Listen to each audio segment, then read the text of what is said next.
And just like that, we're back. Hope you enjoyed that brief intermission known as a session break. We open the second half of the day with 12 more games on the slate.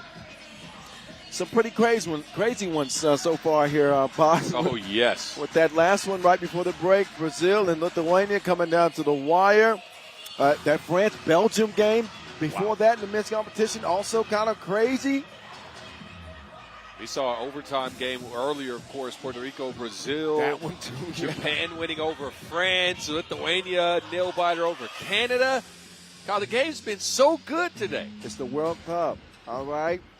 26 nations, 40 teams, and only one goal in both the men's and women's competition. And 7 days of action to settle the whole shebang. An aerial view as we've taken over here the heart and the capital of Poland from Warsaw.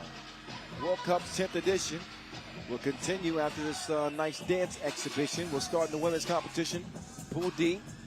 Another look at the fast and furious Japanese facing off against Ukraine. Contrasting styles in this next matchup. We'll see how they fare once the teams hit the floor. Yeah,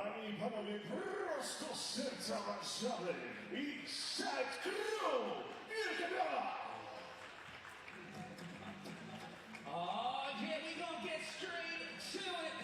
Just Warsaw, hello. And we set it off the session 2. And we got Team Japan versus Team Ukraine. Session 2. Japan and Ukraine, as promised. Told you they was coming. Japan. Pedal to the metal. Oh, yeah. And made France a victim. Left them in their vapors. Because that is what Japan does. And, you know, no shade to Ukraine, but this is possibly the worst matchup for how that Ukraine team is composed. Oh, you better cue up the because they'll be Tokyo drifting right around Ukraine. I knew you were coming with that. Yep, but you know, if Ukraine can manage to slow the game down, which how? I know. How? I'm just trying to think of ways. I'm not sure you could ever slow this Japanese team down. And they are looking to sprint their way to a 2-0 start in this group. It'll be the last game in this pool for the day. As this will wrap up Pool D in the women's competition. It'll be Pool B the rest of the way. Kristina Filevich with 52 international caps will be joined by the sizable center of the squad, Katerina Koval. Made a couple of nice defensive plays in that loss to Canada. She'll make it very difficult for Japan to get anything going at the rim, but luckily for Japan, they don't really do much there. Right. But obviously, when you think of this Ukraine team, speed is not what comes to mind. Oh, no. Size, and again, I say a lot of physicality, yes, but I'm not sure they're going to be able to get a hand on Japan with the way that they're constantly moving. And looks like a tough matchup for Ukraine. Maybe they'll shock some people.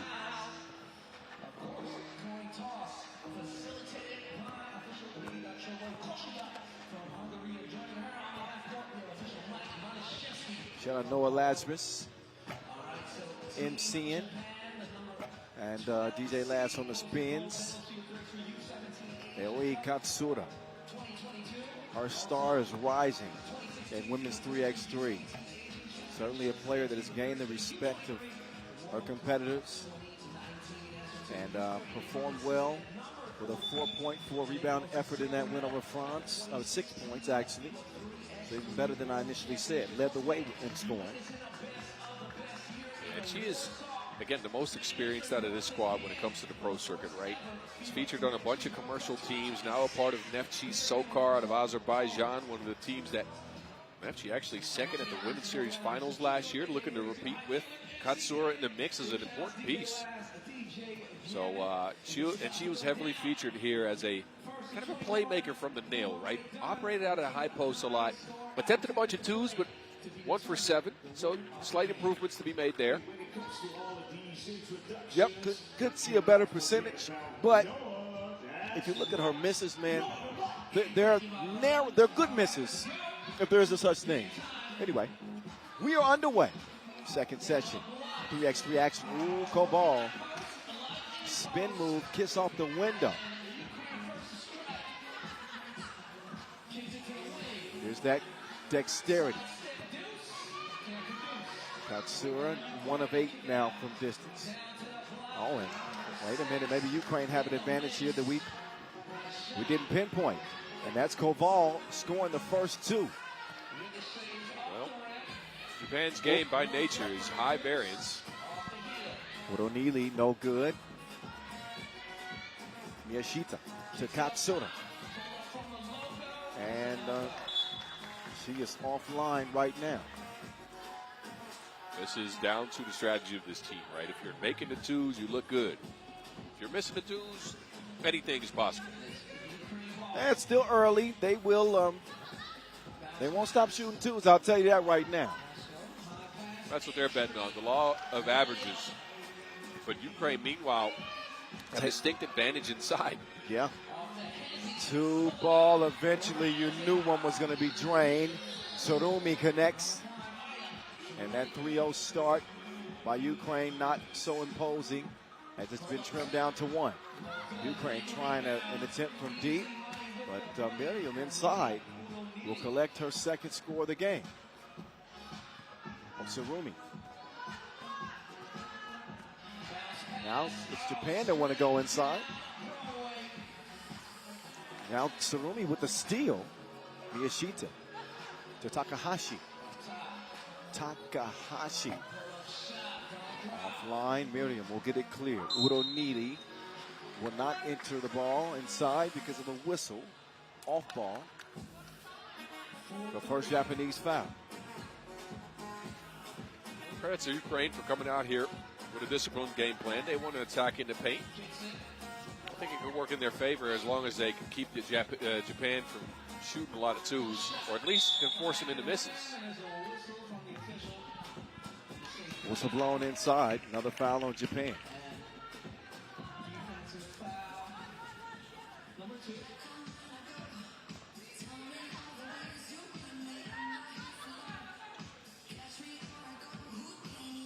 Back down to Koval. She's been the catalyst early for Ukraine. She and Uronili.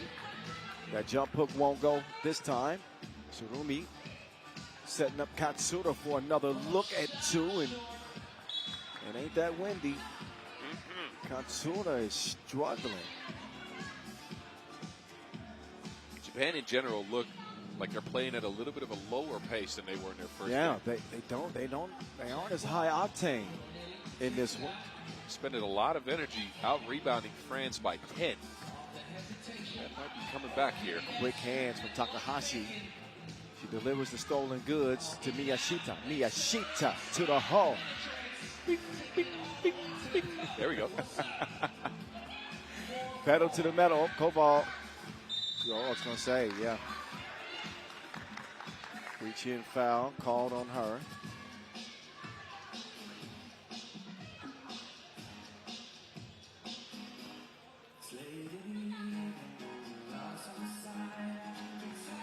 Katsura running into trouble. Miyashita looking off the defense before she lays that up in the end. She having a good game so far. Didn't have the greatest of games against France. There goes a shot.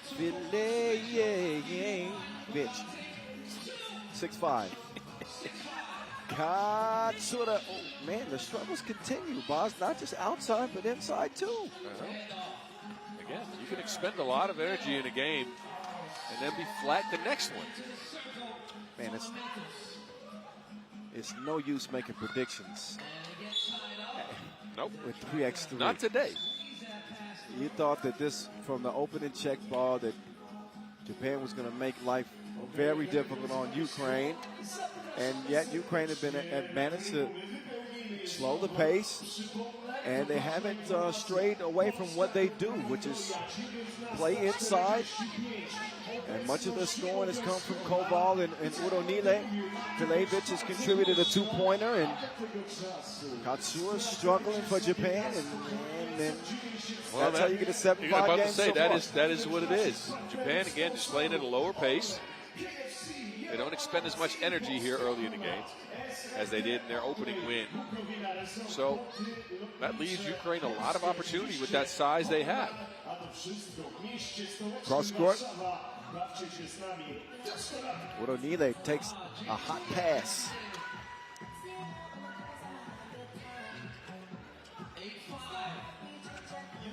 Katsura gives it up.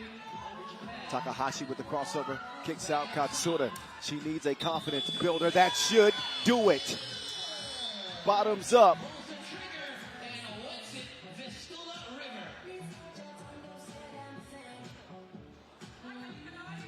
Yeah, that is exactly what you need when you're 1 for 10 from 2.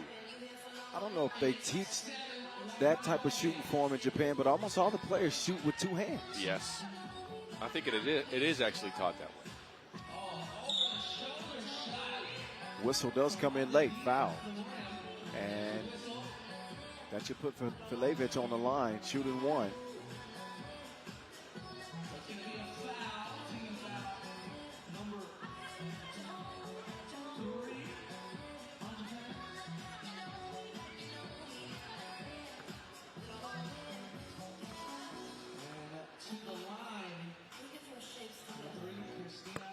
And Filevic keeps Ukraine in front.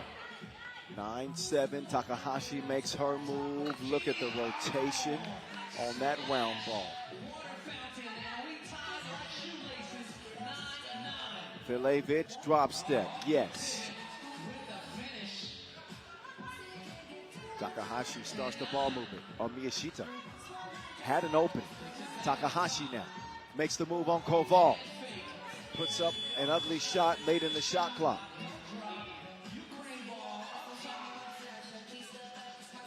Uronili sets the screen. Filevic penetrating, pulling from the free throw line. Filevic is cooking. That is a great shot.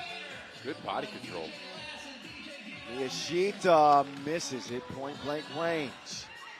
Ukraine the aggressor so far, and will force another foul on Japan and a free throw upcoming.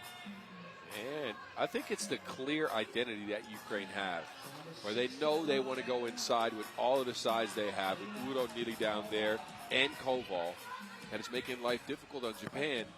Credits to Ukraine. We talked about their defense in their first game. They're able to stick with Japan here on that end of the ball, while Japan has all that speed. Katsura exercising some speed. Does the do-si-do to the lane, but misses the lay.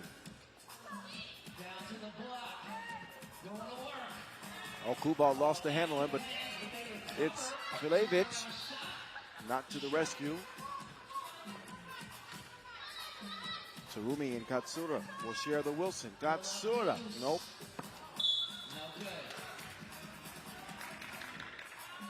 Japan lacking that spark, lacking that energy. Oh, they're playing tighter than the JR line in rush hour. Come on. Come on. There's that smile. Come on. 1 point game. They definitely got to loosen up. Uh-oh. Nope. Missed it left. Speed to the rebound.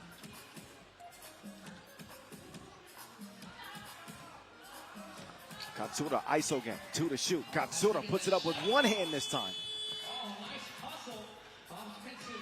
And Sarumi tripped up.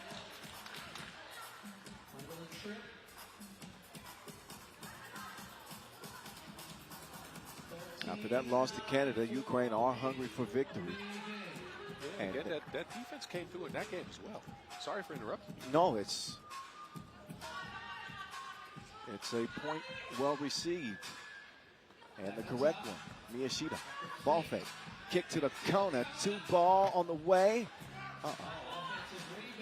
Miyashita. Now to Sarumi. She roams around the floor. And these are not getting good looks, Japan. Most of these shots are contested, except for this one. And that is why it's going to go down. Takahashi with that last make. What? You know why that shot actually matters a lot? It came after 2 offensive rebounds by Japan again. So they're very active on the glass for the 2nd straight game. And they find themselves down 2. 3:33 to play. Pace of the game does favor Ukraine, but I got to say Ukraine over the last couple of possessions has gone away from the inside game, not found their bigs, and that 2 ball is a great equalizer. Now you got to be careful when you're playing against Japan. You got to save that lead and make sure you keep guarding the arc. All Japan need is to see a couple go through, and they can turn into an absolute inferno from outside. So far, so good for Ukraine. The strategy employed has been working. Uronile. Katsura will save it. Hustle play. Now Japan's showing some life. Entry pass to Miyashita. Lay something in.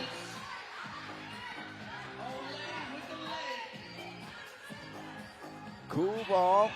Lost the handle. Cool ball. Turn around. J. Shoot the J. Shoot it. Takahashi. That goes off of Kubal's foot. That leaves 6 seconds. Although, if that went off of Kubal's foot in that kickball. I don't know if it was inadvertent, but I didn't know Koval had that kind of touch and range. Wow. He's got the height. And the might. Katsura hits the deck hard and awkwardly. She ain't smiling now. A lot of body. A lot of body there. Clean block up top.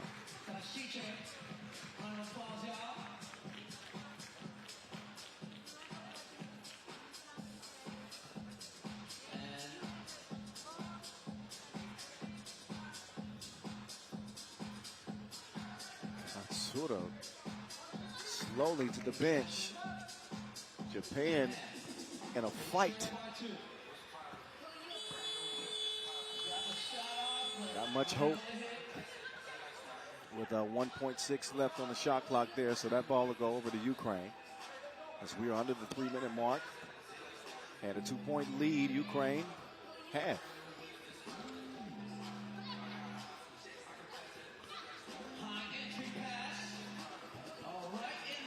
That's one that they got to have. Yep.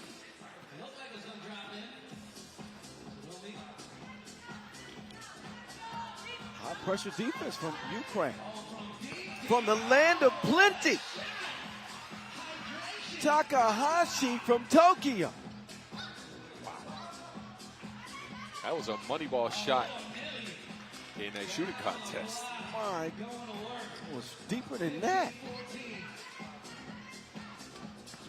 Miyashita spins free. Now we're even, and here comes Japan. That one touched last by Ukraine.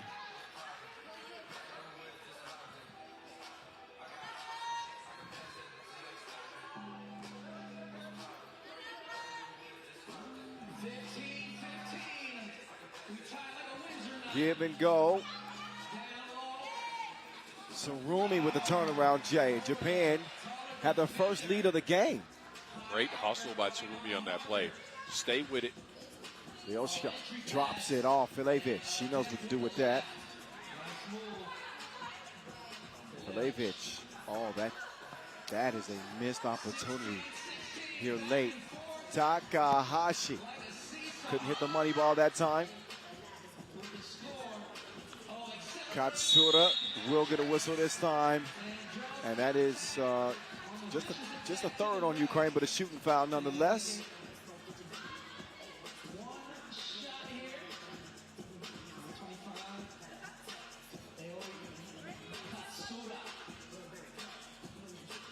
And Japan will take a timeout.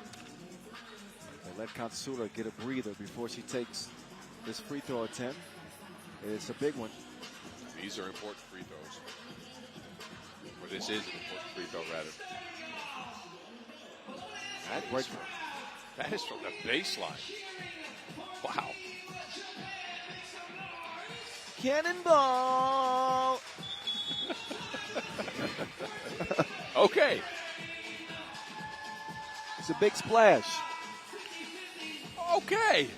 Have you ever cannonball before? Come on Cannonball. now. I am 7 foot, 300 pounds. Do you think I've cannonballed? I empty swimming pools, my friend. So whenever we get a big splash in this tournament, I want to hear it from you. Okay. Cannonball. All right.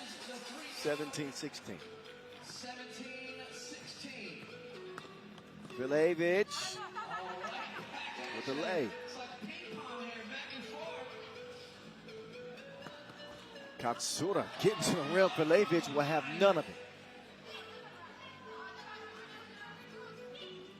They've gone away from Koval a little bit, but they will go to Uro Nili.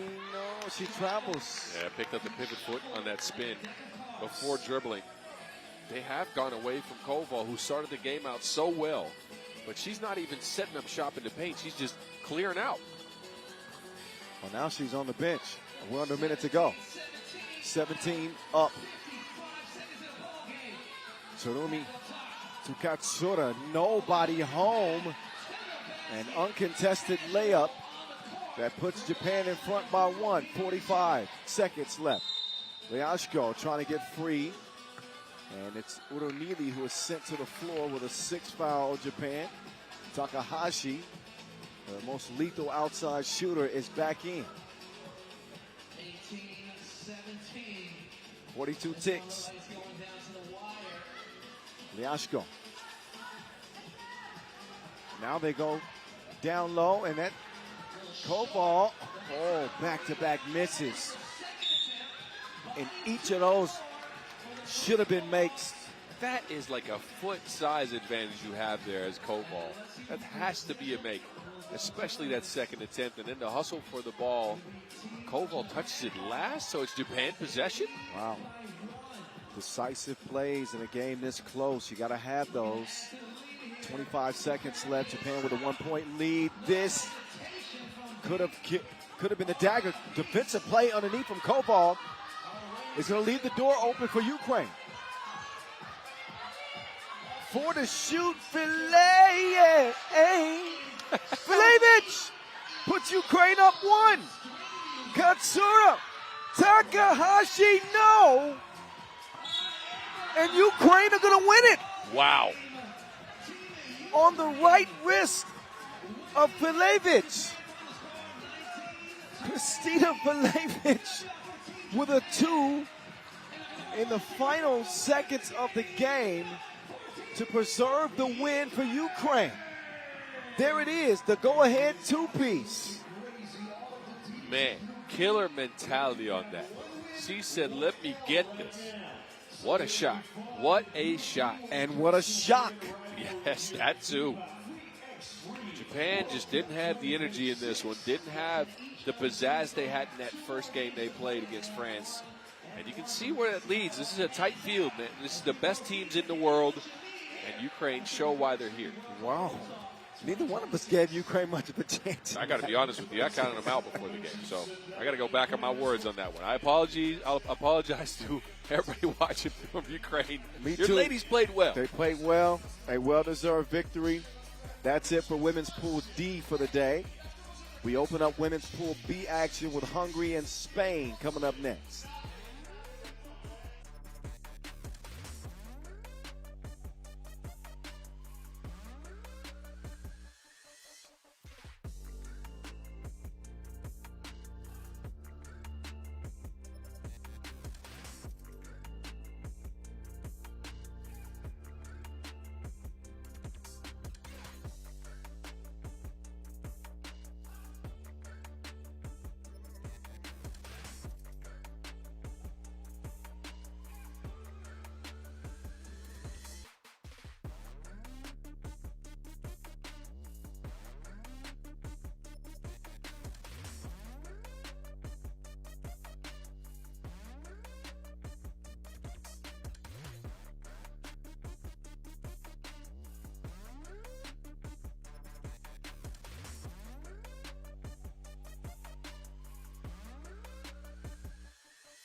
Oh, wait. We turn the page to our next contest. Is the day's story continues to be written here, day 2. By the end of business today, we'll have seen every team in this year's competition. It'll be our first look at both Hungary and Spain as women's Pool B action gets underway right here, right now.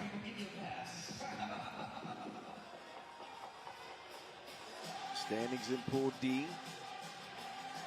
It is a log jam, and it's going to be a lot of fun to see how that group is decided on the day after tomorrow. Women's Pool B teams are in your face right now. Spain, USA, Mongolia, Hungary, Australia. Only room for 3 to make it out of the group. Winning the group means you head straight to the quarterfinals. The 2 and 3 seeds will have to play in playing games. That's for later this week. We got a lot of pool play action to take care of before. We'll have a discussion on whether being in a playing game is actually maybe an advantage, but not now. Not now. All right, welcoming Hungary to the floor is Vivi Burundi. She's been asking me for a nickname for a long time. And it's been standing right in my face the whole time. In Hungarian, the word bor means wine. And Vivi's done nothing but get better, like a fine wine. So Vivi Bor. Okay. Vivi Bor. We'll just take out the ondi. Okay.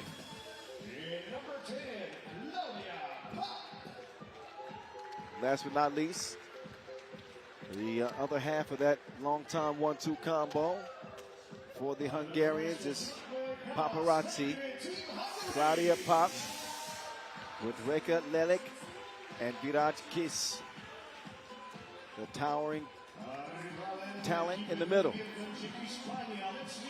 Hungary is actually a dangerous team in this pool, but you never know what's coming from them. Sometimes they look wonderful on offense. They get the scoring going. Everybody's involved. Last year's World Cup showed us that sometimes they can grind to a halt, can't get any shots to go, and then their offense is very stale. So I'm curious. I'm very curious. I don't know what to expect here. Well, if they play anything like they did in the World Cup qualifier in Singapore, that's where they were good. Yeah. Obviously, the roster was constructed differently there than it is here. But, you know, they had Kiss here and Burundi, who averaged 10 a game out there. Pop also didn't play at that World Cup qualifier. And then how about Spain, who are fielding a relatively new team? I was about to say, speaking of teams we don't know what to expect, Spain is top of that list. We know the individual pieces. We've seen Alba Prieto before, Cecilia Mojate, of course, Gracia Alonso. This is our first real look at Tel Alarcon. But I don't know what to expect out of this group. Look, we know Sandra Igravide and Vega Jimeno retired. Those were the core of the team for so long. Also, no Juana Camilion here. Yes. Actually, Igravide is the coach of the squad. So we'll see. We'll see. I have no prediction for you here. None. I think I give Hungary the edge, but just slightly, because of the experience of Papin and Burundi. Vibor.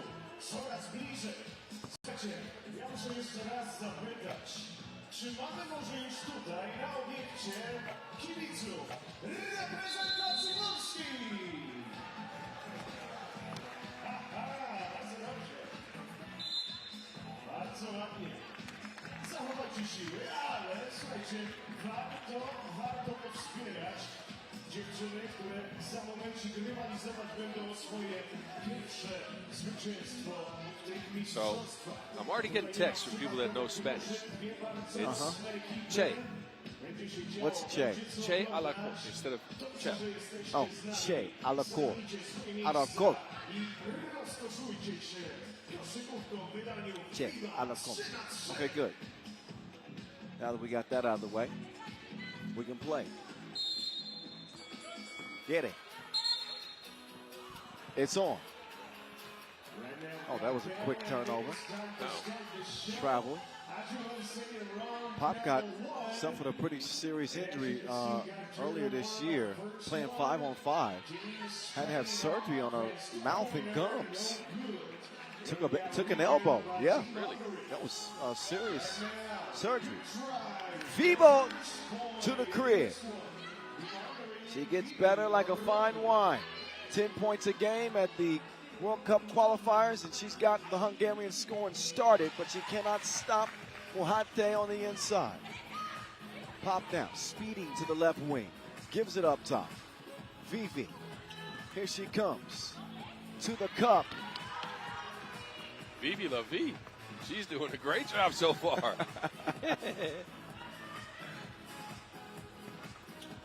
Viva Vivi.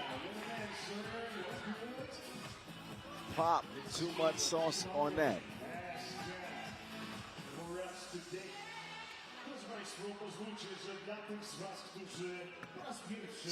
Spin move from Alonso. Pop will come down with the rebound.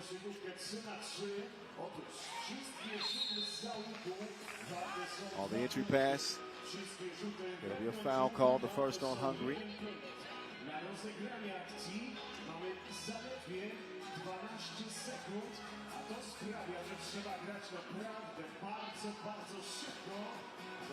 To 1 start. Alarcon receiving the pass up top. Jab, step, spin, nothing.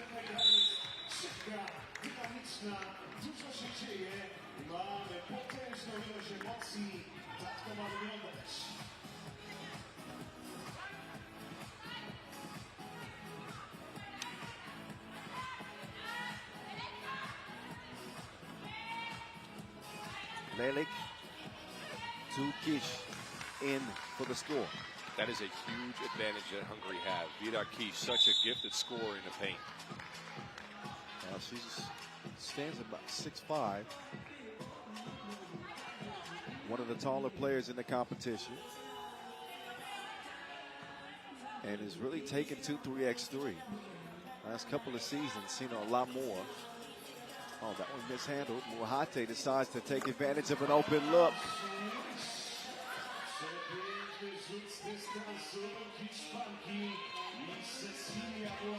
Tough shot. There is a whistle that comes.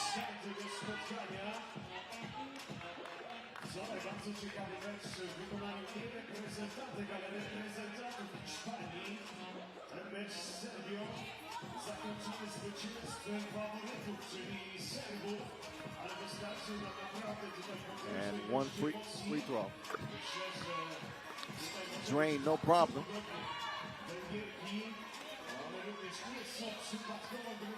Martinez, lefty lay, missed. Mohate also with a point-blank miss.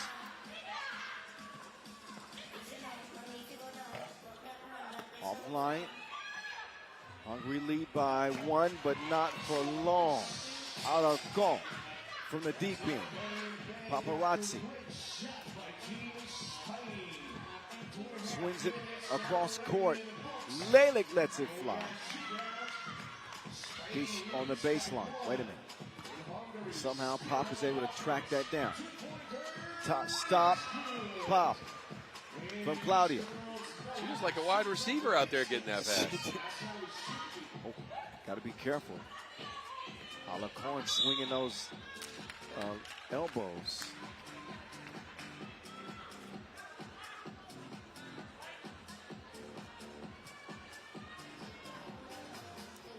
Couple of fouls on Hungary, 1 on Spain.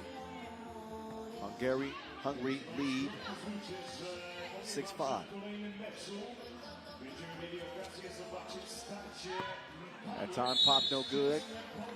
Whistle on Martinez underneath. Spanish pronunciation is really good. Thank you. Thanks a lot.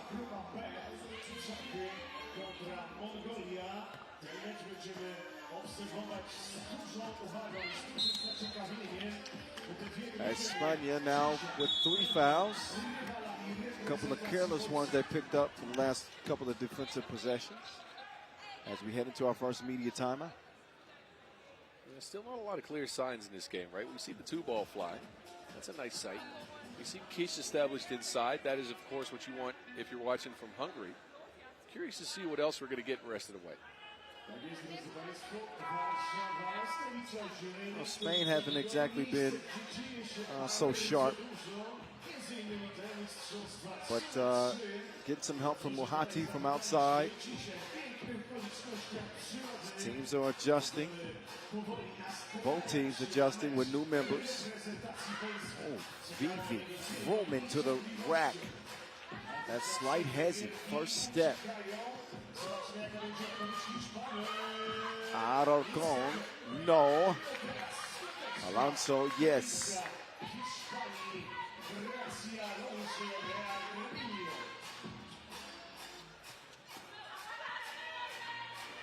Snap, crackle, pop. How many of 8-6. these you got? Did you ever have that cereal at Yes, any of time? course. I'm more of a Captain Crunch guy, though. Captain Crunch? Yeah. I didn't like Captain Crunch that much because it was stick in your teeth. Yeah, but look, I'm a sweet tooth, man. They're super sweet. I liked Honey Bunches of Oats. Okay, those are good, too. So I was a young kid who had an old man's taste in cereal. Yeah?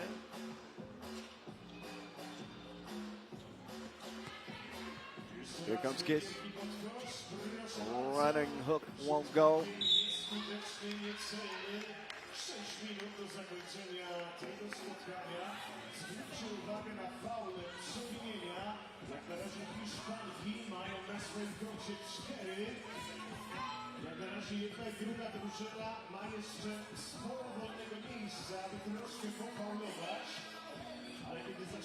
Oh, tough. Lelik off the glass with the whistle. Look at this. High degree of difficulty on that make, to say the least. Lelik will hit it.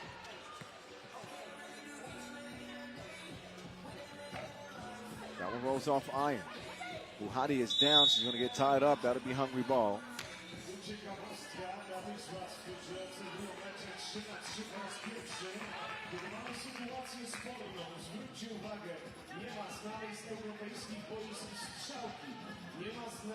Hungary, who took a silver medal at the World Cup 2017 and the World Cup 2019.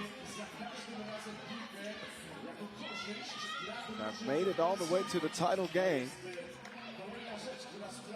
Sometimes people forget. That was in the days of the great Dora Majessi, though. The magician. Yep.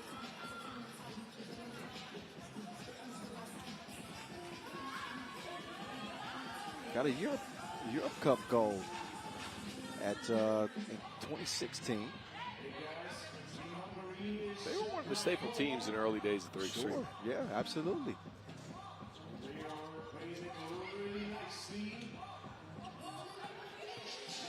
Here comes Virat. Wild scoop attempt. Who touched it last?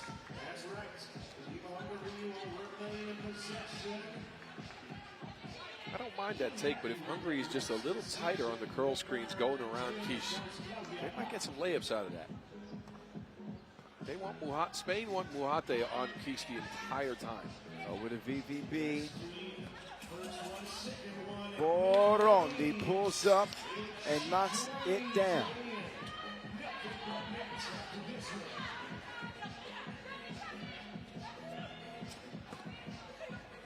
Strong move from Alarcon. But Hungary lead it by 4. Just inside. Ain't a whole lot Mohati could do. No. Well, she could do that. Got a whistle. That was away from the ball.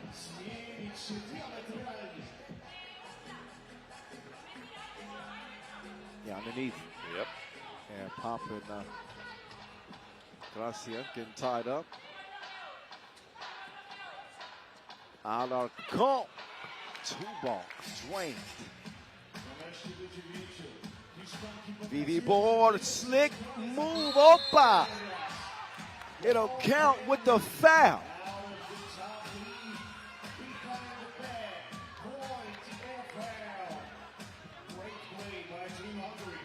V-ball to the cup. Pick it up where she left off from the qualifier. I don't know, she looks quicker these days. I agree with you. She's been sharp.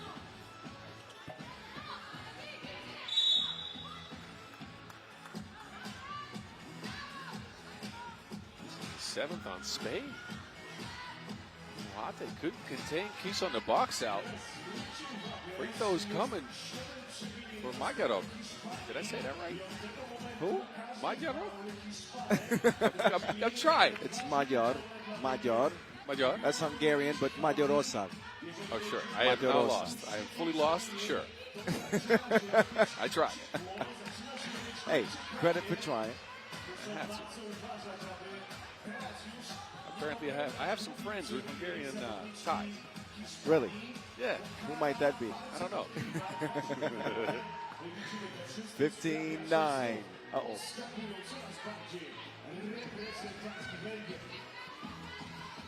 Martinez comes right back.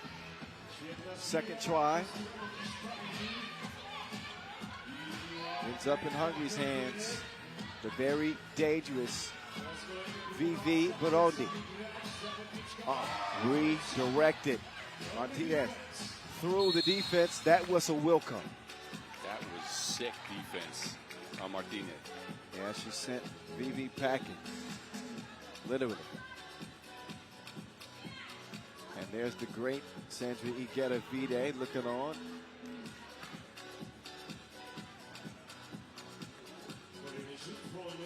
Trying to spot him in the crowd myself right now. We got a 15-10 game. Ledick gets to the crib.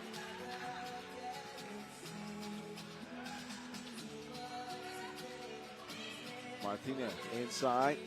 Gracia defended well. Pop had her on punishment. Wouldn't let her go anywhere.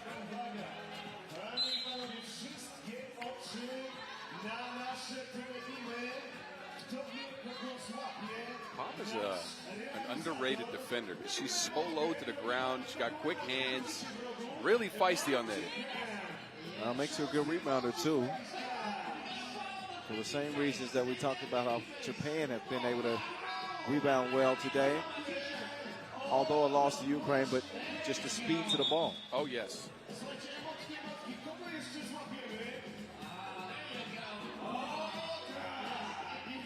All right, back to the action. Decent hot. Dees. Hungary in front.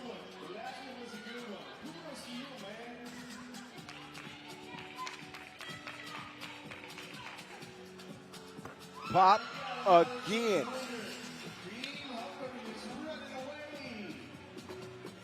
8-point lead for Hungary. Questions about their offense coming in are definitely answered in this game. Hungary. A delay of game warning.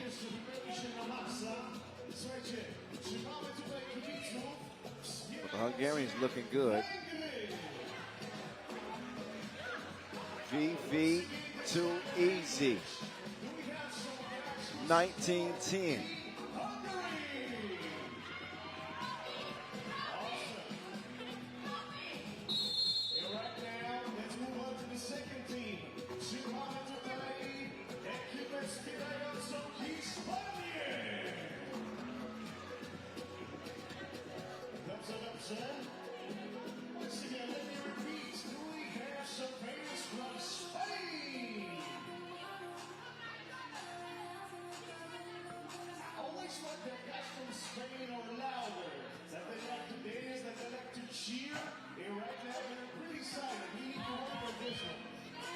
Tracked down by Pop. And all they need is one more deuce. Doesn't go. Viraj inside. Stolen, however. They'll re-enter the post. Same result that time. Poppies the deck. Hati will pull the trigger. Rondi climbs for the rebound. Proszę Państwa, zwróćcie uwagę na wymienność pozycji. Tutaj wszystkie zawodniczki, czy to niskie, czy to wysokie, potrafią zagrać zarówno pod koszem, jak i Three the key, I believe. Oh, I see. Tutaj naprawdę elastyczność i taka wszechstronność to jest jedna z kluczowych rzeczy, najważniejszych w koszykówce. 3-3. Martinez speeding to the crib. Whoa. Far too many missed layups. Here comes Kish inside. She got the moves like Jagger. Steps through off the pirouette and it's game point. Hungary. Ooh, crossover. Where are you going? Too little, too late, though. Last bucket will belong to Kish. And they can kiss Spain goodbye. Hungary with a dominant opening win here in Pool B. Oh, yes, and they did it with a lot of balance. Claudia Pop with a couple of two pieces. Barandi breaking the defense down, going to the rack, and Keys with 7 points in the paint. Man, this is a statement win, I'd say, for Hungary. I told you things are different. They got the veterans with Pop and Barandi leading the way, but maybe the letdowns of the past are a thing of the past. We'll find out. That's the way they'd hope to start. Now the men will wrap up Pool D action coming up next. We'll see Puerto Rico and France. And after that one, Pool B will begin as Czechia and Mongolia will follow that one.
Warsaw, Poland, home of the 2026 World Cup, reaching the midday point of another 20-game slate as men in Pool D lace up the sneaks for the last time today. And again, the remainder of today's action will be exclusively Pool B for the men and the women. Puerto Rico in OT, courtesy of their sharpshooter, Mr. Brian Gonzalez. What a shot. What a shot. That will go down in maybe, well, for sure the top plays of the day, but maybe the top plays of the tournament. He couldn't see the basket and still got it to go down. Puerto Rico played a good game, I'd say. Physical defense as expected. Yeah. Rebounded very well against a big and physical Brazil team. Shot the 2-ball at a decent clip, 3 for 11. Yeah. Gonzalez the only one to knock him down. And I guess one thriller deserves another because France came down to the wire and Hugo Suhard hits a deuce for him, for their team over Belgium to give them an opening win. So he had an incredible game, Kyle. 13 points for Suhard. But let's get Puerto Rico out onto the court first. We didn't see much of Martinez in that game. You can tell he's still adjusted. Right, Luis Kawasku, all smiles as he hits the court. The hero of their opening game is Brian Gonzalez.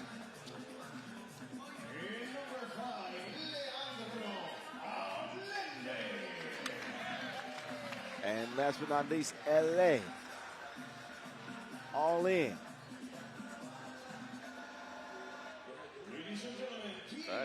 Look at them. You got the arms crossed. They're coming out here tough. I mean, they from PR, you know they're going to have a little bit of swag. Man, I've never been, so I don't know. Oh, that's right. I've never been. I wish. Oh, man. You don't know what you're missing out on. I know. I don't. I really don't. Get me out to Puerto Rico, please. All right, we're going to start a campaign. Get the mountain to Puerto Rico. France, new look. Good result so far. And they'll try to keep it going. They added Emmanuel Monceau to the squad. Alex Villarreal, who's represented the national team before. Yes. But found himself on the outs. Now he's back in with the Olympic silver medalist, Jules Rambo.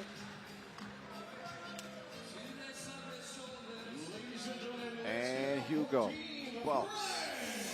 Suhard, 13 big ones in France's opening win. As mentioned, Suhard was special, but I got to give credit to Villarreal and Monceau too. Again, Villarreal came in, hit a two-piece, but mainly facilitated, right? A couple of key assists for him on a rolling Rambo. And Monceau got a couple of critical offensive rebounds late in that win over Belgium that got the job done. They didn't rebound the ball well. I got to say that. 11 rebounds for France. That is a worrisome sight against this Puerto Rico team. But Monceau at least brought the toughness to get the crucial possessions down late. Yeah, been a continual problem for them rebounding, either on the pro circuit or at the national stage. You wouldn't think that these roster selections would help in the rebounding numbers. They aren't the biggest French national team that you're going to see.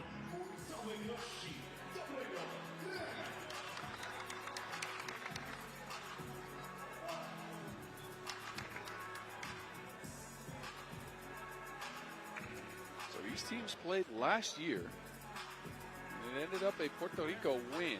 Now, of course, that was with their then star, Antonio Ralat, going completely bananas.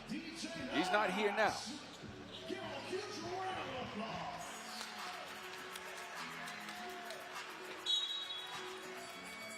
All right, here we go. Gonzalez defending Villarreal. They're going to let Suhard right down the alley.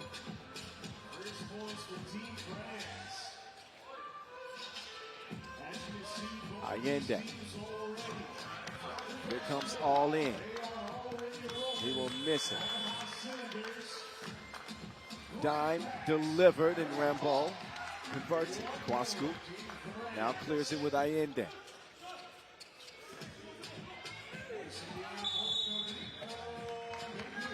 Foul on the floor. Smart try, though, by Kwasku to try to get some free throws out of that. An A for effort. Kwasku puts that up a little bit quicker. He might be heading to the line. Instead, they get reset. Martinez. They'll open up the possession here. They nearly throw it away. Gonzalez skips the rock straight to Wasku. Dime time. Get out of there. No. Oh, good hustle, but he saves it to the wrong team. Martinez can't make him pay double.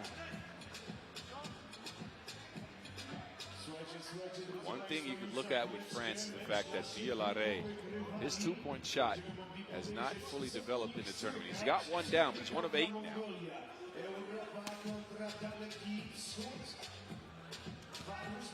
Rambo hands off. Suhar makes the extra pass. What a beautifully designed play there from France. Yeah, wow. Now Monceau is gonna lure Kwasku into a foul. And Luku saying he's flopping. You be the judge. He sells the contact, yes, but Kwasku puts his shoulder in him. That's not smart to do. Monceau to Vierare high off the window. 5-1 start for France. All in. He'll power that up in.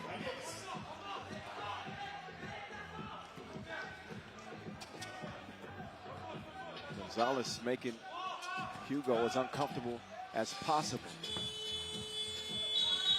Narrow miss for him, and Allende gets caught with a handful of blue jersey.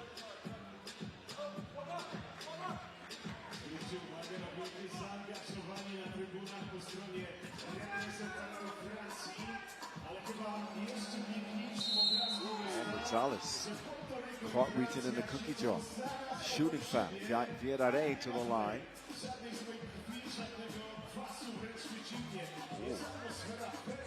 I don't know about that one. I don't know. I thought that looked like all ball to me.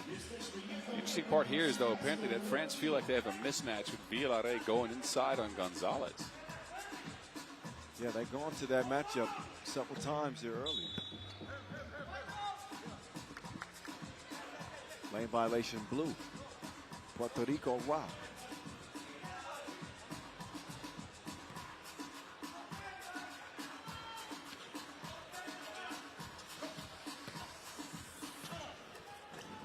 There's Gonzalez. Allende. Nope. Rambo will get called.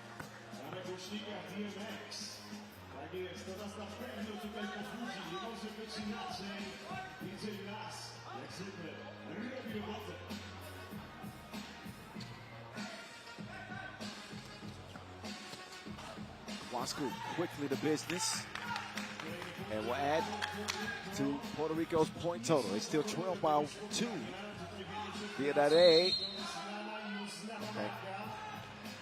Number 4 now on Puerto Rico. France either putting them in some, are they putting them in tough positions, or are they just? No, they're putting him in tough positions. Unnecessary fouls by Puerto Rico. Both. France are good at selling that contact, let's say that. But they're also putting them in tough positions by play design and by attacking mismatches. Monceau and Vierare going to work. Oh, that's an offensive foul. That sends Allende flying. A lot of whistles early. Both ways, actually.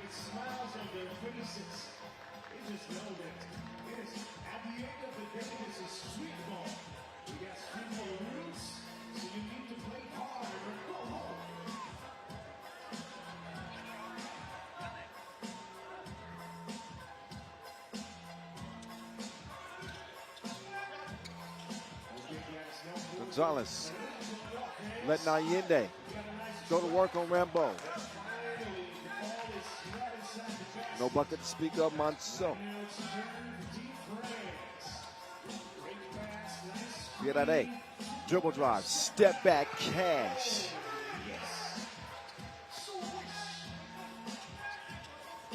Oh, sneaky link to Allende. Ow. Did he pass that between his legs? I think that's the only way he could have got it through. Monso winds one up. That don't go. France 7, Puerto Rico 4. LA making his move. All in, no.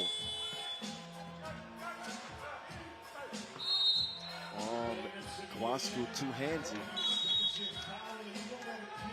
Number 5 on Puerto Rico. They better be careful. They're playing with a lot of hands. They're trying to be physical with France. And again, France is a team that's super prolific at showing contact. Puerto Rico, especially when they get in foul trouble too, is when you see some frustration with them. Yeah. Things can get a little heated. Yep. And you don't want to get to that stage this early in the game. A lot of time left on the clock, 6.5 minutes. The main concern is the fact that Puerto Rico have not been able to knock down their twos, specifically Allende, who's had some really, really good looks. I like how you said that, by the way. What? You said they're a prolific team and showing contact. Well, I got to be nice about it. They can draw attention.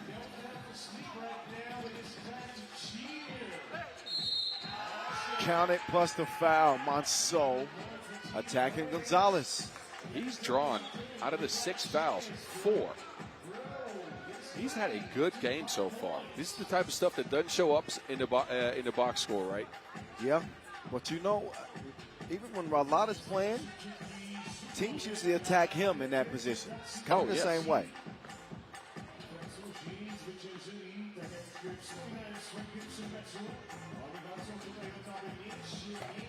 Monso makes it a 5-point French lead. Pride in his eye. Gonzalez from deep, deep.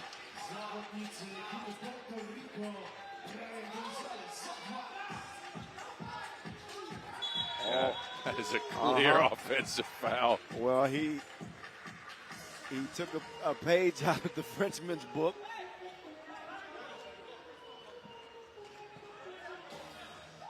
And just absorbs that contact. And then connects from deep. Actually, the shot before the foul. But you know what I mean. Gonzalez. He will share the Wilson this time, but Allende will not see the mid-range shot go down. Al, what kind of pass was that? DNA throws it away.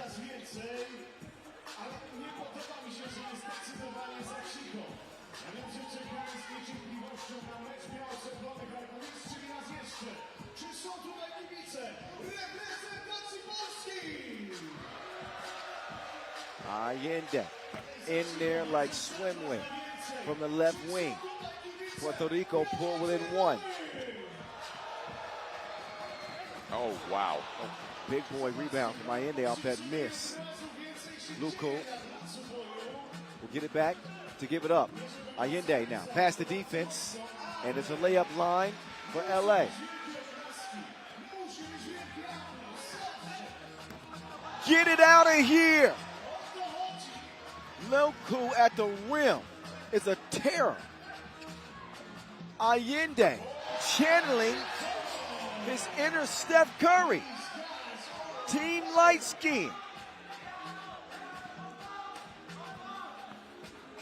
Rambo round the corner over Martinez. But Puerto Rico have stormed in front. Allende looking for Kwasku.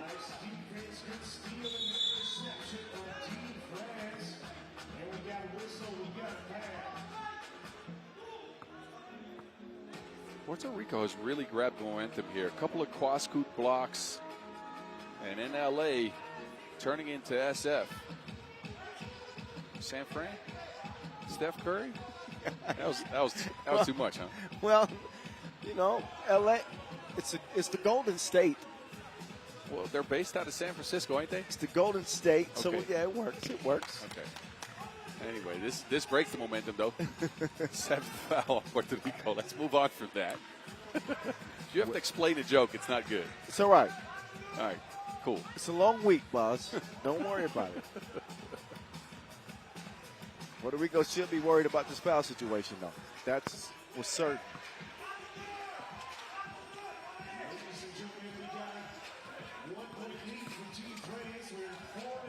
Gonzalez with Villarreal on this hit.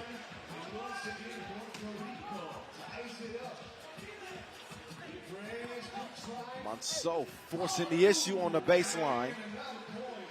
He delivers a little chicken wing to Martinez.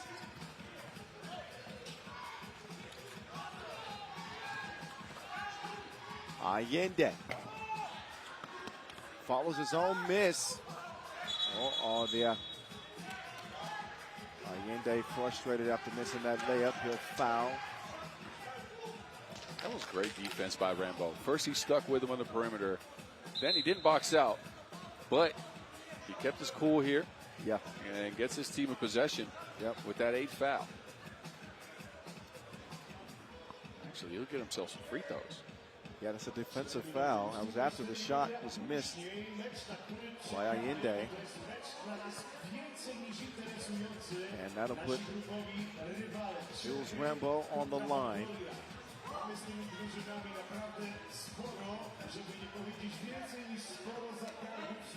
Is it hoodie time already? It's getting there. I got a couple layers with me, though. It'll be colder later tonight.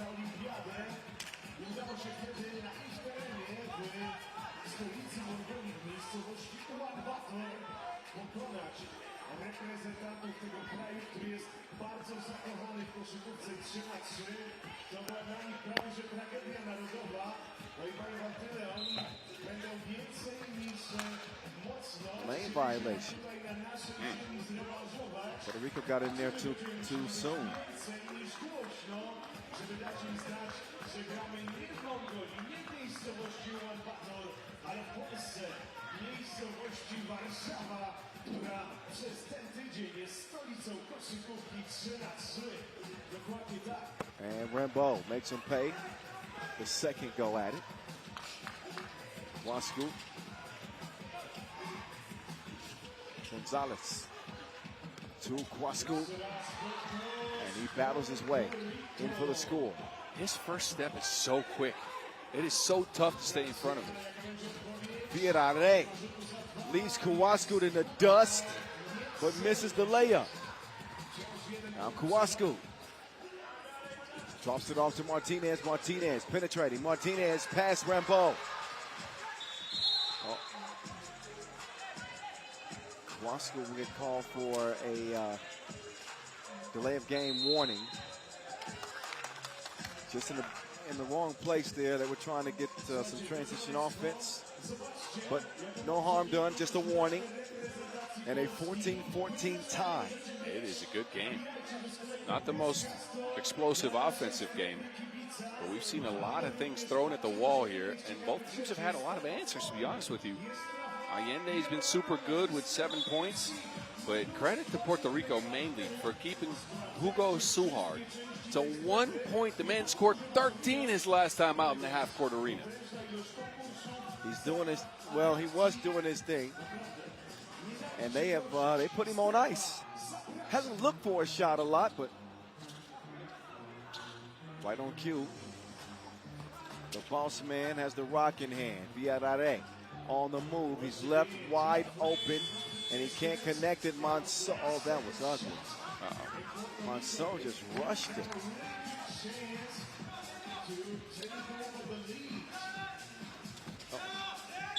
Poke out of bounds. Teams with a lot of pressure off the ball on the primary scores. Suhard couldn't catch on the last possession. Gonzalez couldn't catch on this possession.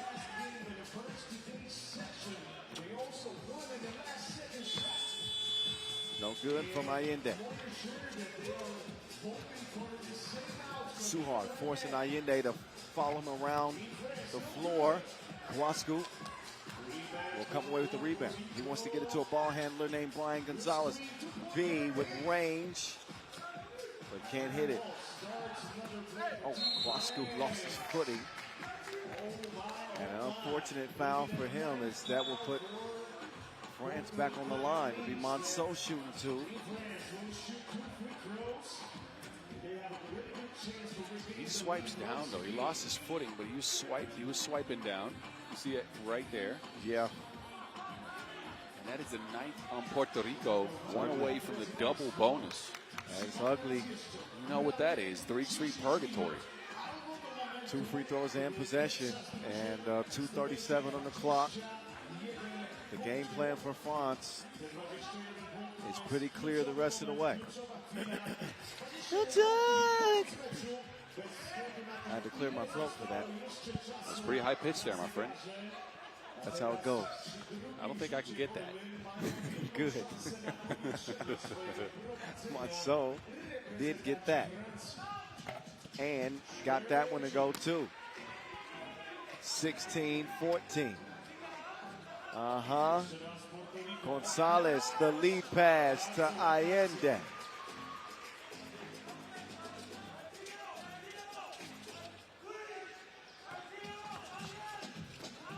Kicked over to Monceau. Gonzalez, 2-ball corner pocket. No. Hugo will quickly get it down to Monceau, who makes the extra pass to Rambo. Rambo to Suhard. Suhard kicks it. Monceau. It's a miss. Suhard. Getting really handsy with Martinez. That whole possession. Probably could have got a whistle even sooner than that. He does pick up France's fifth foul, excuse me. And a minute 53 remaining. This one timeout on the floor, Puerto Rico.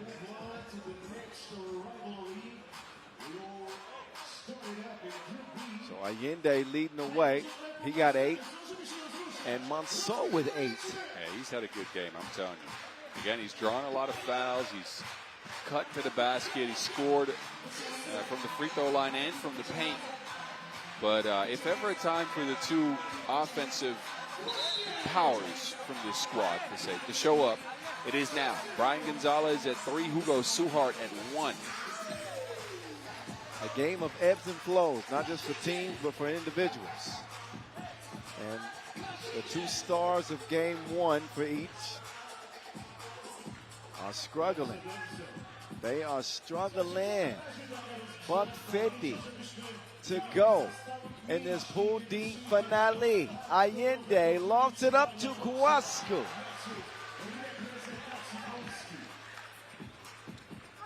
It's a fight going on in the paint. Rambo is going to win that round. Great steal. Gonzalez keeps it alive for Puerto Rico. Here they come. LA missed everything. Kowalski couldn't save the day. A shot clock violation is the result.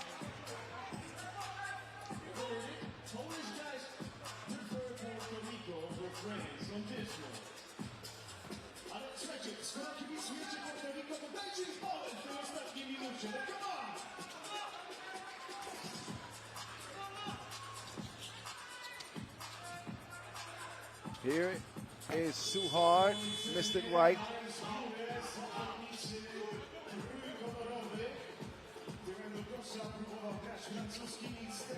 Diarra, clean look. But the shooting has been a miss. Kowalski's going to turn it over. France keep it alive. Allende gets it cleared. And Allende no good from 2. No arc on that shot. He has no legs left. Yeah, you see he's fatigued. We're at 35 seconds left and another one coming down to the wire. Can Suhard play hero again? No, his stroke is broke. Both teams are absolutely out of oxygen at this stage. Hands on knees for almost everybody.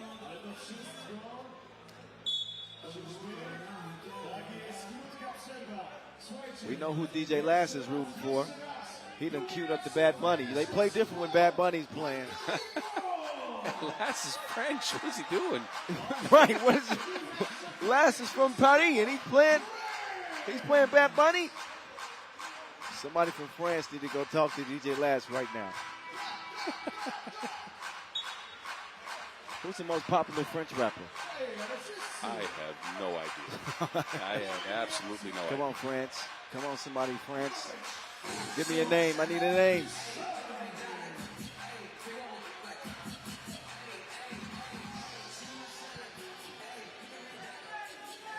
Okay, guys, it is time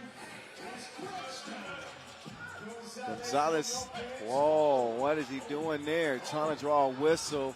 That's going to put him in a bad position defensively, but he recovers. Too hard, pass is too long.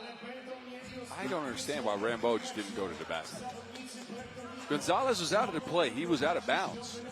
Well, it looked like Rambo was going to the basket. He waited. Okay. It looked like he waited. I might have not seen it right, but Well, the door is open. Turn the shot clock off. Gonzalez to Allende. With the final 5 seconds, they need to get a 2 up. LA defended well by Rambo, and that will preserve the win for France. 18-16. Allez les Bleus. credits to Jules Rambo.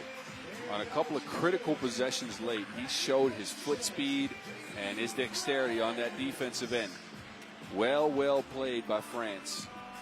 Puerto Rico right there, but they couldn't get Gonzalez going. Yeah, they're right in the mix. They are at 1-1 in this group. Of course, Lithuania leading the way, top the charts in this Pool D. And that does it.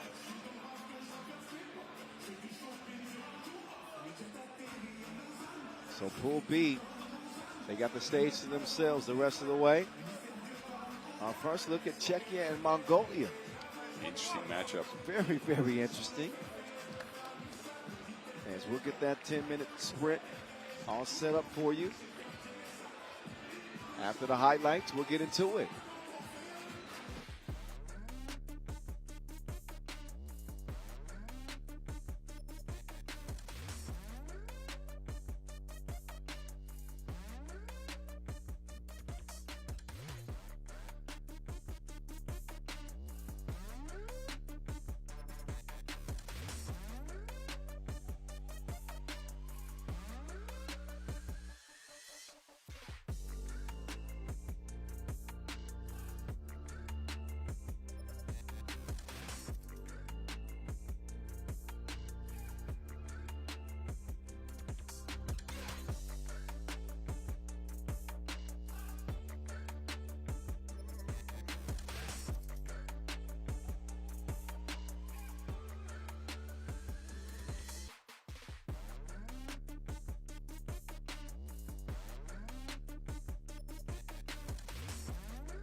Yeah, there's a peek at the venue where it's all going down here in 2026. These are how things have gone down in men's Pool D play. As mentioned, Lithuania with a blowout win followed by a heart stopper over Brazil. The Brazilians 0-2 on the day, while France and Puerto Rico are 1-1. Belgium 0-2 at the bottom of the charts as well. France is 2-0, right? Yeah, they are. 2-0. Yeah, my bad. No worries, I got you. So, yeah, they're the class of Pool D through a couple of games. Of course, 4 days of pool play. So they'll have 2 more games to go the day after tomorrow.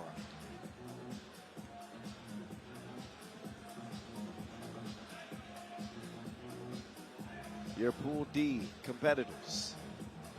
Heavy hitters on the slate the rest of the way.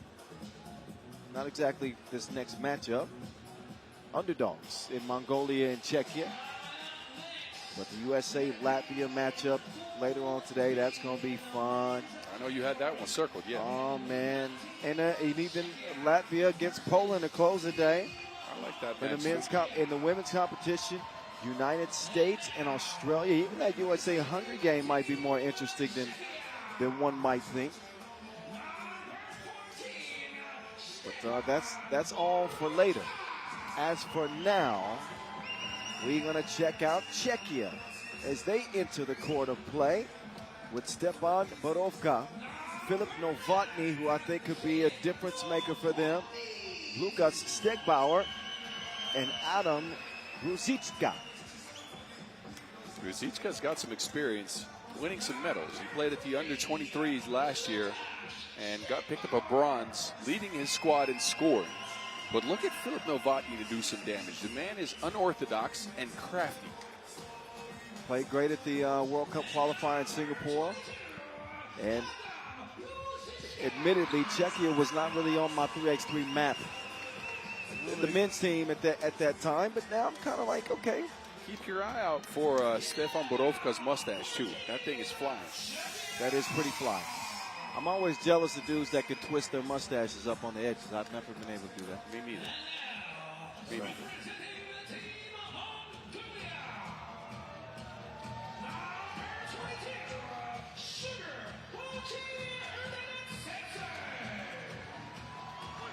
All right, sugar and spice and everything nice. Sugar Ochir, Erdin Metsedze leads out Mongolia. He should be a weapon for them. He's led them in scoring at the Asia Cup this year. Not a great result from him there, but still some signs. I like Gonsolmon, though. Yeah, he's a crafty guard. I think he can potentially do some damage. And the Mongol Lion. He joins the crew. Dolgan Gankuyag. And the Archer returns. Anand Arianbol and Mongolia against Czechia. Pool B opener for the men's. Question for Czechia becomes who can guard Dolgan Gankuyag if Mongolia looks for him in the paint, right? Ruzicka might be their only option. He's got some strength and some muscle. Stegbauer potentially, but Gankuyag is a force down there. Yeah, he is. And, man, he's been good almost since his first game. Didn't take him a long time to adjust. But he is a mammoth of a man. You pack that type of frame, Kyle, it is easy to make an impact. Let's just say that. He is all muscle, all strength. Arianbol with this lineup, he's got two inside targets in Sugar Ochir and Dolgan Gankuyag. Could be getting loose for a lot of shots.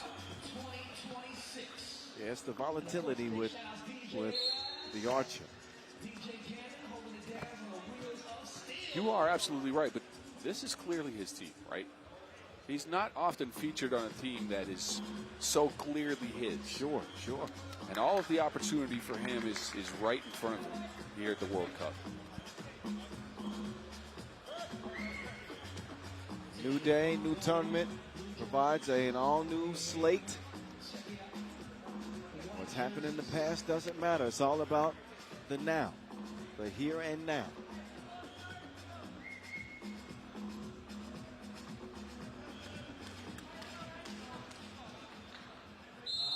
Check ball, and it's on. Pool B from Warsaw, the voice of 3x3. That's me, the Mountain. Miles Rosendahl here too.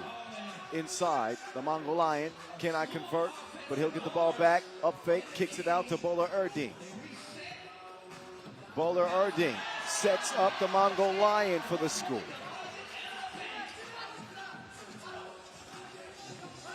Nobody home for Novotny.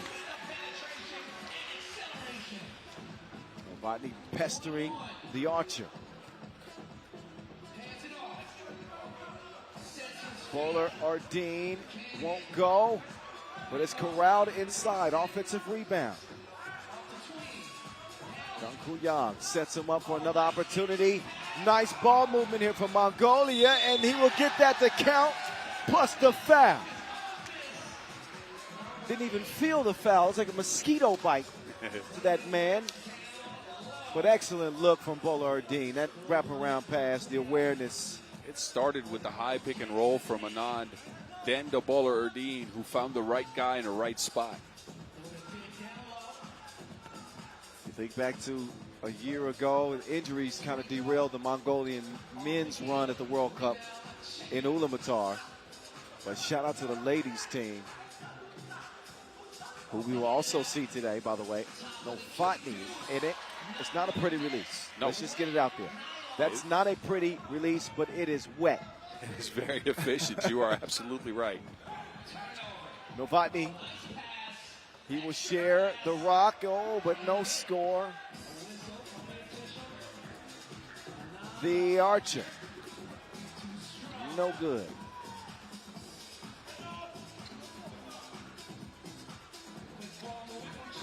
Very dangerous Novotny.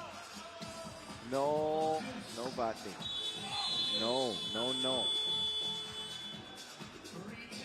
Steckbauer will come in. Steckbauer is a good straight line shooter, I would say, too. Catch and shoot, yes. I don't think he can create his own looks from two, but definitely percentage-wise a good catch and shoot player. Set shooter. They're going to feature the Mongol Lion inside. He's going to earn a trip to the stripe.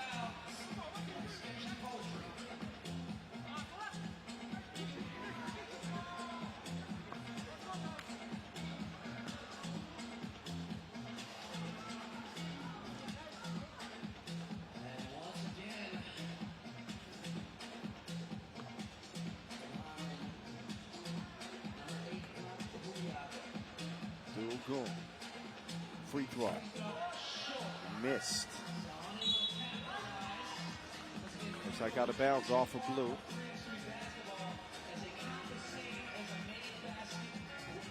Two teams, two countries. With a point to prove. Here at this World Cup stage.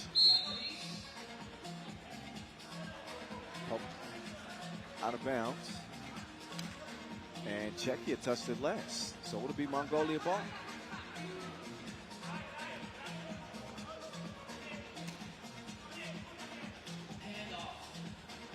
Bola Erdin.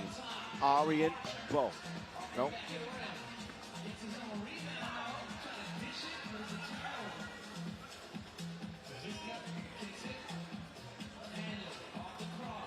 Novotny gives it up. Nice action here for Czechia.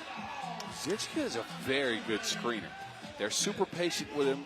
1, 2, 3 hits, and then he's wide open. Offensive foul. Sugar Otier called for that one. 4-2 game Czechia.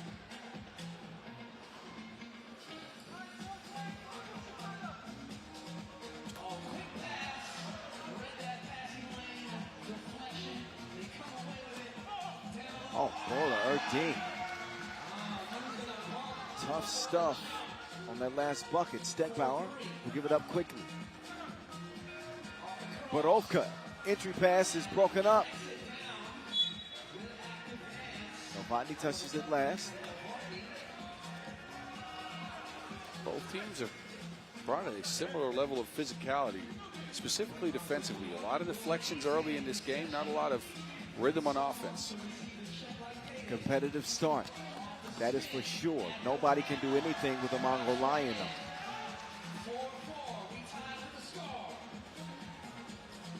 Novotny. Oh, okay. He ain't showing no fear with Ojitska. Oh, no. Yeah. Straight at the Mongol Lion. Yeah, bodies up on the big fella. And now it's Gukoyak's turn with Bola Erdin. Ooh, that's a risky pass. How did he get it up? It doesn't go, however.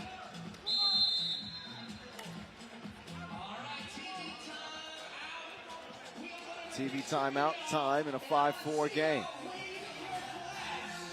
So Mongolian fans have made the trip as they fly their flag proud. To be honest, I think they might live here, Kyle. Mongolia has one of the largest diasporas in the world. Everywhere we play, you always find some Mongolian fans. I've never been at a tournament where a Mongolian team has played without some people in the crowd supporting them. Yeah, take a look. There's a section right there. There's another section right there. There's another section right here. Yeah, there's a guy right there with a Mongolian shirt on. And they're everywhere. Shout out Mongolia. Oh, look at the left. There's one, too. Oh, wow. They travel well. Ola Erdine inside Sugar.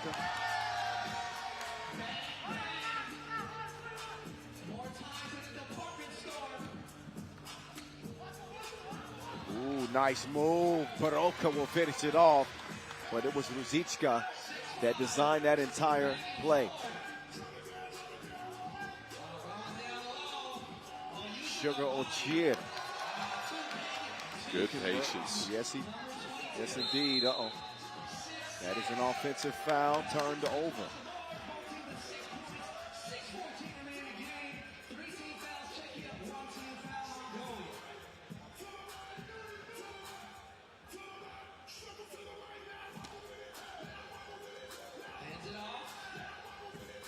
Erdine skips it. But off the foot of Czechia.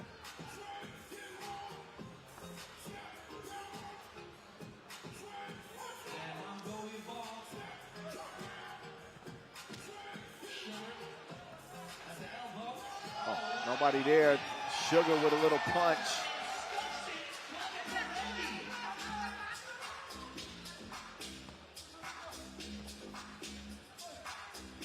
Novotny. No. Save attempt. Sets Mongolia up for possession.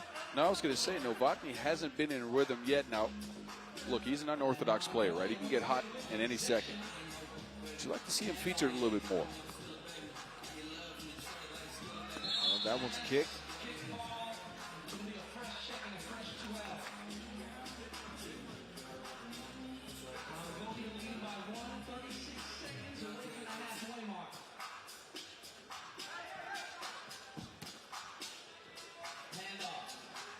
The Archer firing broken arrows so far. Novotny pedal to the metal.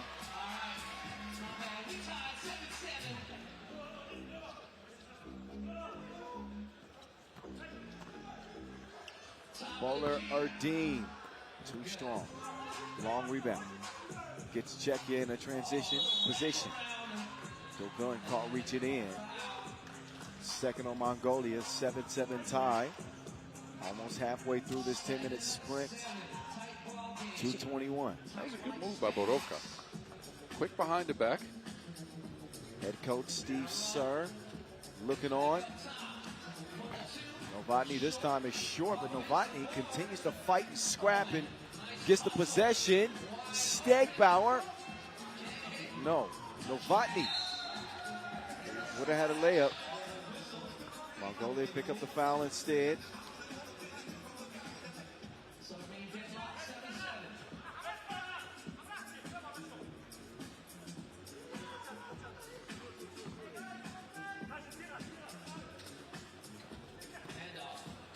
Borovka, loft pass. They're short on time, but right on time, they get a release off. Stegbauer, offensive board. Czechia reset. Entry pass, Borovka will get a hand on it and comes away with the bucket underneath.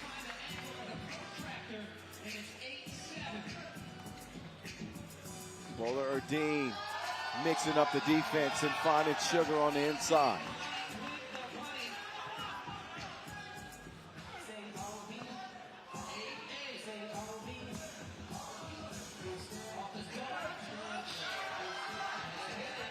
Bo's been quiet. Whistle underneath. That's Czechia that get called for that fourth foul.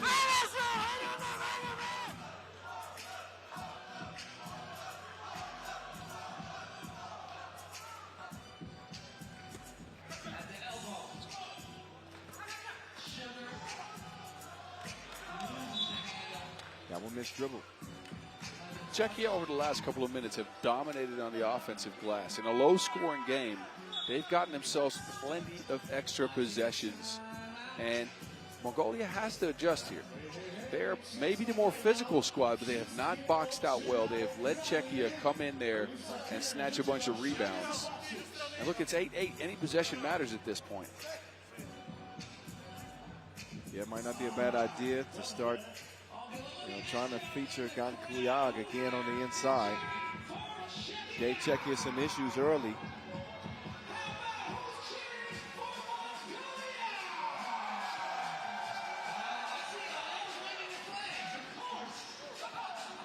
Novotny with a clear path. Misses, but Stegbauer is there. Right place, right time. Another offensive board. Bowler Erdine, quickies. Lefty lay. Novotny. Slight hezzy. Uh-oh. Body's hitting the floor. Stegbauer would have hit that. But offensive foul call on Novotny.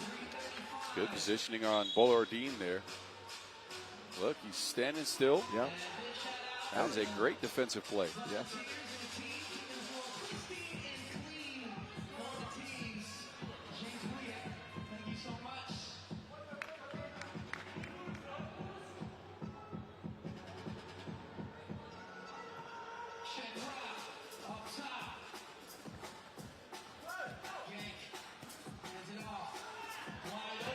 Here's Bowler Erdine. Two-piece. Dead even. Oh, actually, Mongolia up one. Oh, nice Euro step. Got to finish it. Doesn't.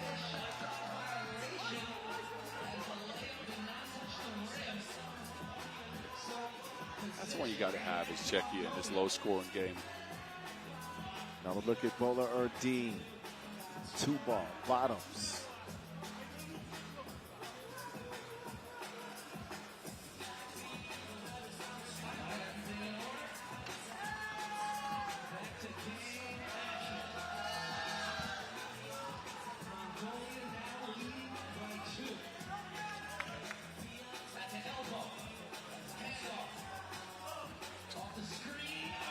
Nice setup to Sugar Ochin.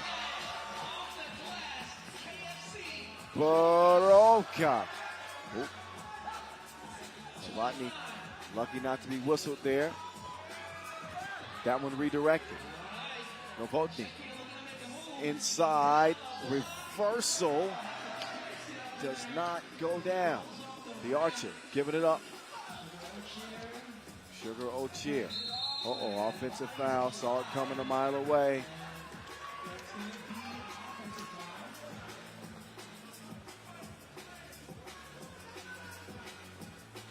Yeah, some movement on the screen there, but Anand said, give me some sugar like grandma's kisses. Come on, baby, get grandma some sugar. You know I lived in the Right South. on the cheek, You huh? know I lived in the South for a while. Of course.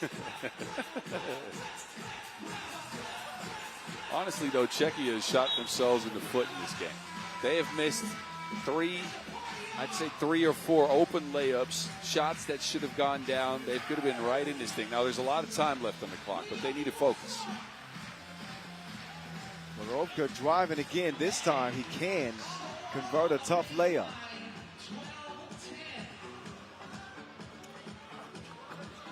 Dogun gets it back. Third time, still not a charm. Bowler Erdine wants a screen. Bowler Erdine drops it out. Gankuyag. Stegbauer to Novotny. Novotny is poked away.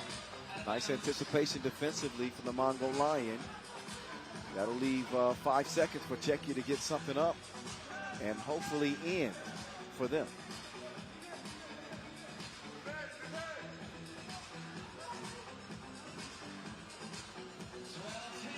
Three to shoot.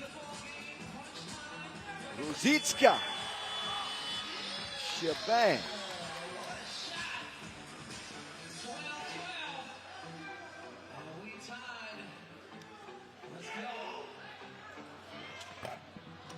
Erdine, no. It's like Bill Gunn came over the top and touched it last, but it's. Is it rule Czechia ball because they want a challenge? I guess. Mongolia got back in this thing, but I think their most consistent action has been a ball screen with Sugar Ochir. And over the last couple of possessions, we saw him go into the Mongol Lion. We saw him get a shot for Bowler Erdine. I'd like to see him get that ball screen going again. The question for them is, where's the archer? He's got no points. He's, he's a volatile stock. And like you said, it is his team. But it's not made good on his outside attempts. Hasn't attacked the basket much either. No, he's facilitated some, but look, yes, you've got to get your teammates involved, but you also want him to score some. I think he's at his best when he finds a balance between the passing, which we know he's pretty good at, working off of the high pick and roll to get some shots, and getting to the basket. This was the play. Novotny might have poked that out, though. There were two hands on that, Wilson. Well, I'm going to go with Jusko. He says Czechia touched that last, in his opinion. All right. And he's got pretty good percentages in this type of scenario. 40% of the time, he's right every time. All right. Referees are taking a long time looking at this. Well, I think it's worth another. It looked like Novotny touched it last to me. I don't know. It looked like Novotny gave the ball direction, but there were two hands on the ball when it was released. You Ooh, see that's that? tough. Oh, that's tough. That is an angle where you can't see it at all. Inconclusive conclusive evidence then, maybe. Footage unclear. There we go. Yep. Figured it. So that means the call on the floor will stand.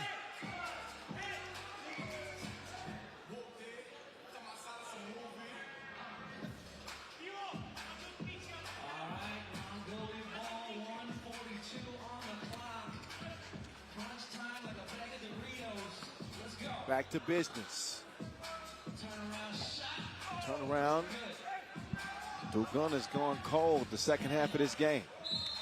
He's attacked from angles outside of the paint, mainly from the high post. You want him closer to the basket. But his shots around the rim have also not been as secure. Again, I'm telling you, they need to get a pick and roll going. But Sugar Ochir is on the bench right now.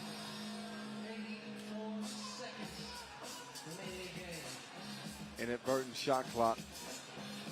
So get that corrected.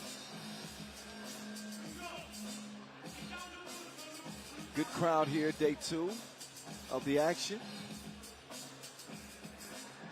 Most fans gearing up for the Poland men's team to open up action.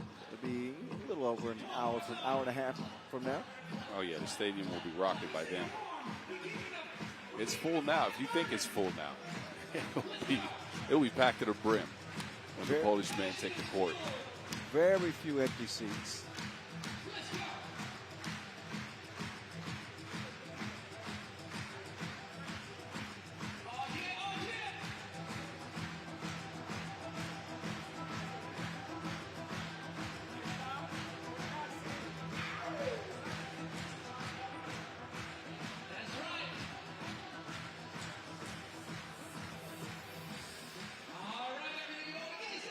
Czechia ball off of Mongolia.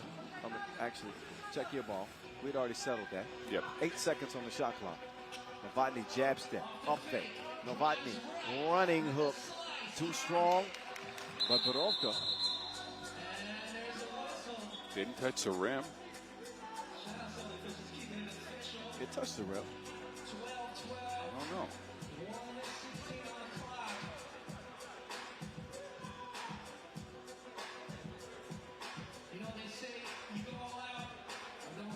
A lot of replays here, breaking the rhythm for both of these teams. So who can keep their focus and composure in a tied game, a minute 16 on the clock? A lot of oxygen to be had for these teams, so their minds will be somewhat fresh. That's a great camera. You see the bokeh there? No?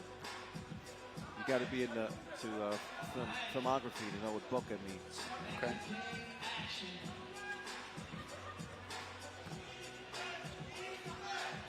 Novotny. Deep stroke. Uh-oh. Nice move. They're gone now. Draws the foul. Number 6 on Czechia.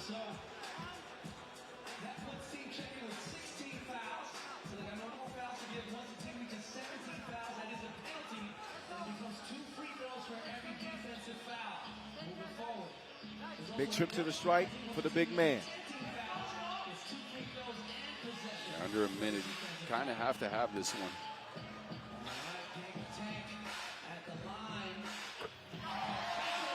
He will capitalize at the stripe.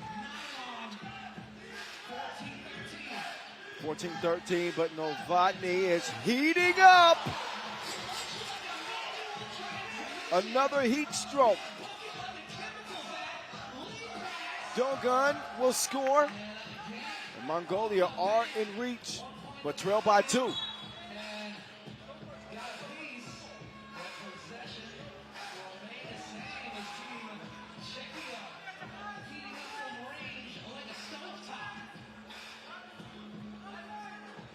Back-to-back twos for Novotny.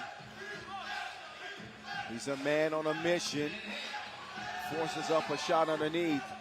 Bola Erdine with the hezzy and blew the layup. Big miss right there from Mongolia in the final 25 seconds. Stegbauer can't deliver the dagger.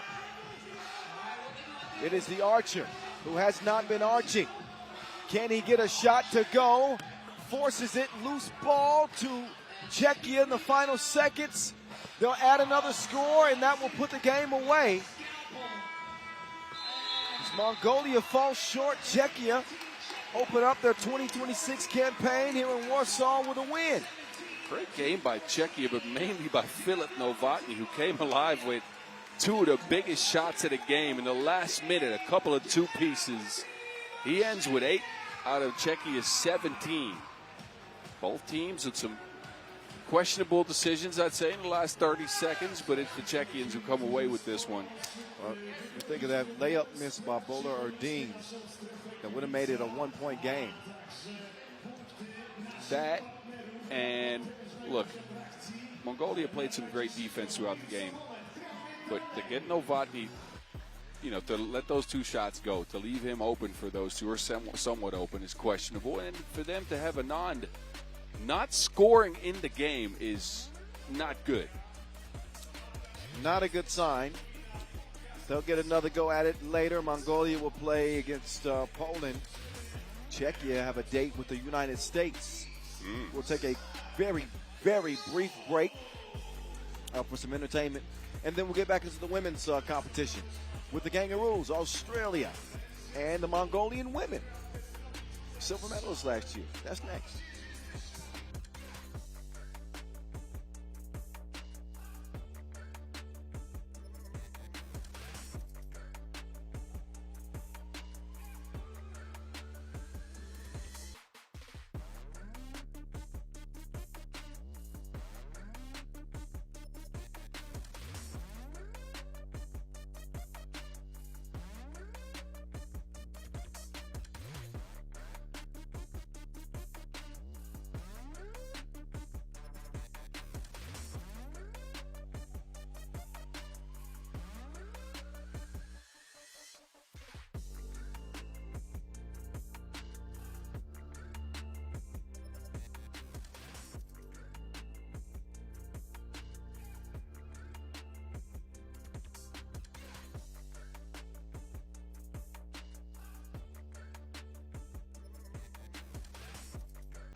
Hey guys, let's give it up for Warsaw's finest East Side Crew.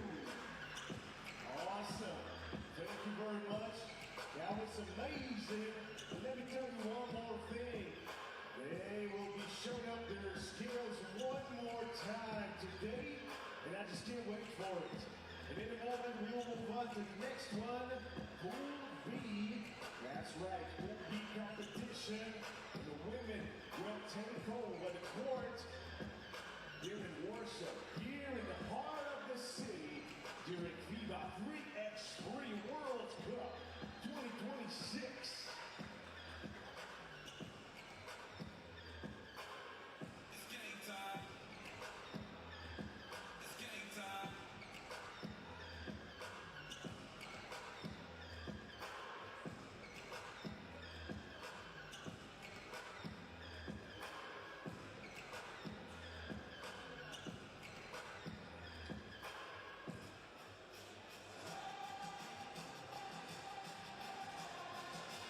All right, one of the best, two of the best from Asia, Mongolia, who took a silver at last year's edition of the World Cup, will try to make another magical run here in 2026 against the Asia champs of Australia. 5 gold medals for them at the Asia Cup. Trying to get that success to translate to the World Cup, where they got a bronze medal in 2023. They got a bronze at the Champions Cup. And back when the World Cup was called the World Championships in 2012. That's a ways back. Yeah, that's a ways back. Some 14 years, they found themselves on the podium there. That's Australia. As for Mongolia, you don't have to go far back to find their most successful run. It was just a year ago. The Warrior Princess enters the square to lead Mongolia.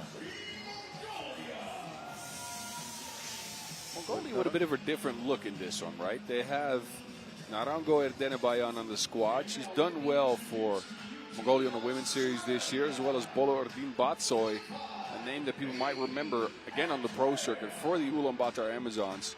She transferred to the Mongolian team. She had a really, really good year so far, 4.5 points per.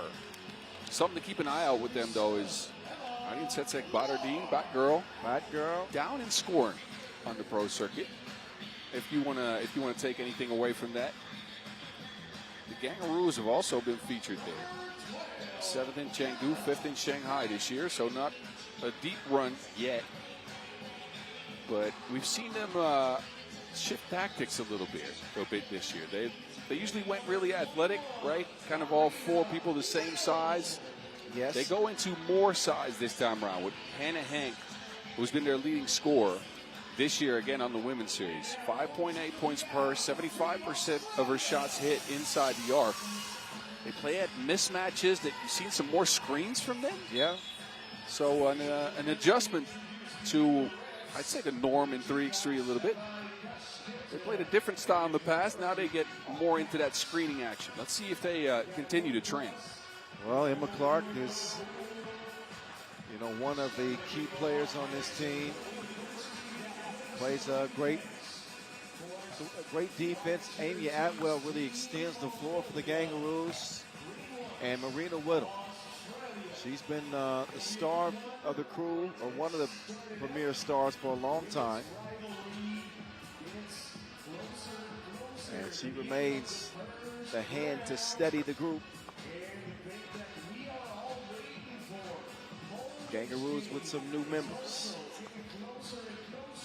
Coming into this tournament for Mongolia, we learned a lesson last year because they were a heavy underdog in Ulaanbaatar. Yeah, that's an understatement. And we watched a Cinderella story unfold for them all the way to the gold medal game where they came up short against the Netherlands. That was one for the ages. And are you willing? Are you willing to bet on Mongolia this year? Not actually bet, but you know what I mean. Look, never say never. I can't count anybody out after last year's run, right? But I'd say with this roster, they miss a little bit of ball handling security with Nyamnyov not being there. I think they have a little bit more size with Narango. Let's see what happens in this first game. Okay. They're going to miss the home crowd, the home atmosphere is what really propelled them. So exactly, I'm not convinced yet. Let's just say that. All right, let's see what they do here. Mongolia and Australia, familiar foes at the Asia Cup stage, and that is a clean start for the Mongolians. Widow doesn't get the bucket to count, but she will go to the line.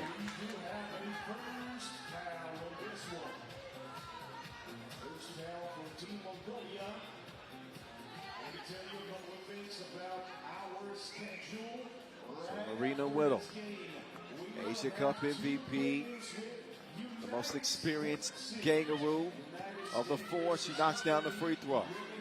High arcing two ball, won't go, but Batgirl tracks it down. Ball quickly reverses the Warrior Princess. Aryan set Seg's layup is a miss. Whittle up top, now down low. Emma Clark, no. Emma Clark again, yes.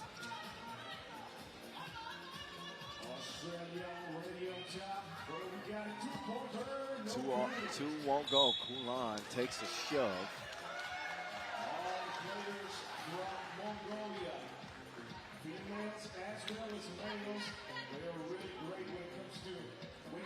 Able to track down that rebound. Yeah. No box out on the Aussie there.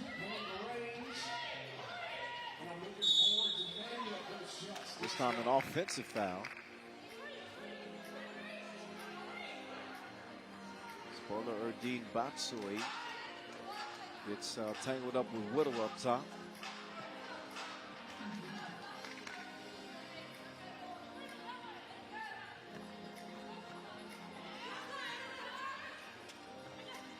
Hannah Hank hands it off. Whittle off iron. Clark to Hannah. Hank inside. You can see where the advantage for the Kangaroos is. Hank and Clark under the basket. A lot of size on Mongolia. Yeah. That is where they can score almost every single time. Can't be careless with Hank defending. Kulan learned the lesson just then. Mongolia will preserve the possession, but they'll have 4 seconds to shoot. Kulan. Aryan Setek won't find the bucket. The Warrior Princess drops the bomb from the left wing. Defensive breakdown here for Mongolia, and Atwell will make them pay double the penalty. That's the last person you want to leave open on Australia. Kulan wants another one. Not that time. Whittle struggling to find her shot. Atwell can't save it.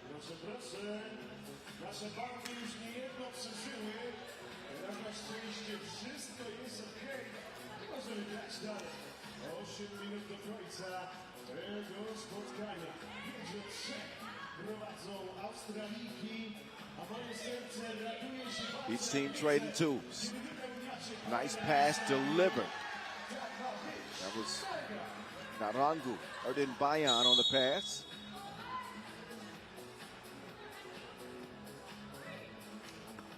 Couple of nice cuts there for Bolardin Batsoy. Getting Mongolia a couple of buckets. Her ascension's been pretty cool to watch this year. Again, a 1.5 per game last year on Ulaanbaatar Amazons on the pro circuit. 4.5 points per this year. Is playing with a lot more confidence. Better to give than receive. The Gangaroos giving lessons. As the ball movement leads to a bucket. Cool line. Wetter. Crossover from Emma. Clark in the key. Converts it. Batgirl. Cans it. Mongolia heating up and evening the game up. Here's Hannah. And Kulan turning up for her team on defense.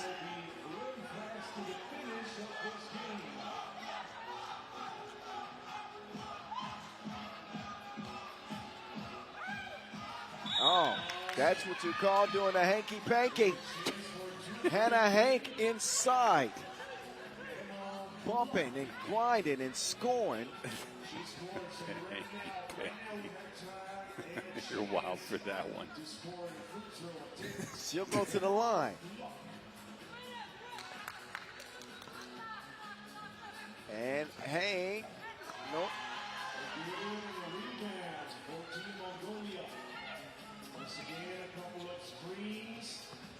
Marian sets in. Bad girl. Hit one from that spot before, not that time.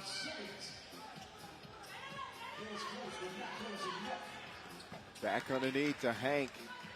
That is the advantage that the Gangaroos have been using. Yeah, she's been good to start the game. Hank, get out the way. 3 points so far for her. But again, look, that is a part of that new approach that we've seen from the Gangaroos, right? More mismatch focus, not as much drive and kick as we've seen in the past. And Hank has had a great year so far, continues it here. Some of the highlights in this one so far, Hannah Hank going to work on either side of the rim. Featuring on the national team at the World Cup for the first time. And so far so good, 9-7 at 3x3 The Voice in your ear. At 3x3 The Mountain, yes. Alongside. Hello. More than halfway through with day two's action as the Warrior Princess will misfire that time. Emma inside, Whittle makes the extra pass at Well. Fouled on the two. Too much on that contest. Kulan moved into Atwell's cylinder. Yep. It'll lead to a couple of free throws. Mongolia at 5 fouls, too. Overly physical. They have to make up for that lack of size somehow.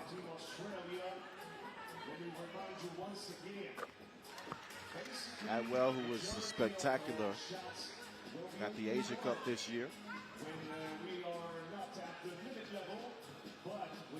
A player you can depend on late games where you need a big shot. She does not make the free throw. And then threw up that. Good box out from the Warrior Princess. Kulan gets it clear. Kulan swings it.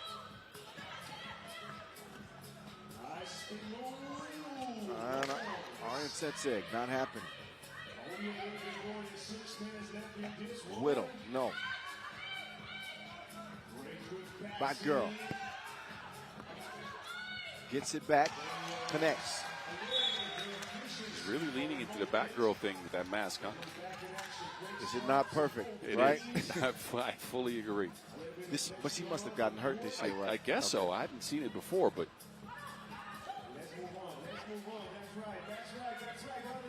Oh, Hank is a tank.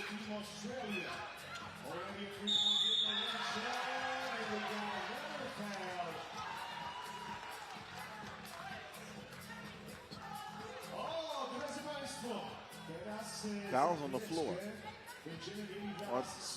That was, after she landed, I think. I'm seeing the signal of it being on the floor. Unless I got my signals confused. I got my wires crossed? Yep. Yeah, I know my signals now. Foul on the floor. Everybody, even Australia, thought the free throw would come in. It was after the landing, apparently. 11-8. We play on.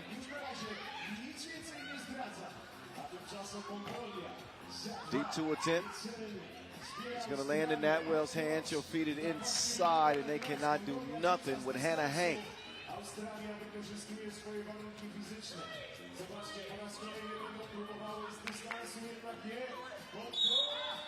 That's an interesting attempt. And it will send Buller Erdine Batsui to the line at least.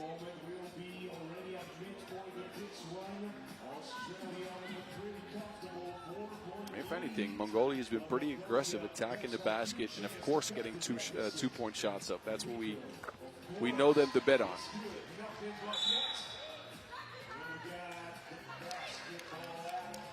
Ball up top. Kangaroos, here they come.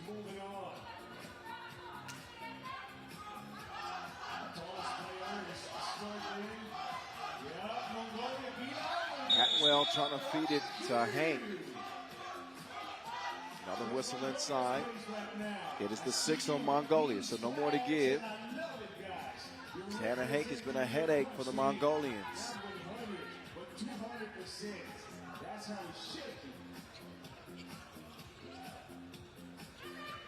Clark skips it. Atwell, water.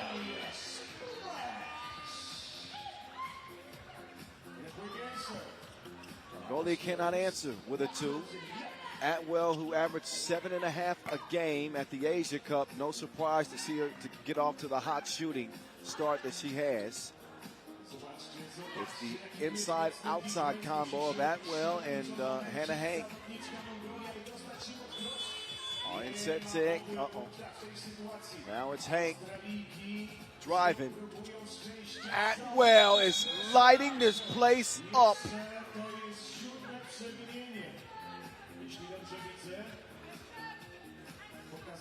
There's that inside-outside combo, but this could be a 4-point play.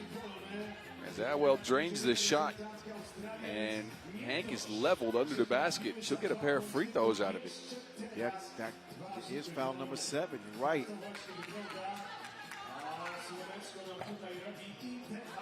Hank gets the shooter's roll.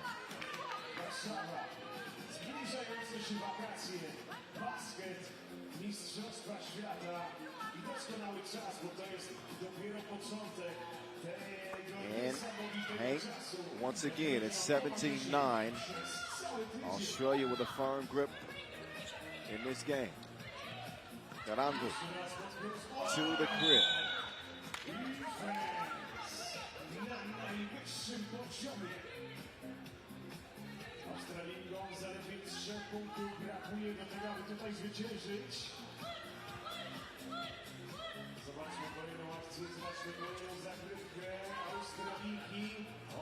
Atwell, heat check. That'll head out of bounds, obviously. And Mongolia with a hill that appears too steep to climb out of.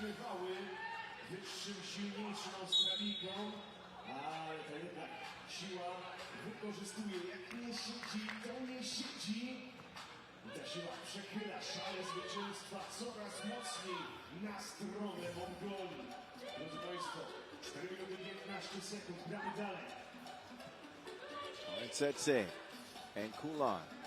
They share the Wilson. From the right wing to the top of the key. Look at the arc on that attempt. That's the only thing to look at. Compared to last year, Mongolia is lacking a creator out of the pick and roll. We saw Nandinku Nyamjab, the 18-year-old, do that mainly last year, right? And she was patient with her action. Now what you see from Mongolia out of a pick and roll is a straight drive or a shot from the creator. Nothing on the pop, nothing on the roll. Oh, look at Hank keeping it alive. Aryan Setseg nearly hits the 2, but it will not count.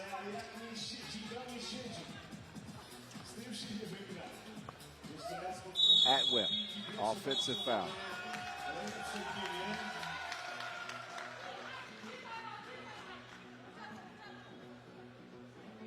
konsultacji arbitrów, bo wygląda na to, że to był faul w ataku.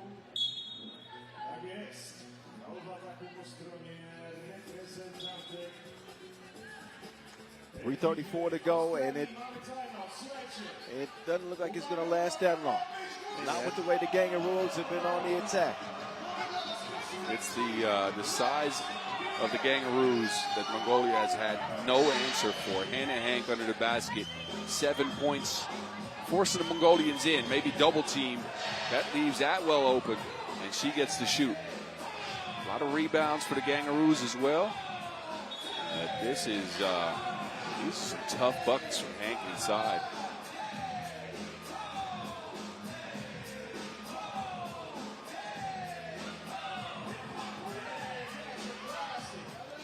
Back to it with 3.5 to go.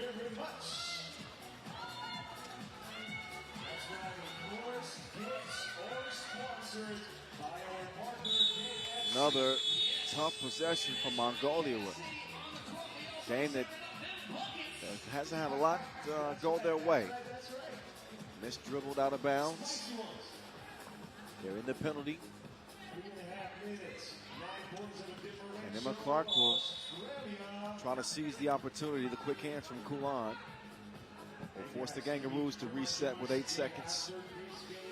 2 games with the United States in it to make sure to fill each and every one of those seats on the stadium. I want all of Clark, you to be here Whittle, there for 2-ball no. Poland versus Mongolia. Let me remind you once again, this Good find again from Clark. Drawing the defense in, getting Whittle wide open. It's a missed shot, but a good offensive possession nonetheless.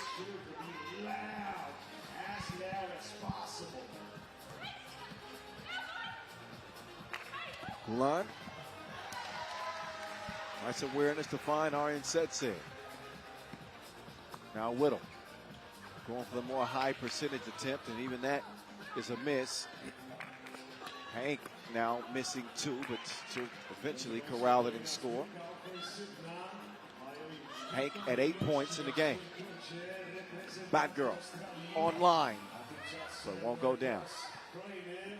Approaching the 2-minute mark, and Australia need 2. Whittle to Hank. On the drive, and nothing they could do with her. She just runs out of time.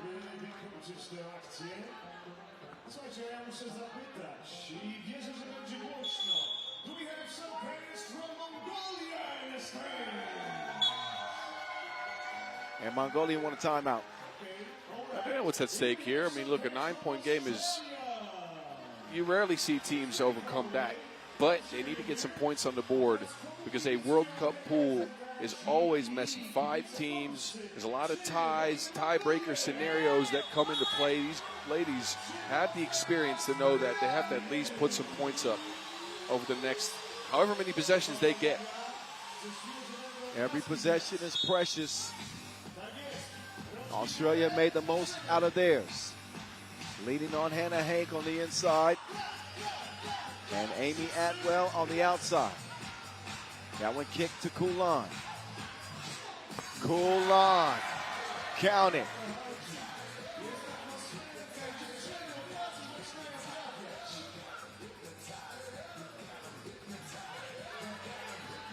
Atwell forces one up. Shot clock violation. Still really no threat, for Australia in terms of getting a win here. Not yet, at least. But they've had some trouble closing this game out. They've had opportunities, with Whittle inside. Oh, Kulan is heating up. Back-to-back 2s.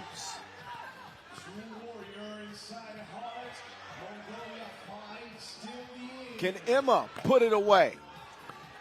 Not yet. Whittle will miss it. And now a 6 foul call on the Kangaroos. Their lead down to 5. Setsek Bardardine down. Seemed to get hit on that face mask there.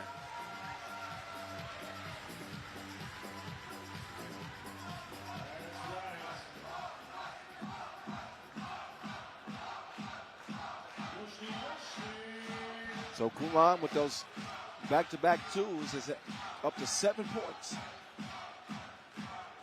They can get another one, it gets interesting here. With 1:30 to play, I do agree.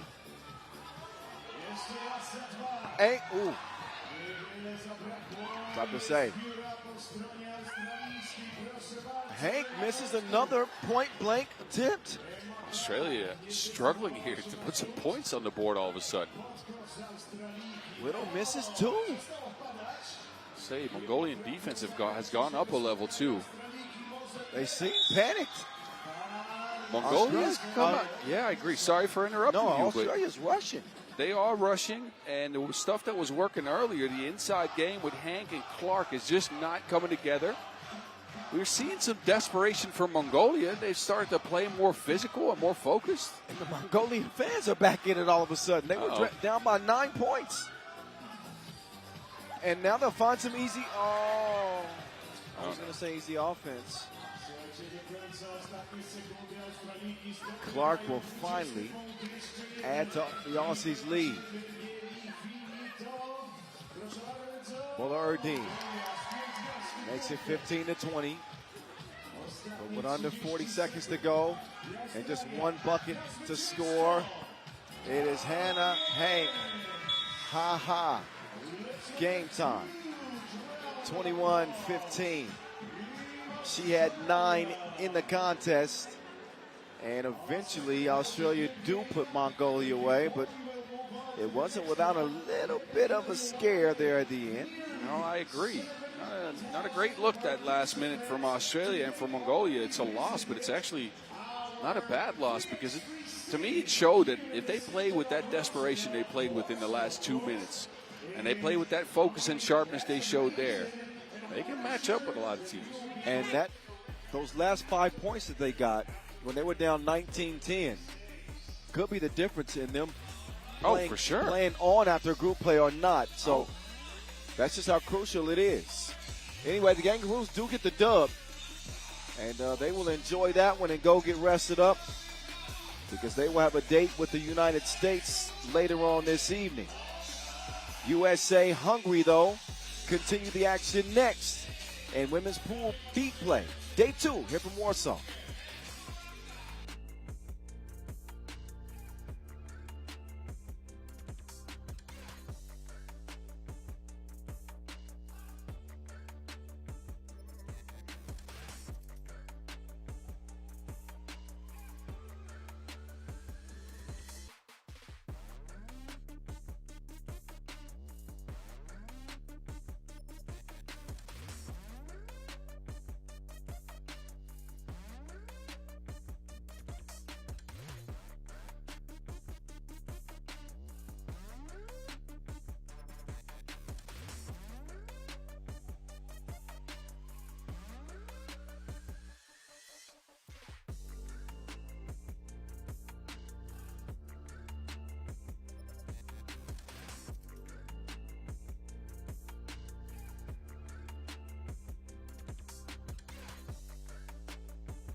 All right, one of the favorites entering this World Cup 2026 are the women of the United States.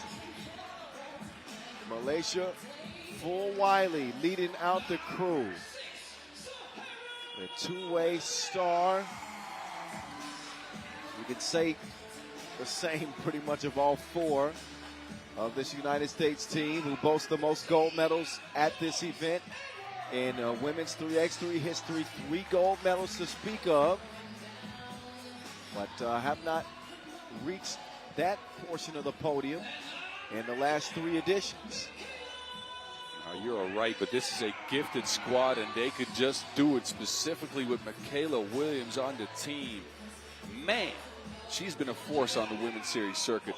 These ladies picked up 2 wins in the first 2 events in the 3x3 women's pro circuit. And some numbers here. Michaela Williams in one of those stops. From 2, 12 for 15. I've never seen that. That is a ridiculous shooting percentage. 12 of 15, that's got to be 80%. 80 something like that, yeah. She's shooting 57% from range on the season. So they should come into this one with plenty of confidence, no question. They got the size advantage in the matchup, but Hungary have been scrappy. Oh, yeah. I like what I've seen from them. Good on the rebound, a balanced effort with Caze with 7 points, all coming from the paint and the free throw stripe. Burundi with 6. Claudia Pop had a couple of 2 pieces. Leylik had a couple of layups. I actually like the way Hungary came out. That was a very good win over Spain from them to start their campaign here. But this is a different beast in the USA. Absolutely. This is a different beast. We're talking, look, Vera Caze is a good inside player, for sure. She's going to have to deal with 6'3" Joyce Edwards that can dunk. A second-team AP All-American. Yeah, I saw her dunk on the gram the other day. I said, oh, it's scary hours. Yes. It might be scary if she dunks in a game on somebody's head. Yeah, that leaves you on the broadcast by yourself. I'm running around. I'm running around if that happens. Michaela Williams representing on a star-studded USA cast. And speaking of stars, VV Bull continues to lead Hungary. And they got to believe in a game like this. I know anytime you play the United States, whether you want to admit it or not, there's always that added incentive, but also those nerves. It's scary. I guess so. What Hungary have to be careful of is the fact that this USA team is not just a great offensive unit, but specifically a very good defensive team. Ton of deflections, quick hands, they're physical. Sahara Williams might be the most physical presence in the entire tournament, men and women together. I wouldn't argue with you on that one.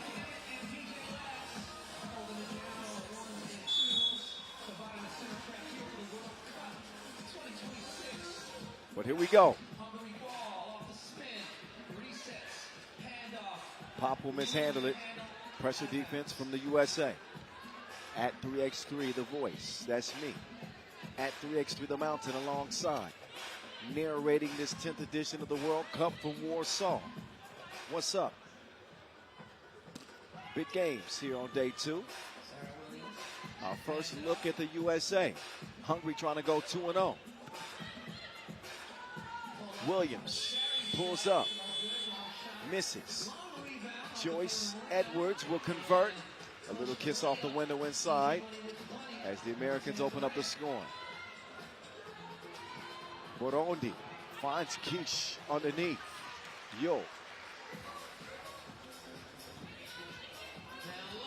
Sahara Williams rushed the shot against Claudia Pop. Now Paparazzi will get it clear. VV. Pass is deflected. There's that defense you were talking about. Yeah, they got quick hands, does the USA. They did make a little bit of a reading error on the pick and roll, so curious to see if Hungary can get back to that. They got Caze wide open under the basket for their single score. Burundi losing the handle. Burundi sticking with it. And will go off the glass. Oh, what a look. Wally kept it alive somehow. Edwards is going to draw the whistle. And we'll head to the line.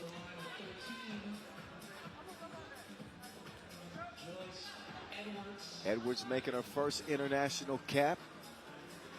In 3x3, yes. Yes. She was on the America team 5-on-5 last year. this is a 3x3 tournament. Oh, okay. I didn't know that. But I mean, we know she can hoop 5-on-5. But can it translate to 3x3? For Wally, no good. Oh, be aggressive. Be aggressive. Sahara Williams is being that, but she ain't getting no buckets underneath. And so the wind starting to pick up here. Slight breeze and a 2-2 tie.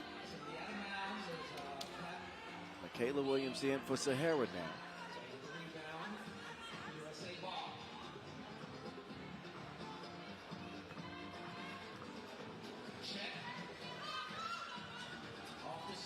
For Wiley. Drops off the dish, and it's finished by Edwards inside. Paparazzi with a dribble drive. Pass for Wiley, put her on the bucket list. What a finish from Pop. And then it's Michaela Williams. Cash money. 3-3. Ledick up top to Keish. Ball fake. And will miss the scoop deep there. Just the presence of Edwards forced that miss. Edwards gives it up now. Michaela, Hezzy, spin move. Pull up won't go. Rebound Red, and a foul on the USA, the first.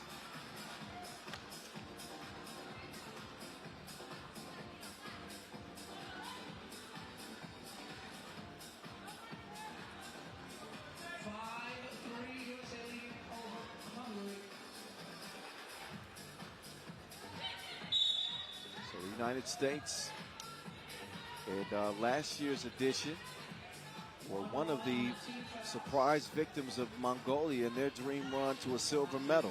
Yeah, that might have been the biggest upset in 3x3 basketball history. I think that it was.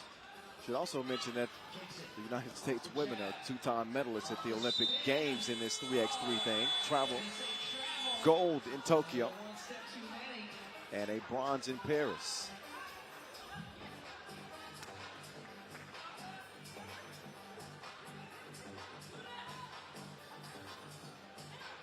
5-3 lead for the USA. Edwards working against the smaller Pop. Got the hook up.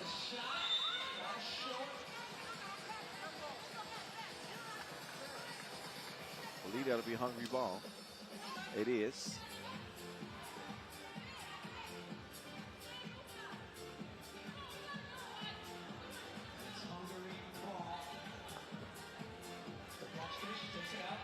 Wiley now in for the USA. Lelick turns the corner. Met by Sahara. For Wiley. She unloads and will miss fire. Lelick. Gatu. Yo.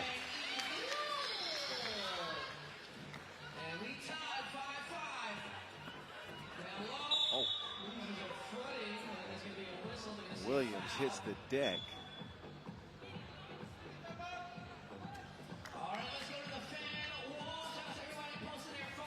Lost her footing there. Does get the whistle. USA playing with a bit of a slower pace than we've seen from them in 3x3 this year. And I'm curious as to why. Faster paced game and a lot of mismatch work has gotten them 2 tournament wins on the women's series. They come in here and play a little bit more of a ball screen centric game, a little bit slower. Interesting little tweak. Credits to Hungary for sticking in this thing, though. Yeah, maybe just being a little bit more deliberate in their approach.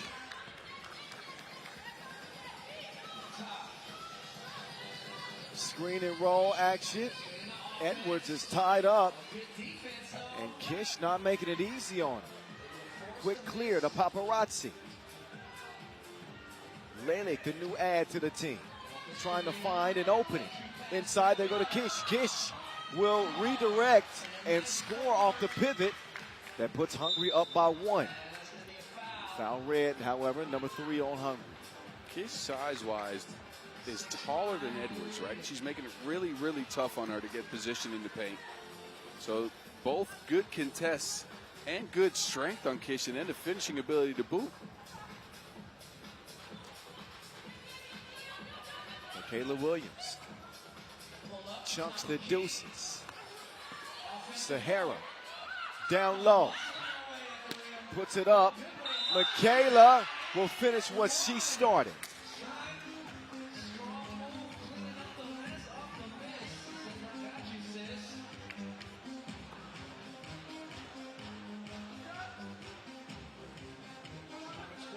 Two-point play chance.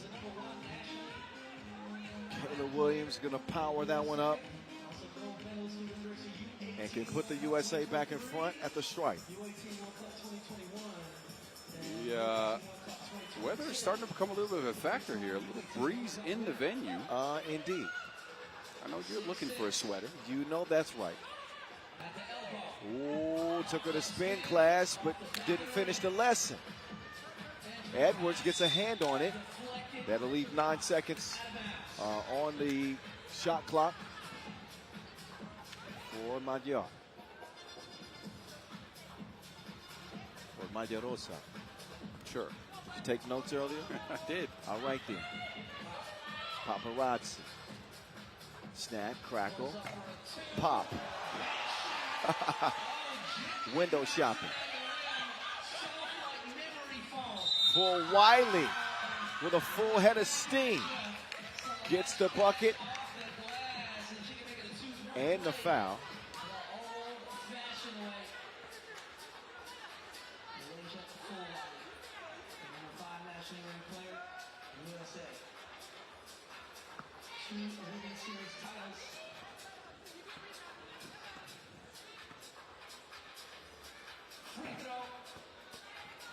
But Wiley does not get a friendly bounce at the line.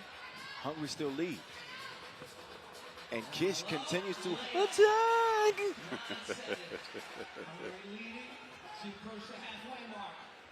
Ball is mishandled. Michaela Williams with the two-step, but not the two-piece. That one's tied up, and that'll be Hungary ball. Jump ball is as good as a steal.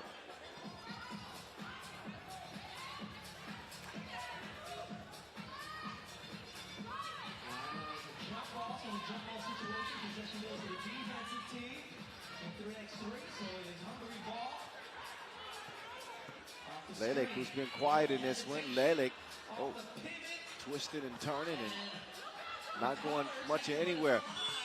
That looked like it was online. From our angle, yes. Yes.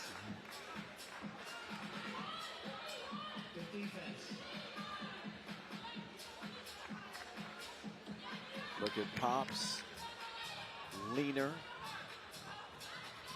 That goes for Hungary. And currently has them in front, 9-7. For Wiley now, moving left. USA unable to take a commanding lead in this one early. Credit the Hungarians. Yeah, a lot of credit. Again, we have not seen that this year. USA's been pretty dominant in the games they've played, and Hungary is doing to the USA what USA was doing to other teams. A lot of deflections, out rebounding them, out hustling them. Well, Hungary's been disruptive so far.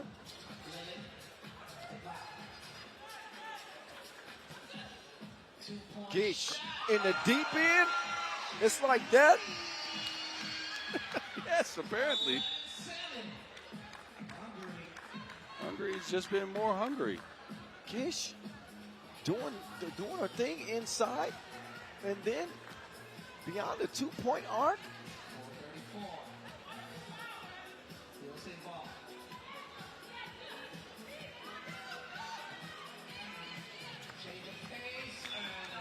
Just nothing easy coming for the USA right now. They're not finding each other on cuts. The passing game's not working. They can't find mismatches. And we haven't seen Michaela Williams, their leading scorer on the year on the pro circuit, do much of anything. Williams still struggling to convert. Edwards gets nothing either, but Williams' persistence will pay off eventually. Pop Up to Vivi Bohr. Vivi keeps it alive, but oh, and it goes off the hands of Claudia.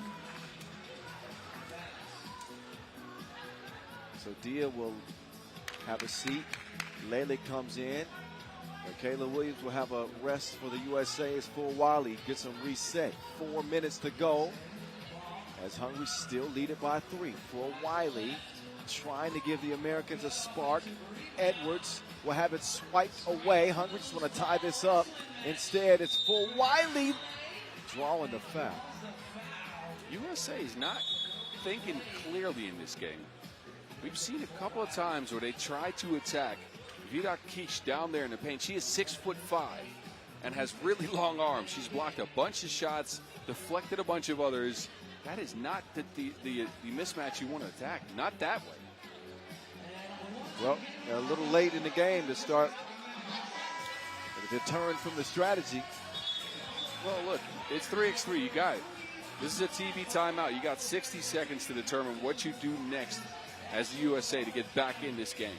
You got to make an adjustment here because what you're doing so far ain't working. Well, they've gotten the looks. They just missed a bunch of shots, point blank range. That is a part of it. I don't know if you go away from that. I just think you got to make the shots. Well, again, look, there's a 6'5" lady patrolling the paint. You got to adjust somehow. Point received. USA receive a point at the line. Vivi trying to sneak through the defense. That ain't going to happen. Oh, Sahara Williams, nothing but you know what. Paparazzi, ooh, ain't nothing over there for you. Hit her with that counterfeit and cashes in off the glass. Nobody home, leave a message at the beat, but they didn't clear it. Didn't clear it. You got to get beyond that 2-point arc with 1 foot fully and at least lift the other. Ooh, that was very close. Ooh, that I couldn't A tell. foot was out, and the other foot kind of dragged. That might have been it. I couldn't tell from that angle. USA don't challenge it. Dia can't double up. Badly missed. Kish has been the kish of death. The Americans cannot do anything with Virat Kiss in this contest. The toughness of Claudia Pop down there. She gives up so much height, but she's the more physical player. It's tough. Tough.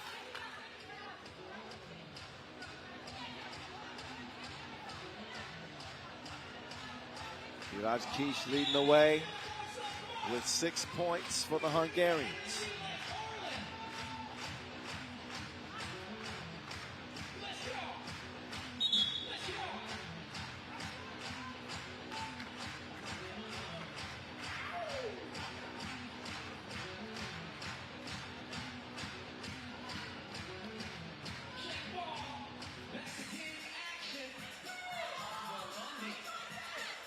Lelik steps through, goes from east to west, but misses it.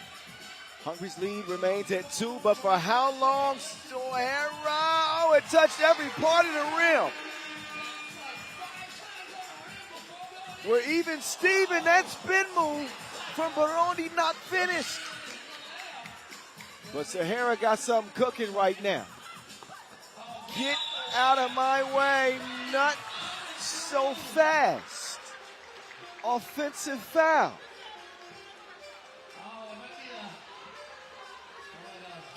But another look at this, you don't see a shot like that so often. That was a crazy bounce. Shooter's roll for sure. Paparazzi. Nope. Quick kick out for Wally. Ball fake to the crib. USA have taken the lead. They're first of the game. Kish going back to work, will miss it. Rebound, tracked down by Edwards. Question is, did she throw it off of Kish or not? I couldn't tell from this Yeah, angle. from this angle, couldn't see it myself. But it appears that it will be Hungary ball. That's exactly what it is. Check up. 14-13. Keish with Pop coming around. Paparazzi. Oh, quick hands. Sahara Williams by herself and can't drain the two that time. Keish flies in for the rebound. Paparazzi refeeds it. Inside, Keish. Shot won't go, but she will go to the free throw line. Shooting 1. Minute 36 left. Hungary taking aim at a 2-0 start. This is quite the game from Hungary, I'll tell you that. They've played, okay, so today they've played a lot better than I expected. After what they showed last year here, they've been super good, efficient in finding their offensive spots, specifically Keish under the basket, although she's missed the last couple. You'd like the 2-ball to come around in this game. Yeah. For USA, that's been Sahara, right? She's got a couple down. But you'd like Hungary to actually get some shooting going as well.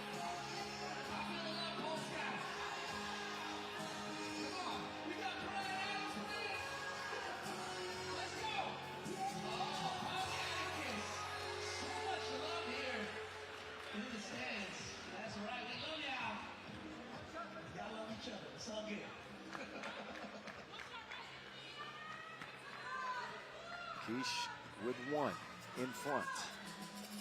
And we'll miss it.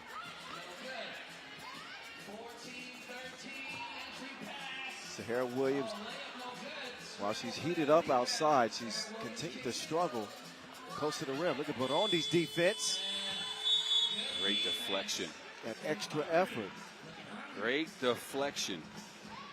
Edwards turns the corner there with her left hand going to the basket. That is a for sure score.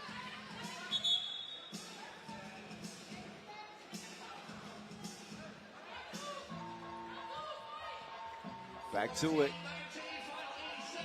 Oh, perfect pass. Lenny setting the table there for Keish. For Wiley now, putting her foot on the gas pedal. Gas pedal. Don't get me started. All right, Sage Gemini. 15-14. Keish back in the post office. She will get it back and scored again. Keish has been posting more than a vacation reel. All right. 15 up. Ooh, this might be a bad foul here. 7th on Hungary. That means they're now in a bonus. 2 free throws coming for the US of A. Sahara Williams will go to the strike. 44 seconds left to break this 15-15 tie.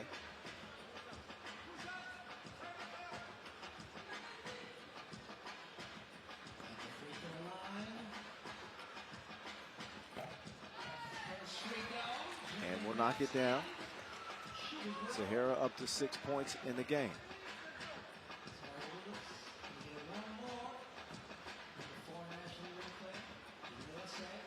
Williams, yes.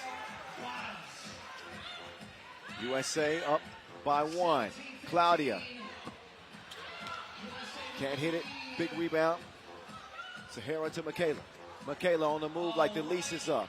She will lay it up. And it's an 18-15 USA lead. Keish backing it up like a U-Haul truck, but can't deliver. Under 20 to go, and it looks like this one's going to be in the bag for the United States, who got a scare early. Michaela Williams, nope. Keish, 2-piece, won't go. Rebound will end this one. USA will get the W, but it was not easy. That was a tight one. 18-15, the final. And they got it going late.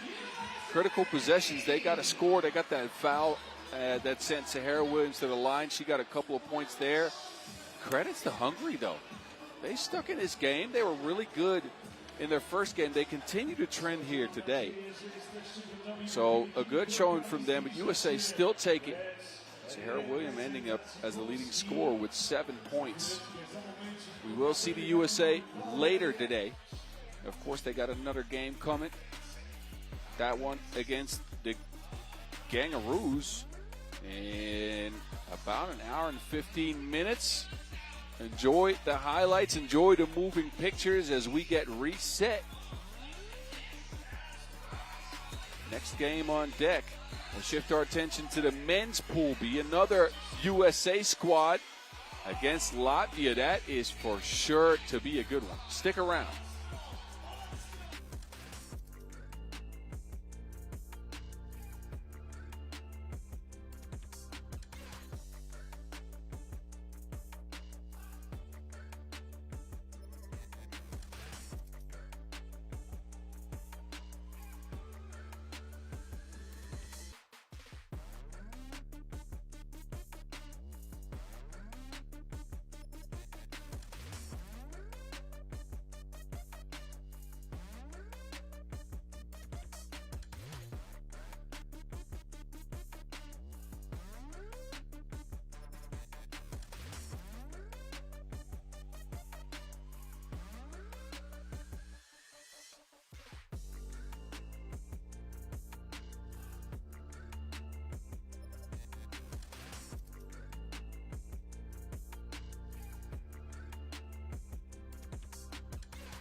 Sun is going down, but the intensity is turning up as we head down the home stretch of day 2. USA women just come away with a 3-point victory over Hungary. Now the USA men will set their sights on Latvia in men's Pool B action. The voice of 3x3, Kyle Montgomery in your ear. The Mountain, Boz Rosendahl alongside. And familiar faces for this United States team as they feature us Team Miami on the Pro Tour. Household names in James Parrott, a.k.a. the Slim Reaper. He gets the national team nod with Big Senny. Mitch Hahn, the real deal, Dylan Travis, and the American Eagle. Slash the Henry, the Caruso. The Caruso? We got a plethora of nicknames for that man. Henry Caruso. Look, Kyle, let me take you back to 2025. At the World Cup in the pool, these two teams met up. It was a 21-18 USA win in a shootout. Latvia was up late, but Dylan Travis came through with a couple of big two pieces there to save the day for the red, white, and blue. That was one of the more entertaining games, as I remember, from that tournament. Yeah, let's see what we get here. I mean, look, this is one for the posters, right? You had this one circled. Oh, this was the one. This, for me, out of all the 20 games today, this is the one. This is the blockbuster. Francis Lotsis, a member of the Olympic team with Sigmar's Raimo. This is the Olympic team. It is, yeah, you're right. All these Latvians represented in the last Olympics. Is that Robin dressed as Batman? It is. It's the masked maze. Norris Miezes protecting a broken nose that he suffered earlier this year. Normally known as Robin. And Carlos Las Manos, Batman. He's got his game face on. This Latvian squad is super dangerous, but I got my eye on Norris Miezes, who's had a great year on the pro circuit. Transferring to a new team this year in Mongolia, Ulaanbaatar MMC Energy. He's averaging 8.9 points per game in 2 events, 7 games played. He shot the 2-ball well, 43%. The question is, how is the mask going to affect that? We're going to find out if it has any effect at all. I don't think that his vision is inhibited at all. Maybe his shooting motion is. Possibly. Francis Lotzis, a very versatile member of this Latvian team and not a guy that you can sleep on.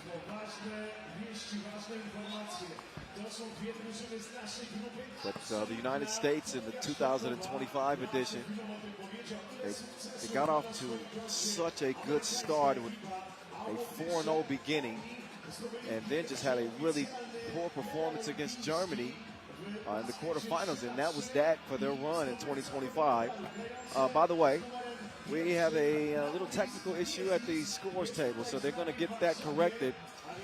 We have a brief delay before we can get this one underway. But they say good things come to those who wait, boss. Well, it gives you some time to zip up that hoodie. It ain't that cold yet. Okay, all right. You're saving that for later, huh? I got to give this hoodie back, too, believe it or not. Uh-oh. You didn't pack a hoodie? After yesterday when we were pretty nippy there in the evening? You didn't think about a hoodie? Okay, all right. I'm to blame again. So, listen, stick tight, y'all. We'll be playing this game. I promise you that. We just got to solve our technical issues.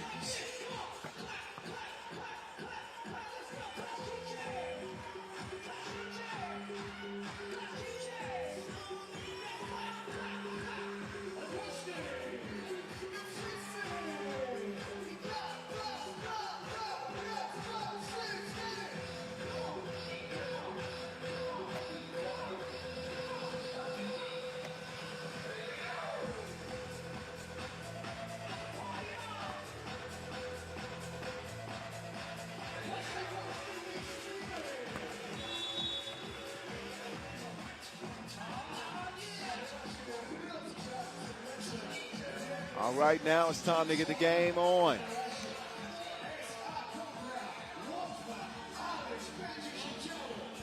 The United States men, who last won a World Cup gold medal in 2019, begin their run here in 2026.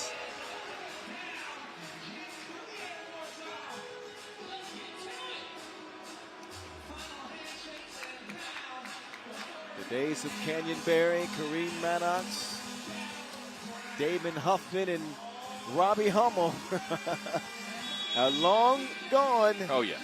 The new chin of Americans against the Latvians. Let's go.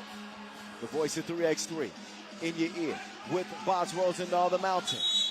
Las Manis.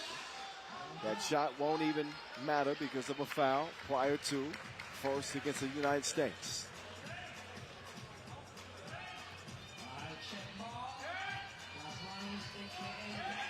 Travis defending Batman. Wymo on the attack. He will put it up and will miss it. Caruso trying to keep the Latvians at bay. Travis hands it off. Henry to Big Cindy. Swings it. The real deal. Turning the corner. Got the shot. Oh, did not get the shot off in time.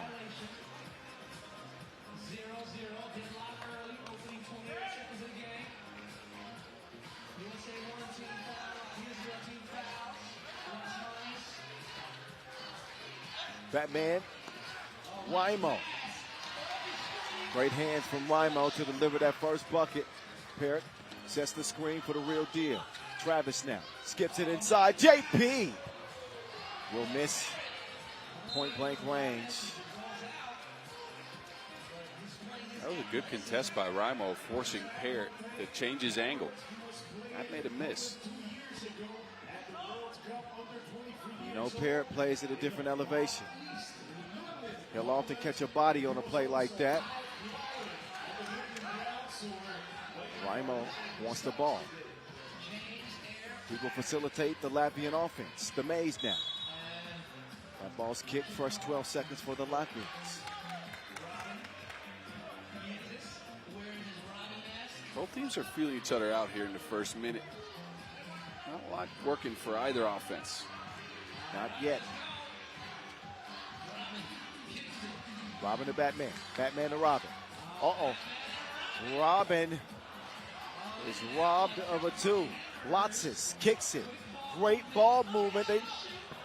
Maybe that mask is affecting the Aces' shot. I'm telling you, man, 43% in 7 games on the pro circuit this year. And he airmails his first one like that. Yeah, missed it badly. Now Parrott will turn the corner, attacks the rack, and he'll get the whistle.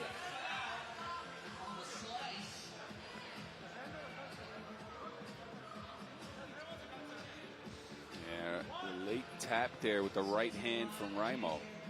That's what got it done. So Parrott will get the free throw to go. Parrott on the season, about a 45% free throw shooter. Las Manos, he'll convert it. Pick and roll. Great job preventing the skip pass to Parrott.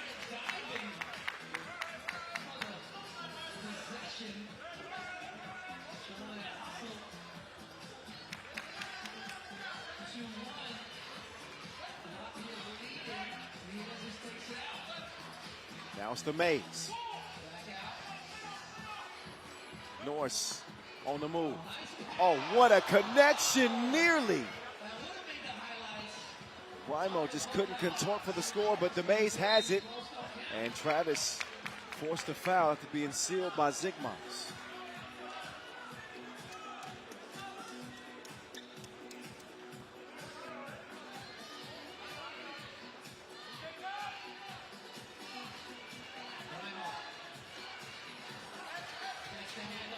Parrott goes down, Lotsis goes up.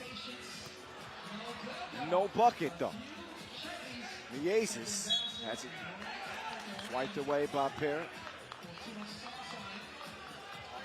Parrott walking a little gingerly after that collision that sent him to the floor. I think he got his knee knocked in. He stays out there. And he's trying to keep up with the Aces. Lotsis elevates over Caruso.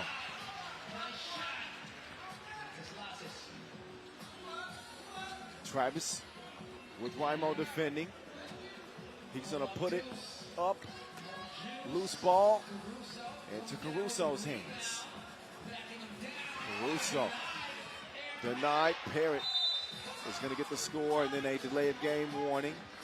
Parrott got to be careful not to lose his composure. Yeah, with the physicality of this game, James Parrott's been more emotional than we usually see from him. Well, man, he's got a hurt knee. He's hit the deck a couple of times.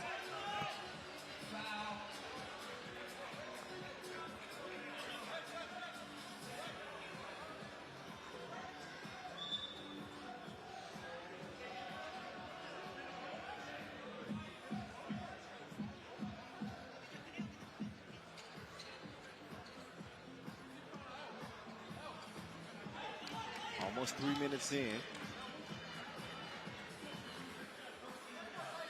And one of several blockbusters on the remaining schedule of the day. Still got the Poland men and Latvia to close the day. Batman. Ball fake from Raimo. Ooh, the recovery block from Hahn. Wait a second, they say goaltending. I gotta see this. Ooh, I don't know about that one. I think that's a block. It No, is. that's a block. That is a clean block. They're going to take a look at this. From that angle, that ball does not touch the backboard before Hahn gets a hand on it. Look who's here on the sidelines. The Polish hammer, Marcin Gortat, I believe. Former NBA player. Oh, yeah.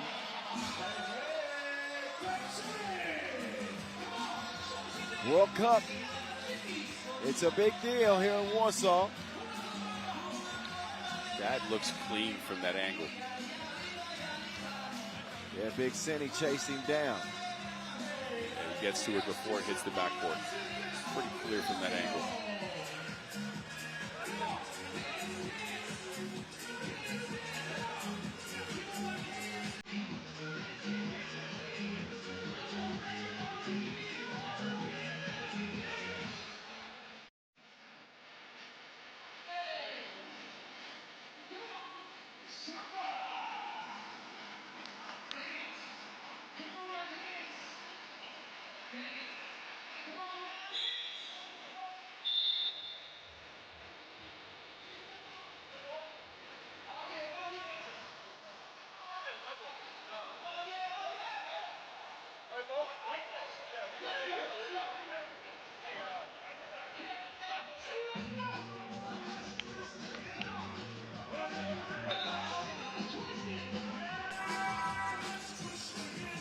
That the decision is clean block, right?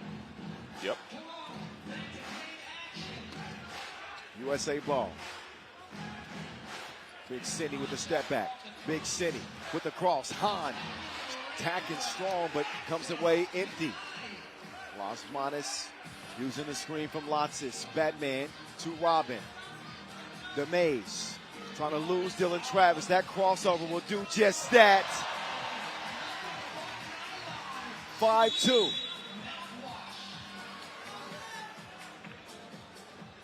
So check out Miezes, took him to the crossroads. Left him lonely. And he buries it. 5-2.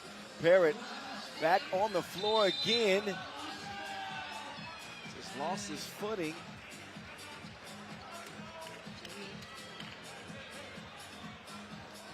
Did a tough go at it.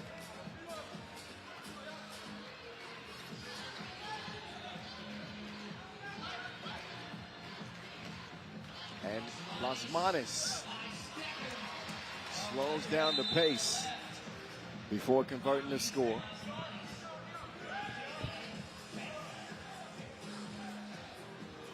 You know what I like about this game so far? What? Latvia have a long memory. These are the guys that usually when they lose a game, they remember, right? I think they got the game from last year fresh on mind. And they've come out with a lot of passion here early. Well, I think it was Latvia who played the USA for gold in 2019. And that was the year they took silver. I think you're right.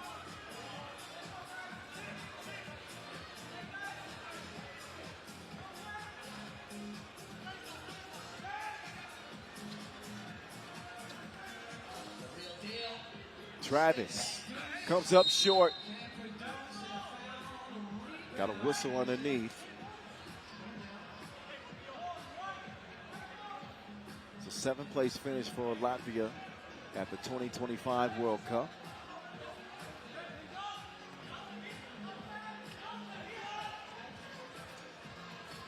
Big Cindy entry pass just out of reach of the wingspan of Parrott.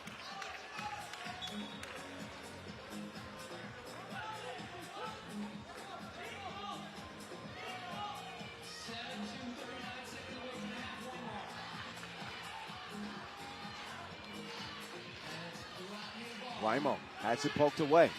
Francis Lotsis back over to Raimo. Precise pass to Batman. Caruso high on the glass to take the board. Parrott will chunk the deuce.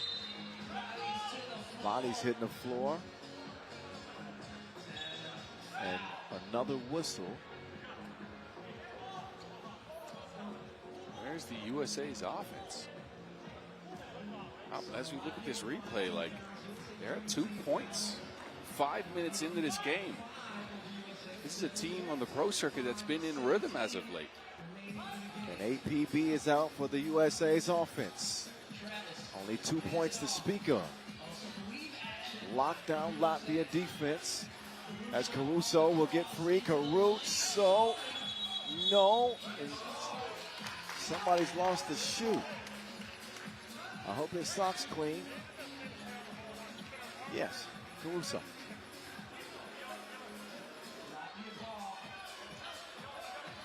Got to give Rimo credit for his rim protection.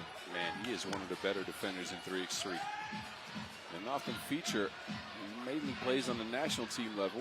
And he transferred into a Japanese team this year. There's Miezis. That one's short. Big City will corral it. Real deal hands it off to JP. Parrott. Payet.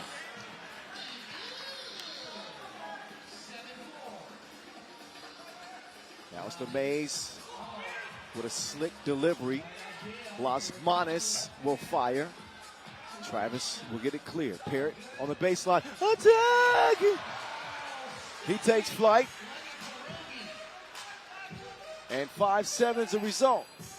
An injection of American offense. Oh, that one's way off target.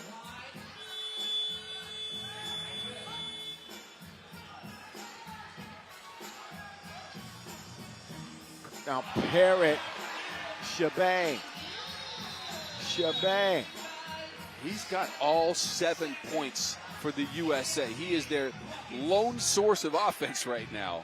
Self-creation from James Parrott, and he's knocking down his twos. There's Parrott taking off on the baseline. That quickly followed by a two-piece combo. Technical free throw here as Travis gets on the board. Didn't quite catch what that technical was for. Me either. But a 1 point lead for the United States.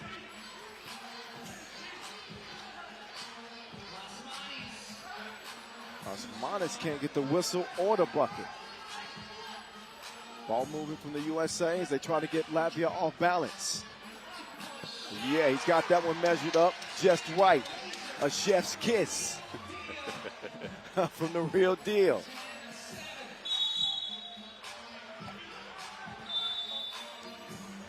Travis, no argument there. He says, good call.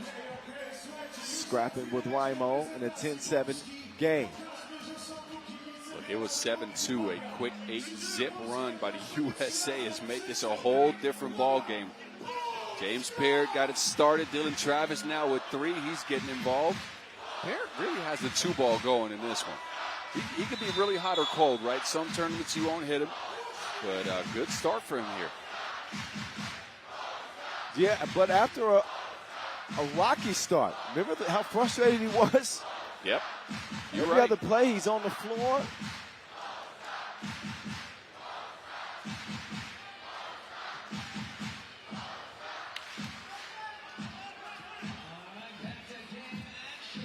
That's a clean play there for Latvia. And they sharply get it down low to Rimo. Big City now. Pull up won't go. Foul number 5 on USA.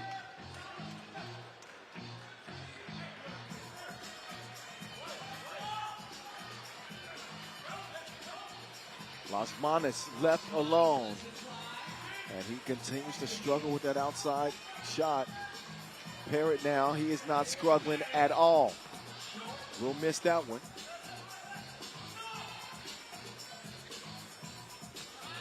Lotsis, he will elevate. 2 hands for safe.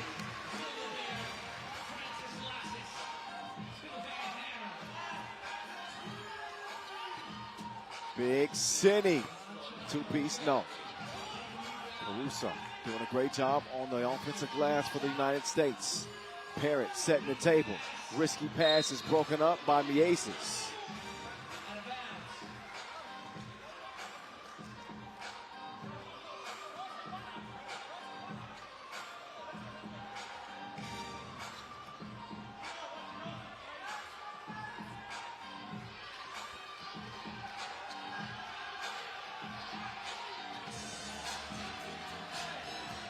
Raimo drops it off.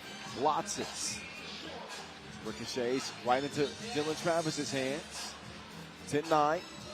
Travis, two-piece on the way. Shabang. He has really come alive in the second part of this game. A couple of two pieces, a free throw. Him and Parrott combined for 12 out of 12 for the USA. And Dylan's doing it out of movement, too. Can do nothing but admire the heart of Dylan Travis. He gets beat on that play. But he is Captain America for the Americans. Big Cinny. He buries it to make it 14-10. Lots is free again. He's hurt him a couple of times in that pick and slip. Caruso. All commits. It's Raimo that clears it for the Latvians. Las Manas will give it up. Raimo. Good matchup with both him and Caruso. Now the USA defense is tightening up. Dylan Travis paid for that possession. Oh, yeah. Oh, yeah. Yeah, Lots is on the move there. That is a clear offensive foul. That was a shoulder check. Minute 23. As USA have jumped in front of Latvia, they lead at 14-11. This has had something to do with it. The real deal. And Mitch Hahn. The two ball is the big difference maker in the game. Latvia have only gotten, I believe, one from Norris Miezes. USA have gotten 4, maybe 5. Hahn's got 1, Parrott's got at least 2, Travis got 2.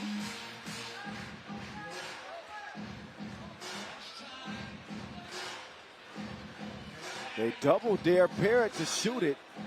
I don't know if that's a good idea in this game. A narrow miss from Parrott. And now Batman playing bully ball, or at least trying to. Comes away with nothing. Travis is down. Ball movement. Over to Las Manas. Latvia needed that one.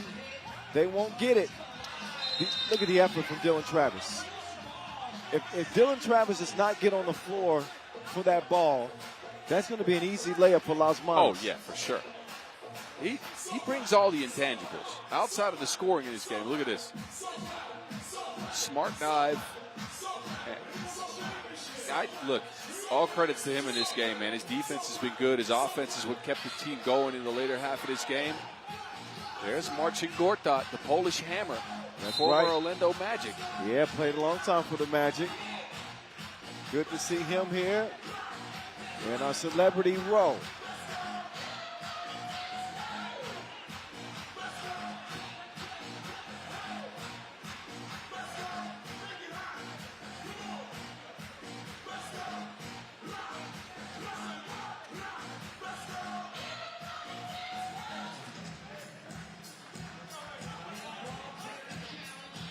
Ball clear challenge. There's a hold up at the moment, under a minute to go. Anything you can get in the game this tight.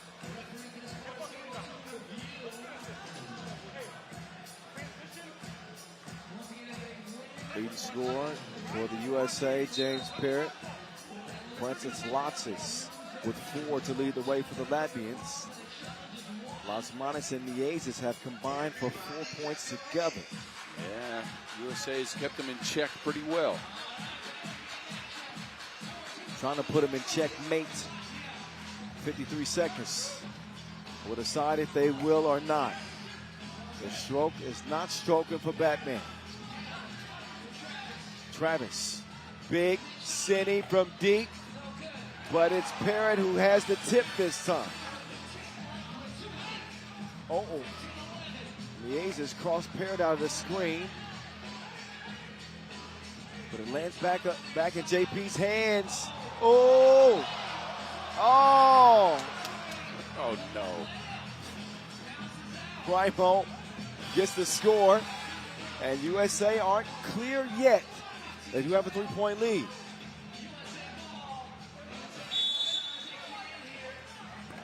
Latvia do decide to foul, but they let a lot of time tick off the clock. They might as well just played out that possession.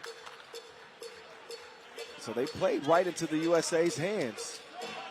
But that deserved a little more than a miss. Let's just say that. Beautiful pass here from Yazes, by the way.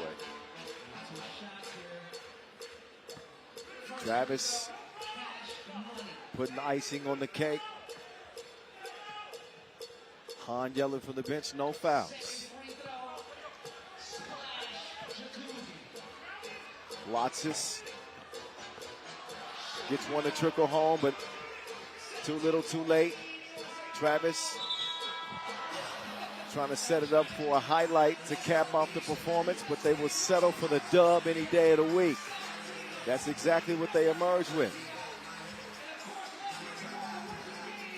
Good game by them. Look, they've guarded the two-point arc really, really sharply. Outside of that last Lodge's hit in crunch time, well, not even in crunch time, in time that didn't matter anymore. Only 1-2 made by the Latvians. Norris Miezes self-created one, but they kept Miezes and Las Manas, normally the offensive duo, to 4 points total. Miezes had to do a lot of facilitating on ones. Yeah.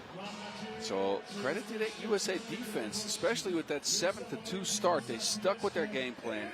They did right under the watchful eye of Gortat. They got it done. That is one that should inspire some confidence for the United States. Homestanding Poland up next for a date with Mongolia. Men's Pool B action.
As the sun sets on Warsaw, we will get a great match here.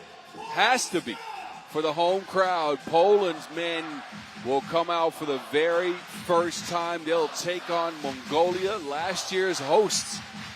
So you couldn't script it any better. This venue is about to explode. I'm feeling the floor beginning to shake. My type of 3x3 game, boss.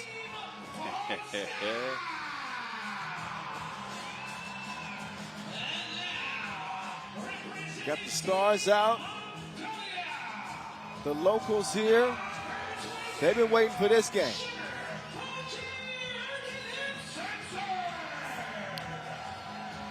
So the Mongolian men came up short against Czechia in their opener. So this is a fairly high-pressure game for them, high-pressure situation. Wanting to avoid that 0-2 start that's looking them in the eyes here if they don't get the job done. Yeah, and they struggled late against Czechia in a 17-14 loss. They couldn't contain the two-point arc, gave up two big shots to Filip Novotny. But mainly they couldn't get the right action at the right time. I think Sugar Ochir and then Etsetseg was their best player on the floor. He didn't miss a shot inside the arc. They couldn't find him late. The Archer, 0 points, 0 of 5 from range. He needs to do better for Mongolia if they want to stand a chance here against a Polish team that is going to be lit up because they're playing at home. That is certainly a shock. By the way, the Polish women played yesterday, and they split their 2 games at 1-1. They'll be back in action tomorrow. But the Polish men, a big question mark looming with this squad. Not the most experienced 3x3 team, but certainly some 5-on-5 talent. And they got a European champion in Przemysław Zamoyski. And I get it, right? They are not the most experienced squad, but all of these fellas, outside of one, have experienced at the highest level. This guy, Michael Sokolowski, played in the Olympics for Poland and the Olympic qualifier. Now, those are 2 out of his 6 tournaments played ever. So, yes, a little light when it comes to pro experience. Ponitka was on the 2022 Europe Cup for Poland a long ways back. So he has some high-level experience as well, especially because Poland made a deep run there. And, of course, this guy, Wazinski, he's new, right? A former ACB player coming out of the embassy program in Spain, transitioning into Poland for this year. And then the 2-time Olympian himself. Yes, indeed. Z-Bo still going strong, representing for Polska at 39 years young.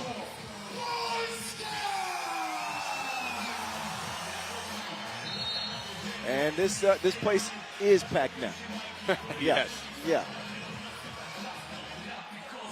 From the floor seats to the nosebleeds. Warsaw has come alive to check out the men's squad in their opener.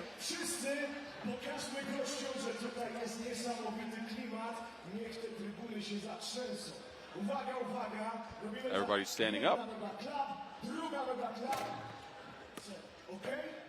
Non-Aryan Bowl getting ready.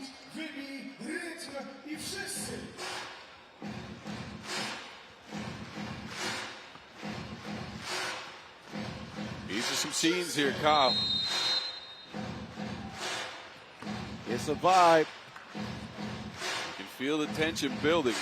And you know the expectations are high, especially, look, Poland come in as a very low seed.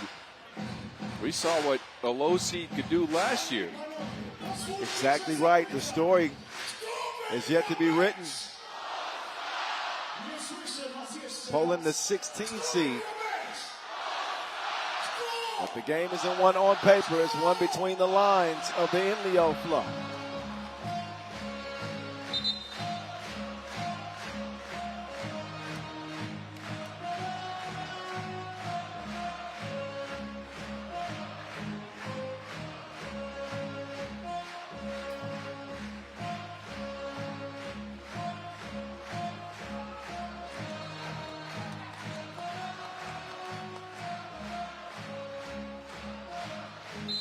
And we are off. Czech ball gets us going. Mongolia and Poland. Men's Pool B action. Nice ball movement here from Poland. That'll lead to a open look. Shabang! Good action. Couple of screens for Poland. Wazinski wide open, but wow, there we go. Quick answer for Mongolia. And a little bit of a careless reach-in foul on a non-Aryan ball there, but some of the early fireworks in this one. There's that too, finds its mark, Wazinski. And Z-Bo. They'll miss the left layup. They'll get tied up. Look at this. Question is, who had possession there? Sokolowski waited it out and then dove on the ball. It might be Polish possession now. Yep. Never mind.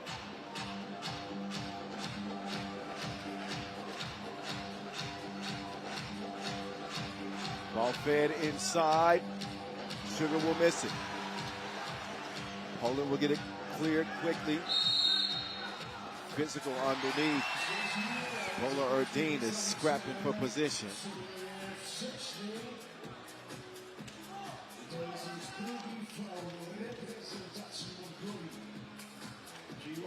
Zebo back at it. Trying to get past the Mongol Lion. No, bruh. The Mongol Lion was not having it.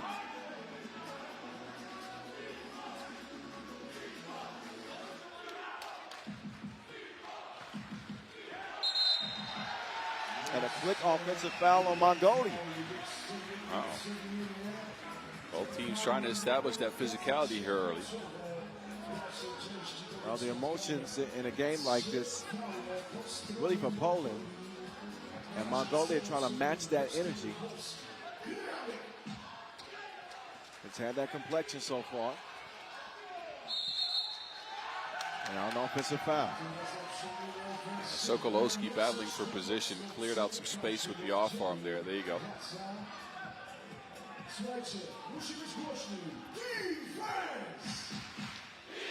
Sugar operating. Gets it back. Two-man game, working to perfection for the Mongolians. They lead by one. That one just out of reach. And Zebo collected and scored. A lot of attack and mismatches from Poland here early in the paint with Zebo and Sokolowski. Mola Erdine practicing his layups uncontested.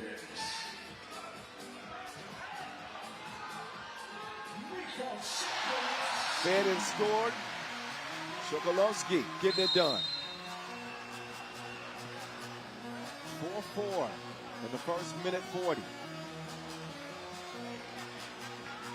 Zamoyski setting the table. And then Sokolowski with the turnaround on the baseline. And Poland's really looking to attack Bolerodin, Gonsolman, but also Anand Arienbold in the paint.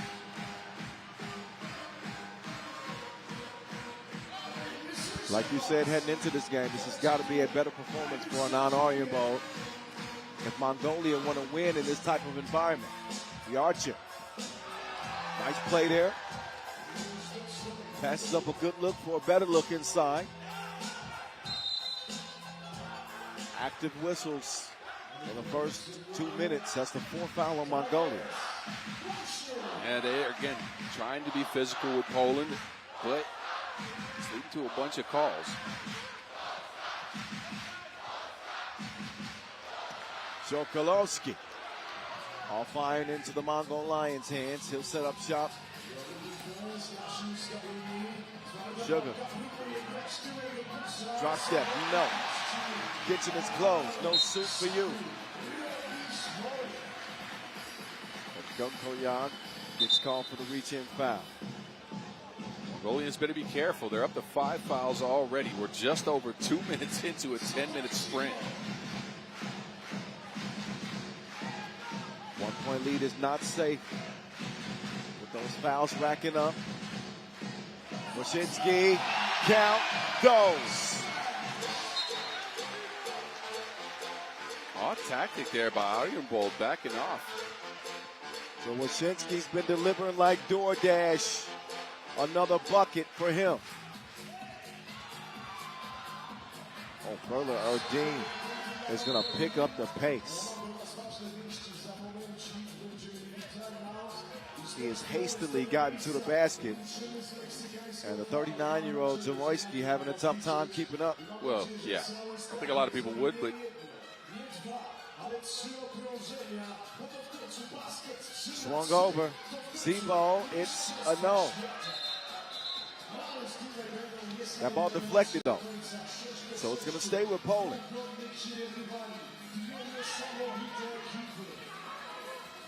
A second to shoot. Zamoyski. No.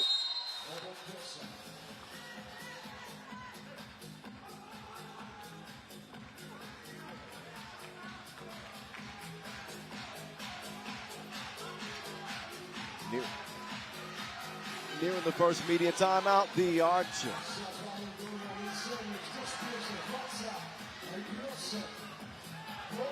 A fake, easy drive. That one courtesy of Ponitka. Active hands, nearly got a steal. Instead, it's the Mongol Lion from the free throw line. He's got some touch, man. We've seen him knock down a couple of these mid-range shots. He's got a long-range shot as well. He's not really come up with it here. He's coming to fight in this one, that's for sure. Oh, yeah. Way to fix a broken play from the Mongol Lion.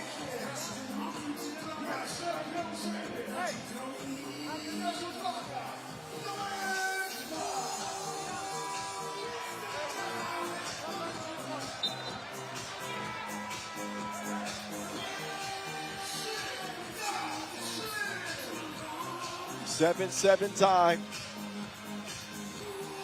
Just over 3 minutes in.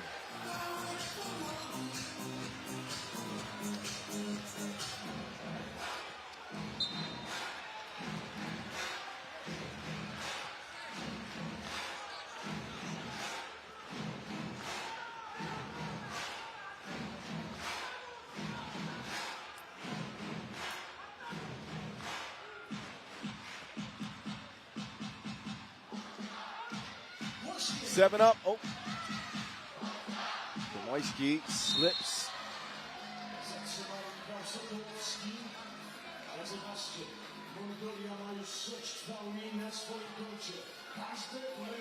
While the game is tied, Poland in a better position defensively with 3 fouls to give. Mongolia trying to give him a bucket right now. The Archer. Bullseye. That one not without dramatics, but his first 2 of the day. Second, actually. Second. Yeah, start the game. You're right.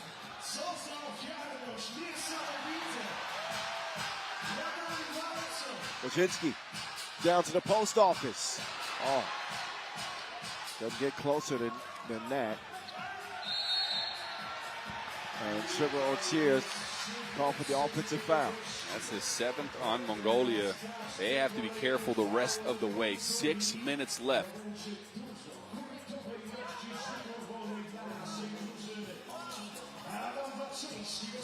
The Polish attack continues.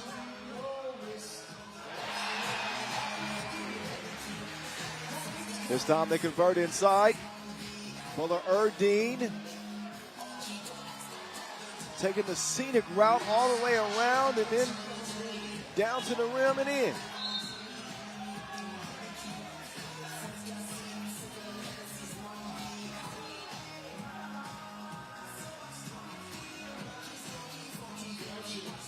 Accidentally lost the defender. Shrugs it off, no problem. Who get the rest? Sugar Otier back in for the Mongolians. Sebo called for the offensive foul. Poland have gotten a lot out of mismatches, but almost nothing out of their team play so far in the game. Screening game not really working. They've attacked in the paint. That is about it. They've looked a little bit frantic, not settled on this contest so far. Dime time. Dime to the dunk. Sokolovsky. He will drive. Wojcicki open. They can't knock it down. Arjen Bol. Poked away. The Archer. For the shoot. Up fake. Loose ball. Saved by Arjen Bol. The Mongol Lion is in the right place at the right time. Sebo, 2 ball. That will shake off some of those nerves.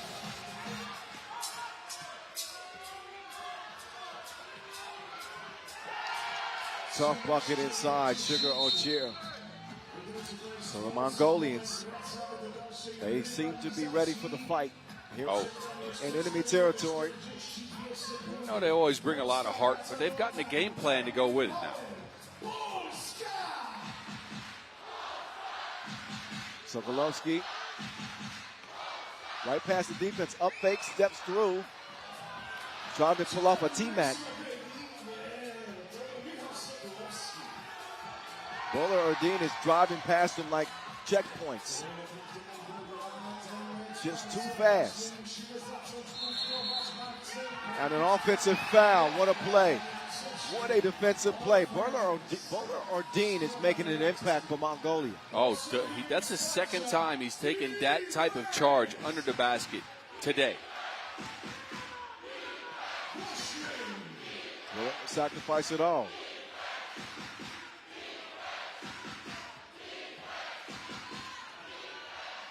Bowler Ordine, not that time.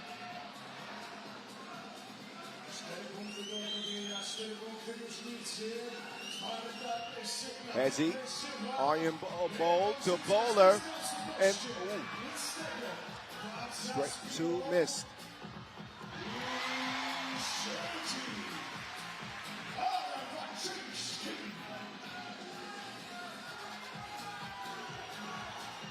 Arjen Bowl, drop step, pull. No. 3.5 to play.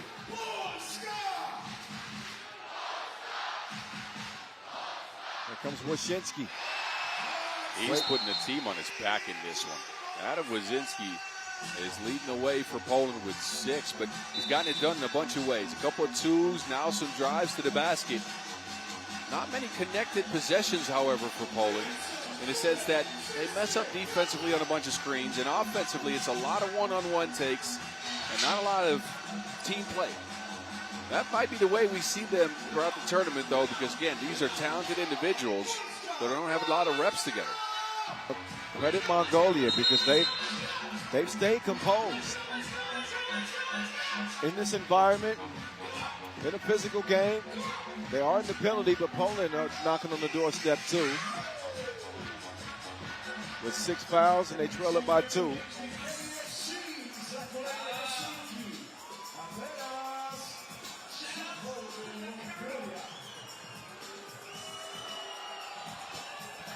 Arjen Bowl able to add to the lead. It's a technical assess to Poland.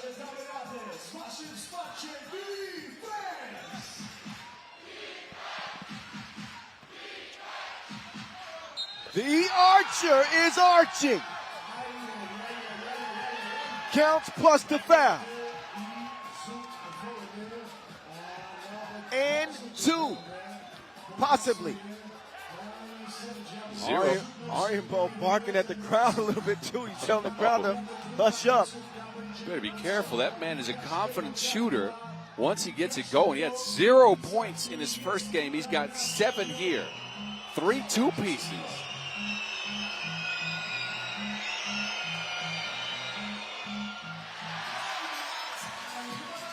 Arjen Bowl off on the first.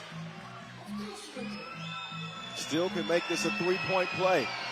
Mongolia's lead at 5. And Arjen Bowl drains it. Arjen Bowl with 8. Trying to make Zebo uncomfortable, but he's got a 2-piece up his sleeve too.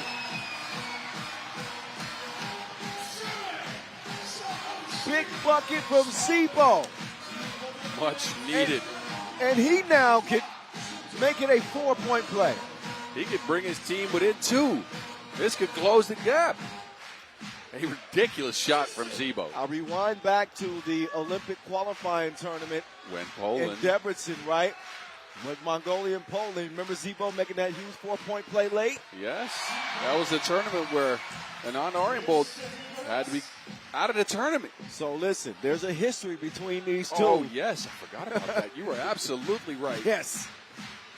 That should only add to the tension. And Zebo will make it a 4-point play in a 2-point game. Zebo with 7 in the game. The Archer to the crib. A non-Arjen Bowl is putting on a show with 9 points. Sokolowski up. Poland ain't going nowhere. How could they? They're at home. Arjen Bowl, no. Wyszynski drives through traffic. Double pump. That was tough. That was tough. Bowler alert. Ordine speeding in for another score. Game point Mongolia. Zebo giving a layup. But Mongolia have to make the most of this possession, or Poland could steal this one. Bullardine, oh, that's a defensive breakdown. And Mongolia pull off the dub, stealing one at home over homestanding Poland, 21-19. Wow. Mongolia couldn't execute in the final minute in their first game. Now they out-execute Poland with a beautiful pick and roll play to end it. But what a game from the Archer, man. No points in his first game. He came up with 9 in this one to lead all scorers. Poland, a good effort. 8 from Zebo, but not enough togetherness to me. You'd like to see them play more in a team concept instead of taking it one-on-one individually every single time. Look, they'll get another try at this later today. It'll be an interesting matchup to close out the action against Latvia. Yeah. It's become somewhat of a must-win for them, though, with Mongolia now picking up a W. 2 men's games left, 2 women's games left to close day 2. Mongolia and Spain in women's pool B is next, followed by the Kangaroos in the USA. But we will get a slight break in the action before we get back to it. So stick around. More to come.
All right, 16 in, 4 more to go. Women's Pool B closes out with 2 games here. Mongolia and Spain first up on deck. Both picked up a loss, so one of them will get in the winning column here after this 10-minute sprint. Mongolia come out first. Lost 21-15 to Australia. But some good signs late in that game. They couldn't get it going for the first half of action, but when it mattered most, they dug deep, found a different gear, played more physical, played with more poise, and I like what I've seen in those minutes. And they are looking to continue that. Arango Adenebayan to the court. Bowler Erdine Batsoy had a good game. 3 of 3 from inside the arc. She ended with 4 points. But the leading bucket getter, well, actually not the leading bucket getter, Audience Setsek Batardine will make it to the court first. She didn't find her range, 1 of 8 from 2. She's going to look to improve. That is the leading bucket getter right there, the Warrior Princess, Kulana Novatar, with a couple of clutch 2s late to drag her team back into things. It ended up a loss. She ended with 7 points. And a lot rests on her shoulders going into this game with Spain. Last year's silver medalist, Mongolia. If they want to match that performance, which is already tough, they need a win here. They need a win. You don't want to go down 0-2 on day 1. We've seen teams climb out of it, but it's tough. Spain, meanwhile, didn't see a lot of good things from the new unit from Spain in that loss to Hungary. It was a 21-12 defeat. A little bit of a lackluster effort for the Spanish. We're turning the page after the all-time great Sandra Igravide and Vega Jimeno retired just a month and a half ago. Igravide here as a coach with the squad. This is Che Alarcon, Alba Prieto Martinez, Cecilia Mujate, and a veteran, and of course Olympian, Garcia Alonso. Spain are looking to turn things around just as Mongolia lost a rebounding battle to Hungary by a large number. Didn't get a lot of quality shots up. We'll see how they'll fare against the physicality of the team in white. This is a matchup we did see last year at the World Cup, by the way. That was a large Spain win, 22-10. That was still in pool play before Mongolia went on that improbable run. Well, thank you, Raul. That was wonderful. Just got myself a coffee. Very glad for it. Before we get the action underway here. So these teams have met up recently, and with recently I mean last year on the national team stage. That a different looking Spain team, of course, and also a little bit different looking Mongolian team. So no assurances here. We'll see which team comes out the sharpest and can get a W to go with that loss they both sustained earlier. Look for Mongolia to go into Ulaanbaatar often and early. The ball screening action they had with her late in the game against Australia worked. I'm curious to see what tweaks Spain has had as they need to adjust after that loss, specifically because they didn't stand much of a chance. 9 points down to Hungary. But a new chance, and this is the World Cup, so you even have a chance after this one. Last year's winners, the Netherlands, went down 0-2 on day one of their campaign. They ran all the way to gold after that. Anyway, here we go. High post action for Mongolia to start. Bowler Erdeen. They look for Kulan. It ends a screen. Bowler Erdeen to the rack. Well defended by Alarcon. Martinez, they swing it. Screening action. Alarcon now sharing. Mujate. Not good on the layup attempt there. Bowler Erdeen on the move. Quick layup from Bowler Erdeen. Continuing her stellar play. Alarcon looking to answer. She'll get hit on the arm. Whistle on Mongolia. And Che Alarcon to the free throw stripe.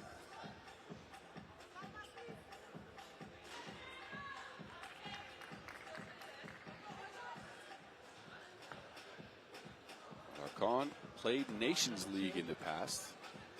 This is her first time featuring on the seniors level national team. She's showing some things. We've seen some flashes. Pop, pick and pop for a bat girl. Arian Setseg is still off the mark from two. Alarcon again. She can't get it to go. Mongolia secured a board. They swing it. Kulan on the attack. Straight to the rack for the Warrior Princess. But Alarcon right there with the answer for Spain. So punch for punch here early. 2-2 game. And then a foul on Arian Setseg. Still rocking that mask. Unsure what the injury is. We're gonna have to get some answers on that. Arian Setseg will take a seat, as does Alarcon. Again, that high post look here for Mongolia. Narango on a drive. That not a great attempt. No whistle on the play either. Narango just runs into Mujate here. That's out of bounds. Martinez to Gracia. Back to Martinez. Pick and roll action. Mujate is wide open. The patience on that screen. Is that how it's been going the first 2 minutes of this one? Oh, yeah. Punch for punch. Here we go. But Erdine comes away with the rebound here. Bowler Erdine. Setting up back girl for a good look, but not exactly what they were hoping for. Mongolian men with that big win over Poland.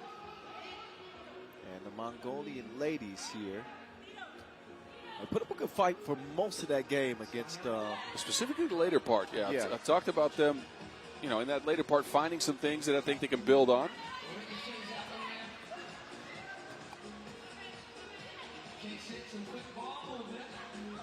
Obviously going to need a big performance from Kulan. Oh, step back! Step up!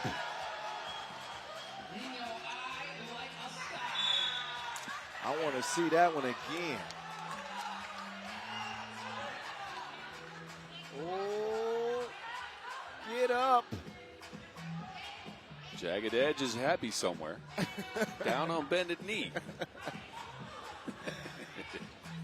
Down on the Martinez. Uh-oh.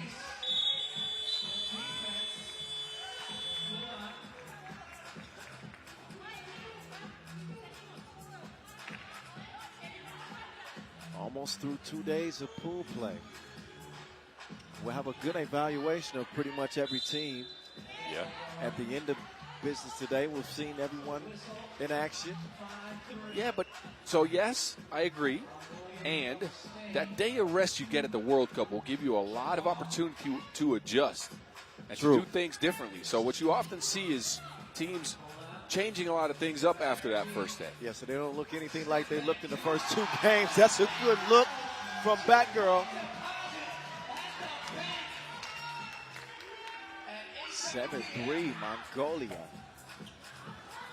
So kind of picking up where they left off at the end of that Australia game. Kulan hitting a couple of twos late in that one. She forces up an ugly 1-point attempt right there. New age Spain trying to work out the wrinkles. And Wahate will get down in the post and still come away with nothing.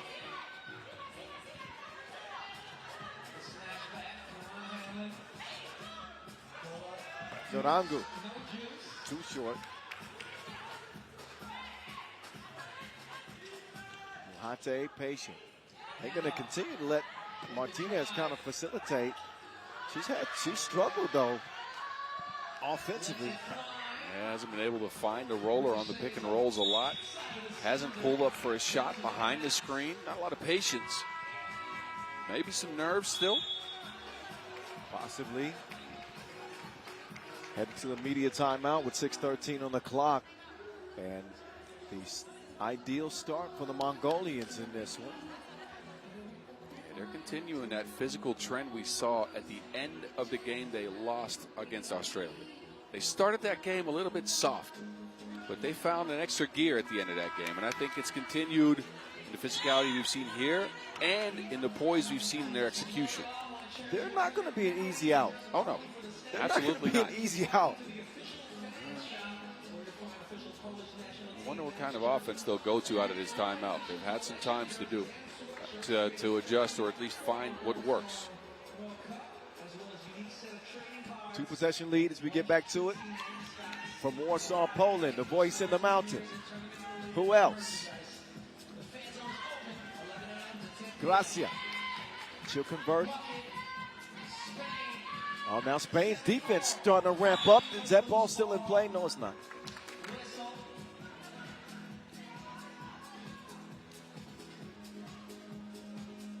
Ardine is helped to her feet. But it is a turnover on the Mongolians. España back up top. Team Spain trying to execute a game plan that Coach Igaravide put in place for them. They would love to have an Igaravide-like shooter on this team. I'll tell you that.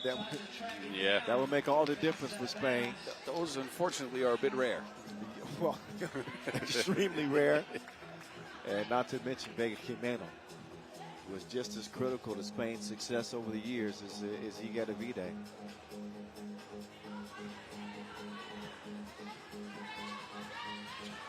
Badardine patiently waiting.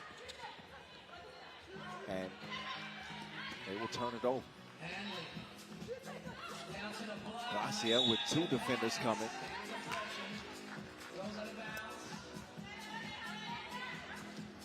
Narangu will check in. And Bowler Erdine will check out.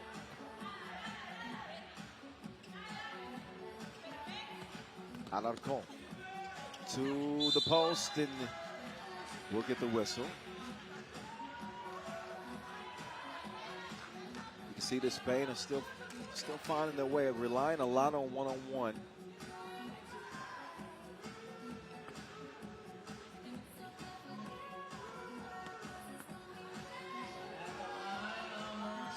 Alarcon.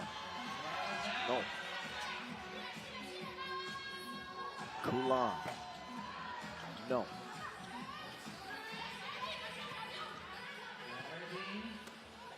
Good defense.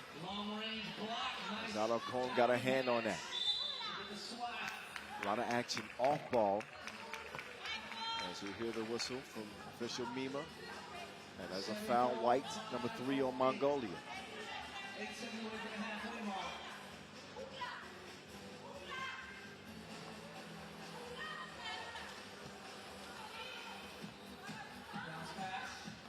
Martinez on the move. Alarcon, 2, goes begging. Kulan and Bowler Erdine get it clear. Narangu swings it left. Bowler Erdine changes direction, puts it up in the wind, and into Mahati's hands it goes. Alarcon now from the corner. Muhati. Oh, yeah, you knew that was going to be a foul. Oh, yeah. Bowler Erdine got caught in the mismatch. Didn't want no part of it. Smart foul.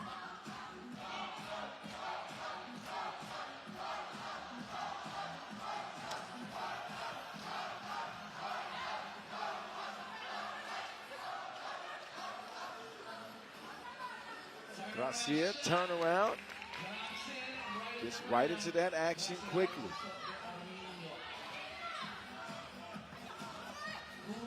Kulan with a wild drive. Mongolia's lost some of that sharpness we saw on offense to start the game. Yeah, 2, make that 3 in a row now. 3-0 run for Spain to pull within 1. What's going on over there? That's an unsportsmanlike foul called on Martinez. Uh-oh. Looked like she was almost trying to hold Kulan up. I don't know if this was... Not much of a play in the ball there. Yeah, not much of a play. Start. I'm fine if this call stands. I'm also fine if they decide to. Yeah, I think either way. Either way, I agree. If it does stand, however, that is a big break for Mongolia right as they're losing the momentum, losing their focus a little bit. If it stands, it'll be a couple of free throws. They're going to take a closer look. There was one arm definitely wrapped around. Oh, yeah, unsportsmanlike. Yeah, it is going to stay. It's going to stay. So Mongolia with a chance to stop the bleeding, so to speak. After Spain has made a run to climb back in the game. You wouldn't want anybody else on the line except for Kulan Anobatar. And she will shoot her 2 shots right now.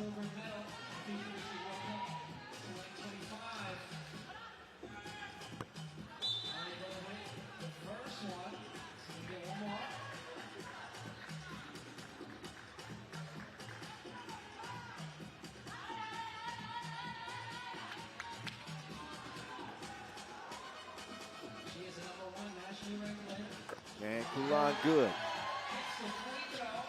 So able to make it at least a 2-point lead. Alarcon. Back iron. I like what I've seen from Alarcon today. She's not hit most of her shots, but the shots she's taken have come out of movement. She's made the right decisions out of screens a lot of times. I think It's a good ad, especially on a Spain team that you can't expect much of as they work through their chemistry issues and not played together ever outside of, I think, a training camp. Yes, that's relevant. You got to take the little victories here with a rebuild, right? And again, in 3x3, chemistry is super important. You can see that with this Mongolia team. Yeah, you're very glass half full. It's hard for me to be encouraged when the shots are missed, right? Martinez has really had a tough go at it, and I'll call him shooting as well. I agree, but again, in a game of percentages, you got to take what you can get as good instead of continuing to dwell on the bad. Martinez now inside. I think Muhati has been a bright spot, but she's also got the most experience. Mongolia's lead at 1. Runner won't go. 3.5 to go in this one. Martinez. Not that time. Narangu skies for the board. She will clear it right with Batgirl. Batgirl on the move. Drops it off to the Warrior Princess. Kulan. Goals ain't loyal.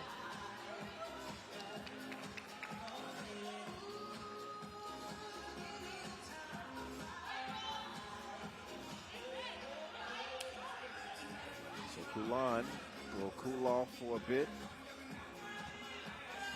as she substitutes out of the game. The speedy bowler Erdine looking for an opening in the Spain defense. He throws up that. Maybe not the best shot selection for Mongolia. Well, bowler Erdine committed to that drive but couldn't get past her primary defender. That left her with a bad shot. Quick hands from bowler Erdine. Forces Alarcon to give it up. Gracia and Muhate. Back to Gracia. No.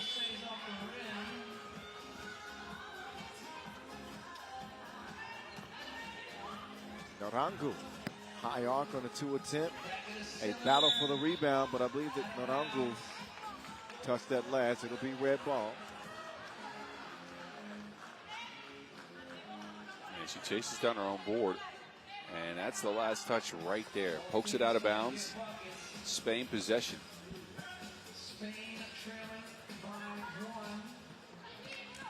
Spain a bit trailing, but chomping at the bit, slowly trimming into the lead. Muhati can even the game up, and that's exactly where we stand. 8-8.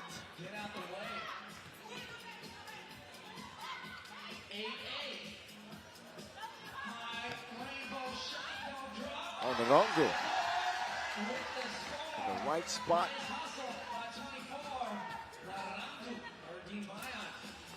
Muhate the same. Unstoppable down low. 9-9. So with 1:57 left, it is a 9-9 contest. And a very tight game. Not a lot of offense to go around. And don't expect to see a lot of offense the rest of the way either. Seen a lot of these type of possessions. Well, yeah. Desperation heaves late. Kind of a scrappy game here. Neither team executing very well, shooting very well. Hence the 9-9 score. Yeah, and for Spain, it comes down to patience in the pick and roll. A couple possessions ago, we saw Muhate tie the game on an offensive rebound. But this was a drive out of a pick and roll that saw no screen hit out of 3 attempts. That's what you don't want, especially with Muhate and all of her size. Patience behind that screen means you can hit, you can get an angle on a defender, then you can get a roll. We didn't see that. Relaxation zones, interactive games, and plenty of opportunities to win festival merchandise. In the twilight of this game, Gracia with a short turnaround. Rebound lands in the hands of Mongolia with Bat Erdine. Trying to receive the pass. The interior defense from Spain have made some plays. that ball spit out. There's a toe on the line. That's going to be a 1 for Martinez. Uh-oh. If she just takes her toe back a half inch like that, Kulan with a big deuce to respond. That was a Michael Jackson split there for Gracia. Martinez, ow! No. Pulled up, and here we go again. Save your voice. We got a few more days of this, don't we? Yeah. Yeah. We got a timeout right now, so everybody will rest up with exactly a minute to play in this 11-11 tie. It's such a tight game. I can't tell at this point because no offense has really worked. So what do you go to? All I can go on is the fact that last game in the last minute, Mongolia came up with some stuff, right? So maybe they can dig deep and find that extra gear again. But outside of the first couple of minutes, I haven't seen that in this game. Well, it comes down to the stars, right? This is where you have to have the playmakers make plays that ultimately decide the game. So obviously that's going to be Kulan and Obatar for the Mongolians. She and Bat Ardeen, or Aryan Setse, rather. Kulan. Oh, got a whistle.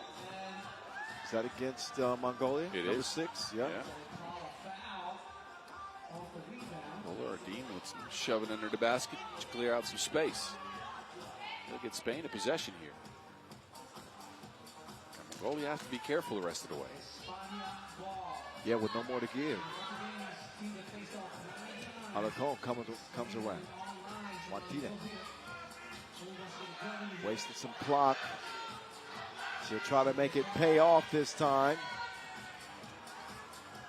Alarcon gets it done. Spain do assume the lead, but for how long? Kulan, too strong. 20 seconds left in this one. Martinez shoots it early in the shot clock. I'm not sure. Nope, that is inexperience right there. Now 8 to shoot. They'll get it to Aryan Setse. That ain't going nowhere. That Wilson went missing like Castaway. Wilson! Wilson! 8, well, this looks like it's in the bag, right? Well, look again, a lot of things can happen in 8.4 seconds, but with Spain in possession here and Mongolia unable to get a lot of quality shots up, I'd say yeah. Okay, but if you're Mongolia, You want to foul, put Spain on the line and try you- to see if they can miss one. And Spain check with Muhate up top. I'm not sure what her free throw percentages are, but Mongolia better foul fast. 9.2 seconds on the clock. The shot clock shouldn't have been that low to begin with. But anyway, it was a foul before the horn. Cecilia Mohate last year on the women's series, in 8 games, a 67% free throw shooter. Mongolia right now hoping for that 33% to kick in. Because if she misses one, they could tie things up with a 2, right? And then they put 3 people in the paint. So somebody will have to drift out and get a quick shot. 8 seconds left. 2 shots coming up, and there's that 33%. I don't know if Spain put the right person on top there. I don't know if they realized Mongolia would foul. But again, maybe they have faith in Muhate. I don't know. Well, she gets the second to go, so Mongolia will look for a tie. Martinez gets a hand on it, pokes it out of bounds, which isn't the worst thing for Mongolia because it gives them a chance to reset here. Yeah, they usually have really clever play designs to get a 2 up. I'm curious.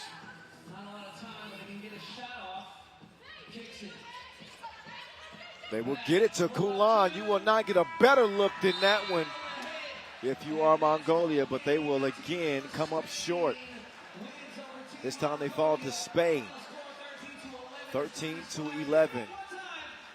So, and not an ideal start for the 2025 silver medalists. And that will leave us with one more women's game on the schedule. In Pool B, Australia and the United States. Get ready. This is going to be a heavyweight bout. Yeah. I don't think that it'll start with a whistle. We're going to ring a bell. You think of Sahara Williams and Hannah Hank inside? No. All right. Yeah.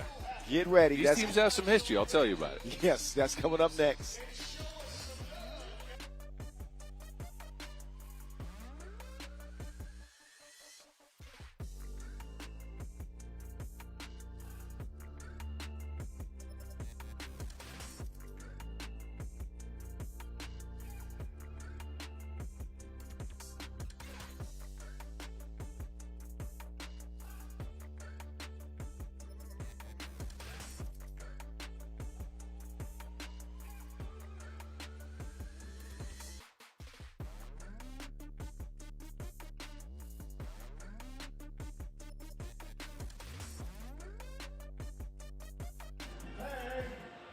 Zainteresuj się kolego swoją drugą połówką.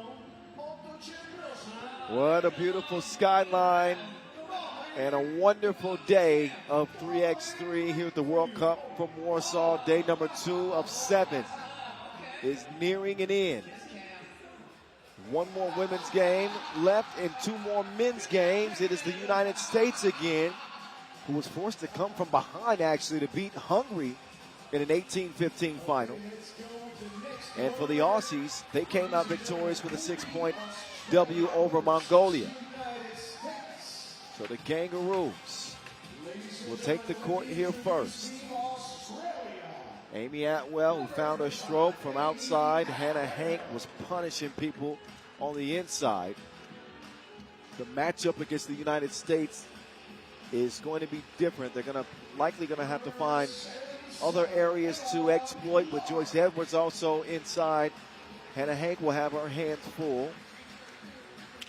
It'll be an interesting one, especially because Australia leaned heavy on the rebound and lost some confidence late in that game against Mongolia. It took them some time to close it out. They struggled a little bit to execute offensively in the last minute or so. They did pick up, again, 26 rebounds, 12 offensive, but they were just chucking the ball to themselves under a basket a bunch. That's true. The conversion rate on the inside has left some to be desired. But that goes for both teams, because the USA missed a lot of close ones. Yeah, so here are the stats. 11 for 22 inside the arc for Australia, and the USA 8 for 25. See? That is not great. 1 of 10 under the basket for Sahara Williams, who did grab 8 offensive boards. It's a bunch of me-bounds. You are right. It was a bunch of me-bounds. You are absolutely right. But a little bit frantic on some of those shot attempts instead of taking their time. And I think that contributed to a lot of those misses. We'll see if a more settled USA team presents themselves in this one in the matchup with the Kangaroos. So these two teams, Kyle, they met up in the women's series early in the year in Chengdu at the very first stop. USA at that point played with 3. Sahara Williams, Michaela Williams, and Joyce Edwards against 3 of the ladies that represent here for Australia. That game went down to the wire.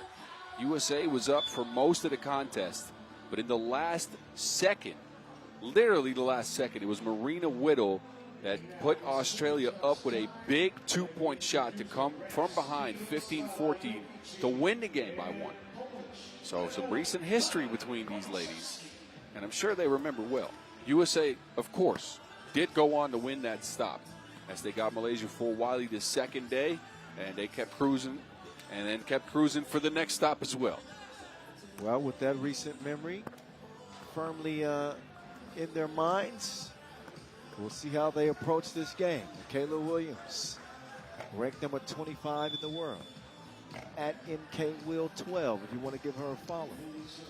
You can follow my partner if you want. He'll welcome some new friends at 3x3 The Mountain. Yes, please.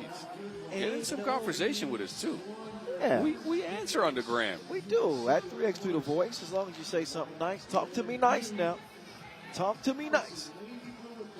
We're going to need some bars from people, too. They need to hit us up because it's a long week. Some Ghost Riders, welcome. Come on.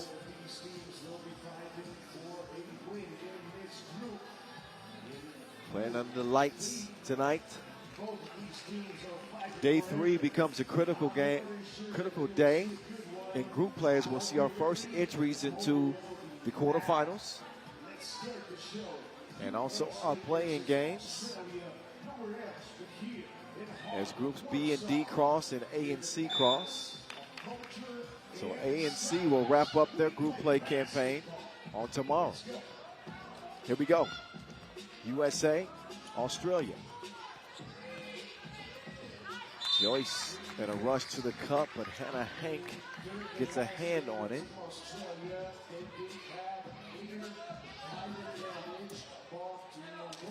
That matchup between Hank and Edwards is going to be an interesting one.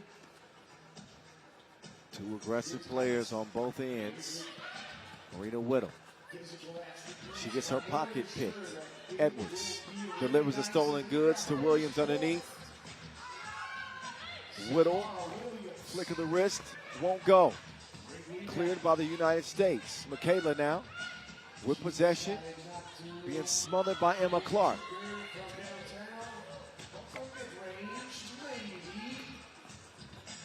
And Emma gets a hand on that one. Good defensive possession for Emma Clark as she will now check out. Michaela Williams resting for the United States. Joyce Edwards up top to get them restarted.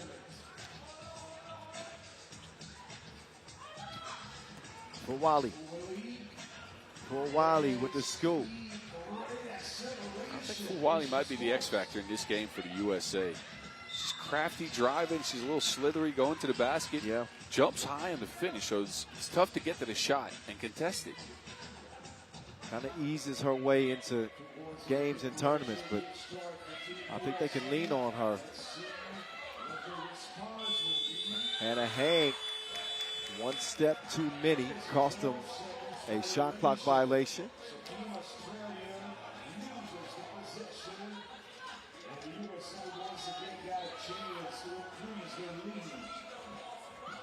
For Wiley, exercising that driver's license. A couple of easy scores for her. Nothing she could do against Hank, though. Outsized in that matchup. 3-1 USA. It'll be Australia ball. Yeah, good defensive stance.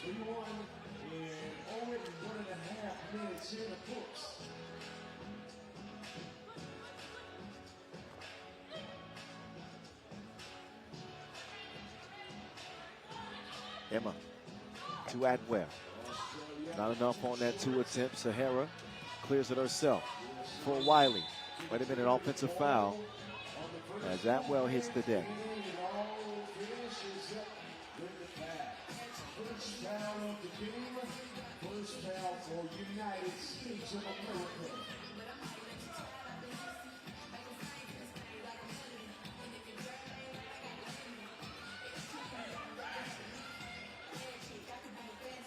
Atwell telegraphed that pass. That is how you drop a dime. Edwards finishes the deal. 4-1 start USA. Edwards now with the Wilson yet again. Michaela up fake.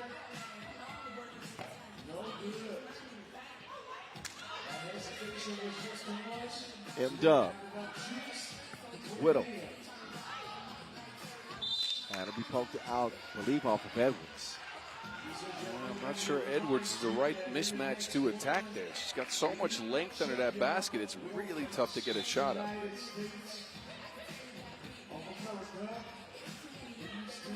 For Wiley, setting the table, and Hank will get called for the foul.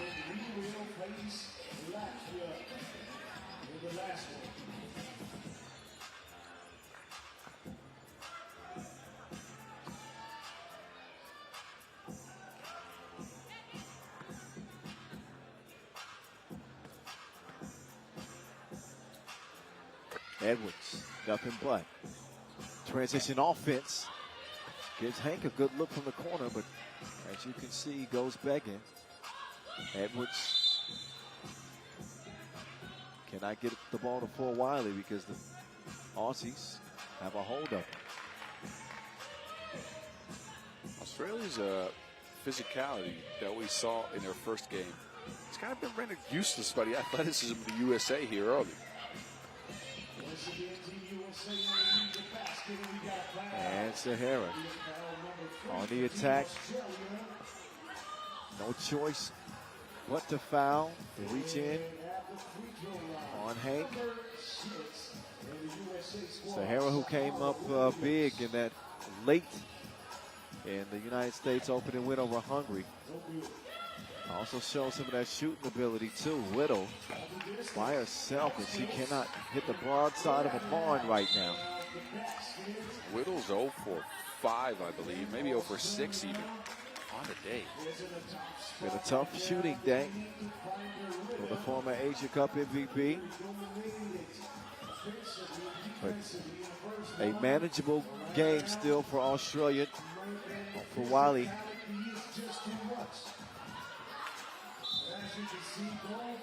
Could not get it to Edwards. Both Edwards and Hank hit the floor.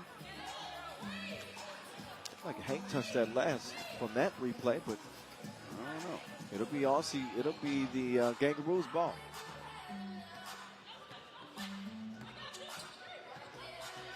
Clock was all alone, top of the key. Somebody's got to be willing to shoot it outside of Atwell deep. Hank bumping and grinding like a slow jam, and will convert underneath. Risky pass. Edwards will get it anyway, and another foul. 4 on Australia. Yeah, they're sending a message with these fouls, but they're coming at the wrong time. They're sending the USA to the free throw line a lot. They're up to 4 already. A lot of time on the clock. The other concern for the Aussies is the fact that the inside game has not materialized so far, although Hannah Hank has 2 points. But the outside game is not there at all. You mentioned earlier that play where Emma Clark was open at the top of the key. That is no recognition, right? And you got to have recognition of what works. There was a weave play. She dribbled across the top of the key by herself. No defender near. She didn't pull up for the shot. But you know that makes the defensive strategy pretty easy because that's kind of self-check. It is. It's odd because Emma Clark is a pretty good shooter. Yeah, you got to force the defense to respect you out there, and that just means playing freely. For Wiley. Can't convert it.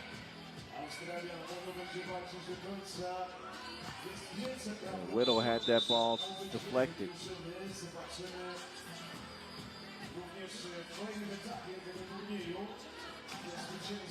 At least 6 seconds on the shot clock.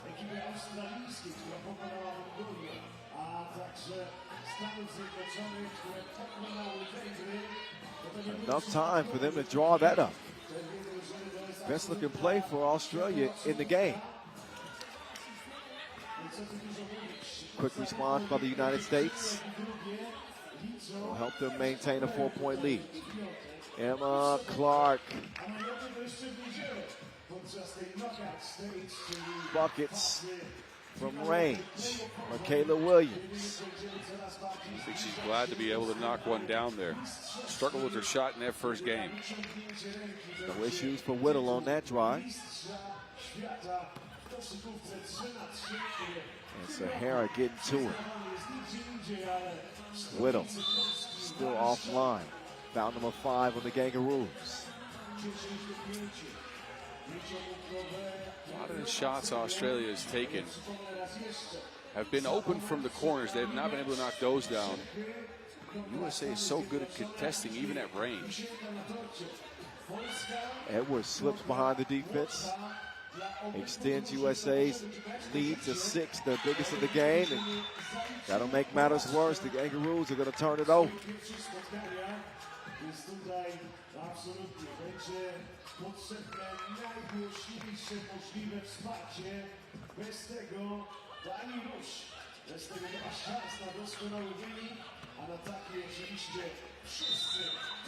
Another whistle. Australia have been off balance defensively for most of this game. The aggressors, the USA, up 6, possibly more. look, they've used those fouls not as a resource, but as a reaction. That is not good. They're sending the USA to the line because they're smacking down on arms late, contesting late on shots and hitting elbows, instead of using fouls to stop the USA from scoring, which is what you see top tier 3x3 teams do. Help defense coming along for the United States. The extra effort from Edwards keeps it alive. Michaela Williams, she's been cooking, and she ain't done yet. She will misfire that time. Look at this fight for the ball there. Foul actually called on Sahara Williams that time.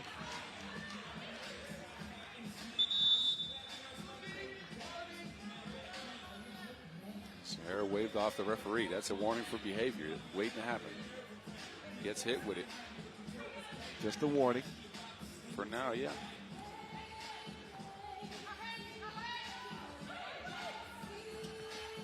Nice play design, but better defense. Michaela Williams got a hand on there. Atwell sends for Wiley flying and says, I got two for you. Needed. As Australia is still trailing by 5. Oh, she crossed her, but she couldn't finish it because of the foul. But look at this. I hit her with that left to right. And without a foul, that would have been a highlight. Well, now it is a trip to the free throw stripe as the Kangaroos are in the bonus. Kayla unable to connect on the first of two, but the USA have not had many worries in this game so far. Biggest lead was 7, but Australia have gotten it down to 5 now. Michaela with the ball fake, and they'll convert it. Oh. Pull Wiley down.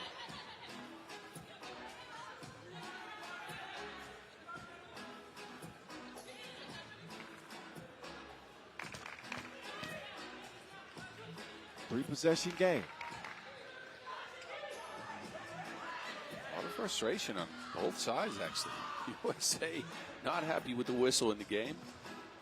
Australia, I don't think so either. That'll count. Agwell bump and a bucket. Number 4 on the USA. So Australia hanging in here. Showing some life here in the second half of this 10-minute sprint. Aiming, and hitting.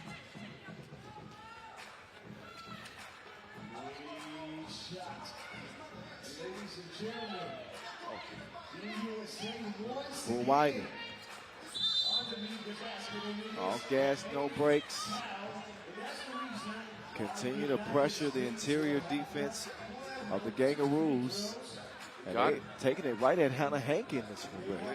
You've got to give up a contested layup there instead of swiping down and forcing the referees to make a call. That is not smart.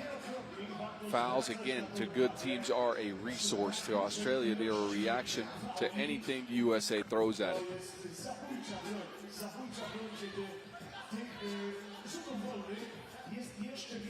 Well, Wiley with another one coming.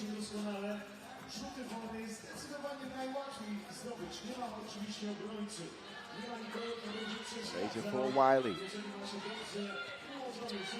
15-9.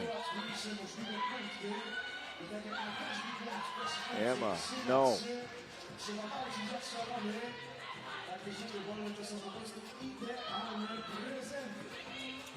Williams shaken free, and yet another defensive foul on Australia.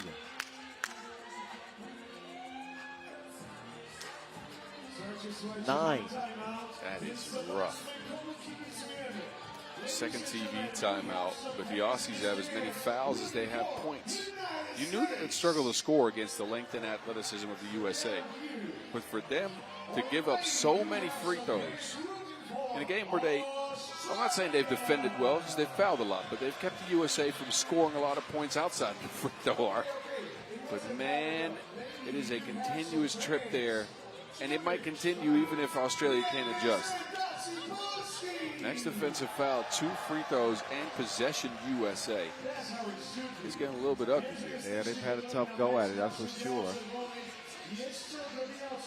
Look, the stuff we saw from them this year on the women's series circuit, as well as in this first game they played here today, it was the inside presence of Hannah Hank established and the shooting around that.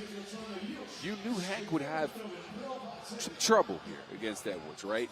Unless you can get some switches going with Fulwali, even Sahara Williams and Michaela Williams are pretty sturdy defensively. So you got to come up with something else to me. So to me, you got to figure out another way to get your offense rolling, and the Aussies have not found it. Well, I would say the time to figure things out was probably 3 or 4 minutes ago. Oh, agreed.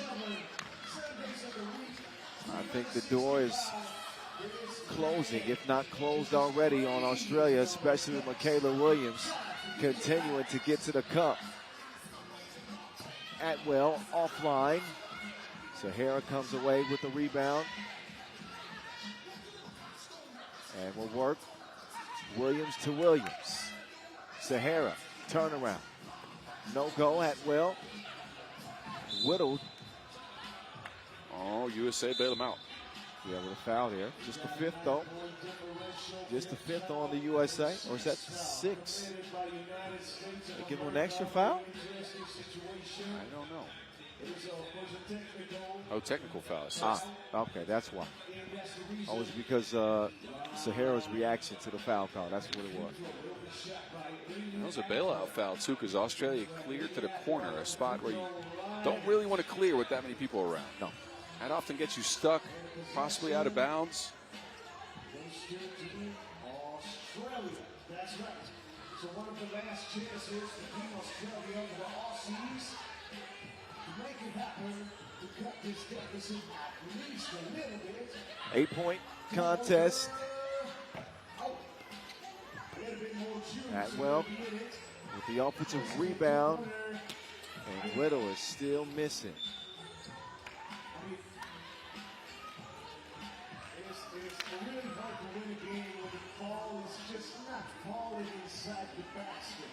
These are really good positions. These are really good places to try to shoot.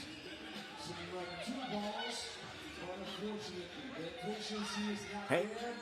gets a reverse. Emma beelines to the rim. That's what they should do.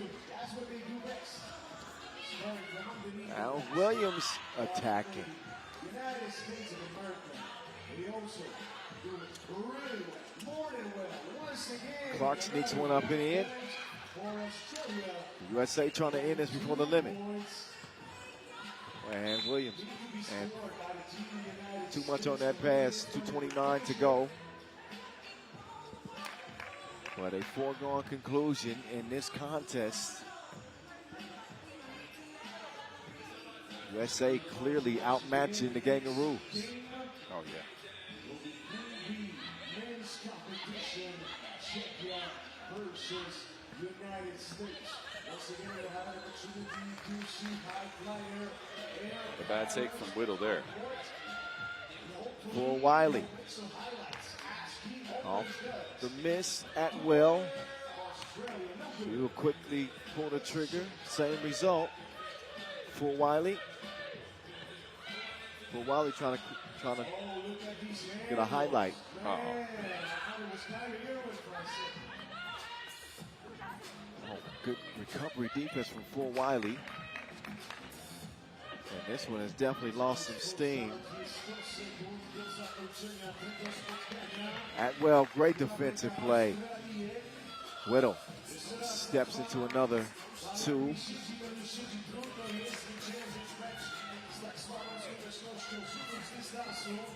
Whittle with a steal. Layup goes. Fort Wiley can end it. Side steps, 2 ball, no. We got this saying in the Netherlands. What's that? This one's going out like a night candle. You know, I used to have a candle at night. Oh, yeah. Takes forever to Yep. just fizzling out. Not a lot of offense to go around here outside of some Australian layups. The USA looking to close things out, but they've lost some focus. They're taking their foot off the gas a little bit here. Yes, sloppy game. Yeah. City. We got a lot of partner zones. All KFC, Yellow Bananas, Impulse, Duffanoff, SFD, Bukovina Rezo, Oakley, Lego, and many more. You will find a lot of cool things, a lot of cool competitions, a lot of gadgets to be taken, a lot of sweets to be eaten, and a lot of food to be eaten. I'm more than sure that you will have more than enough of all of these cool and extra things. You'll find all of them. Post work, Michaela Williams. Michaela with 8 in the contest. USA need one more. That one out of reach of Edwards.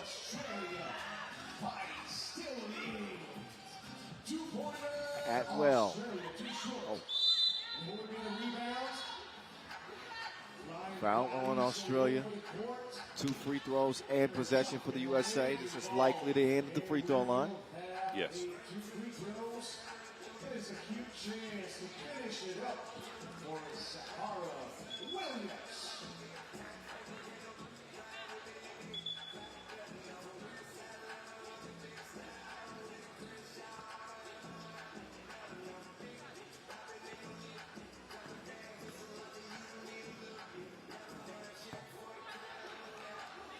First of 2 missed.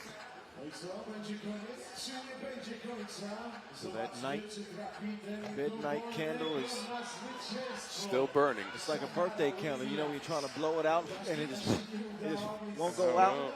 That's what it's like. No one's trying at the moment.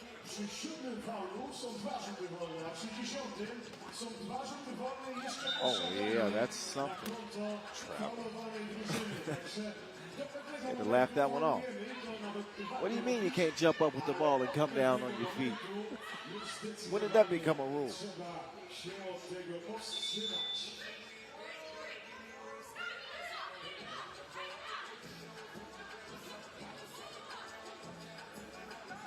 Delayed game warning.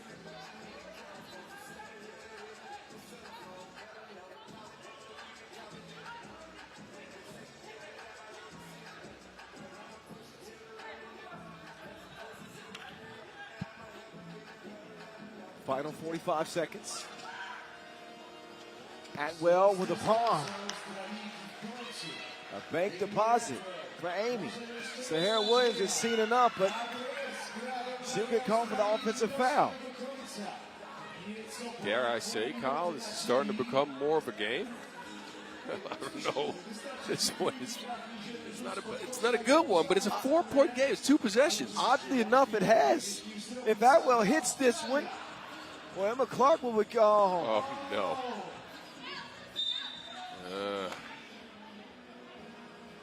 They had a chance. Yeah, look, they needed that shot or that layup.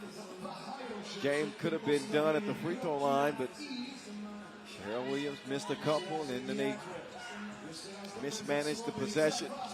Atwell, oh my goodness. The well ain't dry.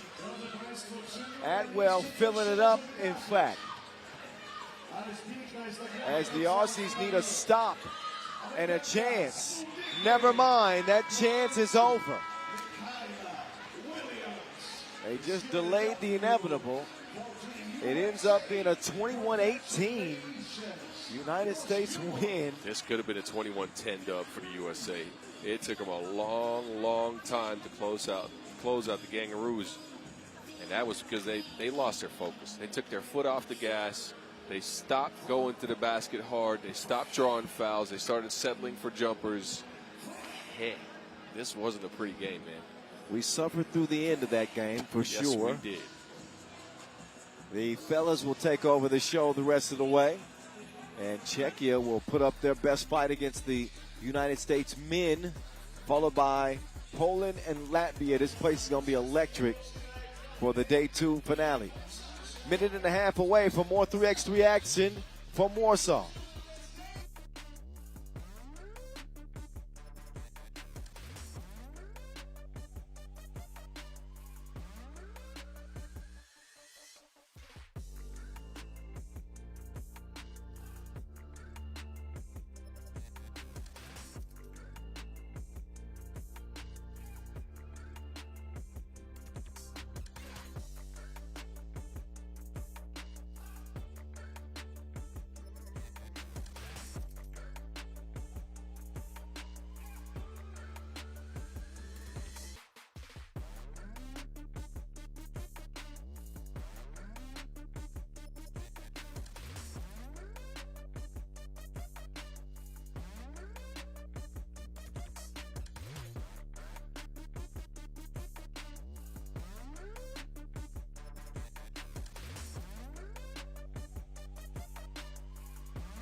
Your Pool D results on your screen. Hungary put up a good fight against the United States. They come up short, but they split their action 1-1. Mongolia lose both. United States win both. Pool B standings for the men with a couple of games left. Or for the women, excuse me. The Aussies 1-1. Spain 1-1. And 20 minutes more of 10-minute sprints left. All up to the fellas to deliver some exciting games for us to close the day. The United States and Czechia.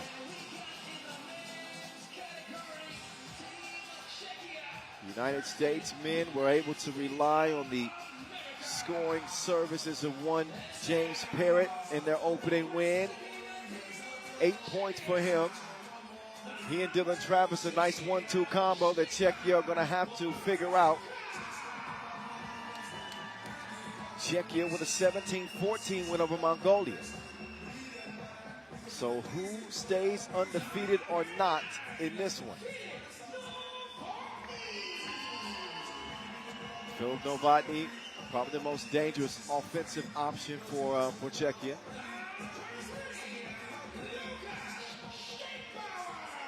Stegbauer poses a threat from outside the arc, and he's always a defensive-minded player.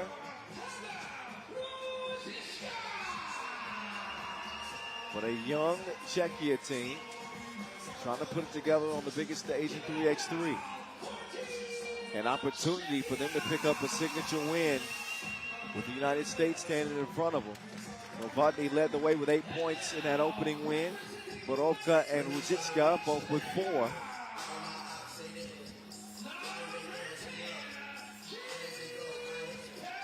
James Parrott, 8-piece for Air Parrott.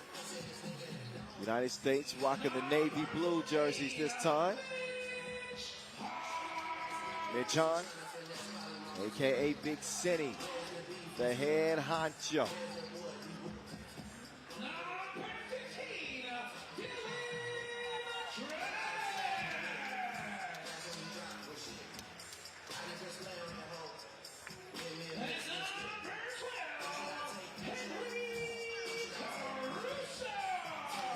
Henry Caruso out last for the United States. Didn't score in that opening win, but he did pick up 5 rebounds. So contributing where he can.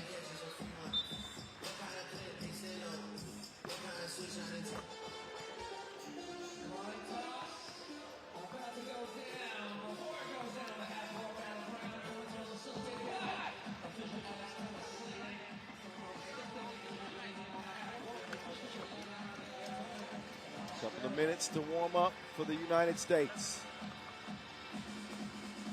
Good body of work for both. And a great mustache for Borovka. Stefan looking to put together his best game as a young 3x3 pro. A big matchup under the lights against the United States.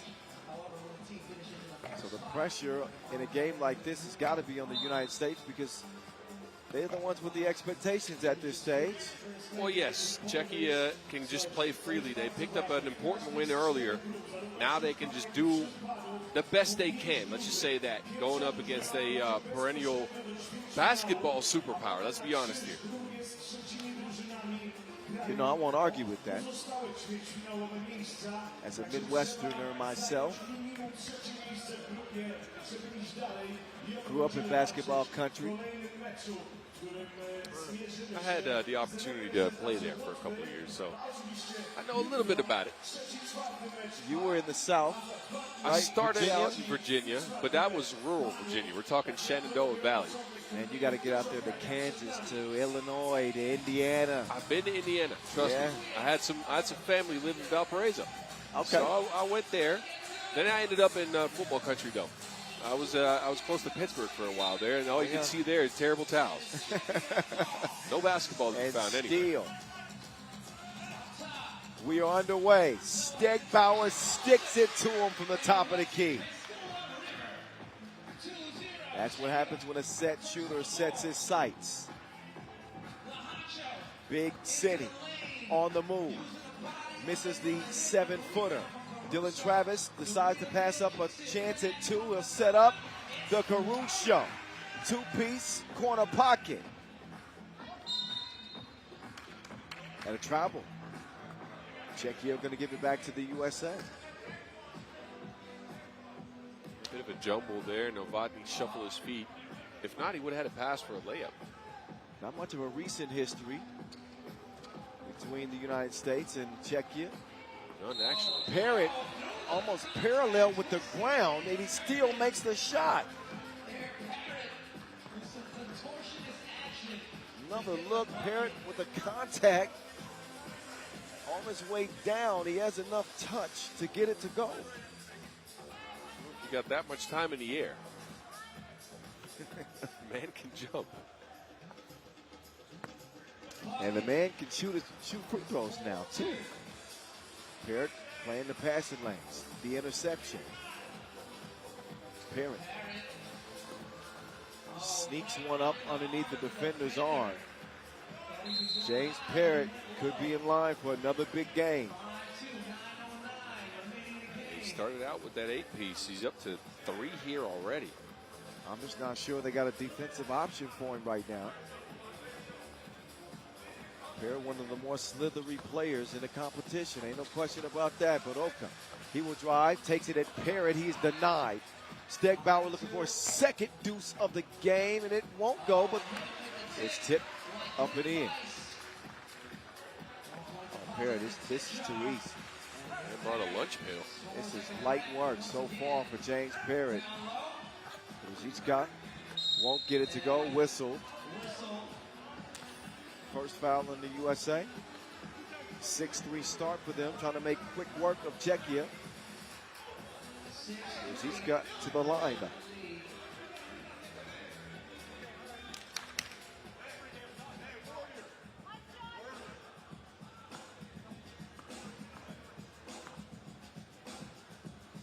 Ruzicka, yes. Travis back to Big City. Travis, wet ball. Dylan Travis is locked in. Oh, yes, he is. He and Parrott with 15. Ooh, reverse. I'm jealous of that jelly. Up and under. Ruzicka. Entry pass to Caruso, who's got a 2 early for the USA. Big City. Uh-oh. Why not shoot that? Dylan Travis not happy with the decision of his longtime teammate. But another look at, ooh-wee. That's a top 5 worthy nominee. Oh, it is. 85, USA.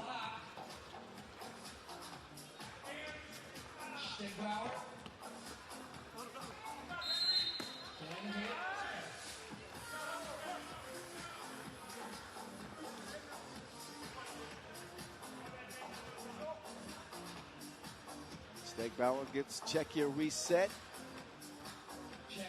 2 minutes in. Novotny finally gets a look, but not looking too good on that release. Big City, 2 ball, no.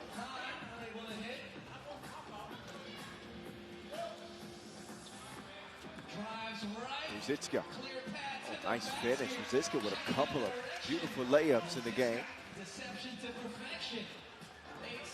Caruso looking for a ball handle. Parrott can do that. 2 rolls off the iron.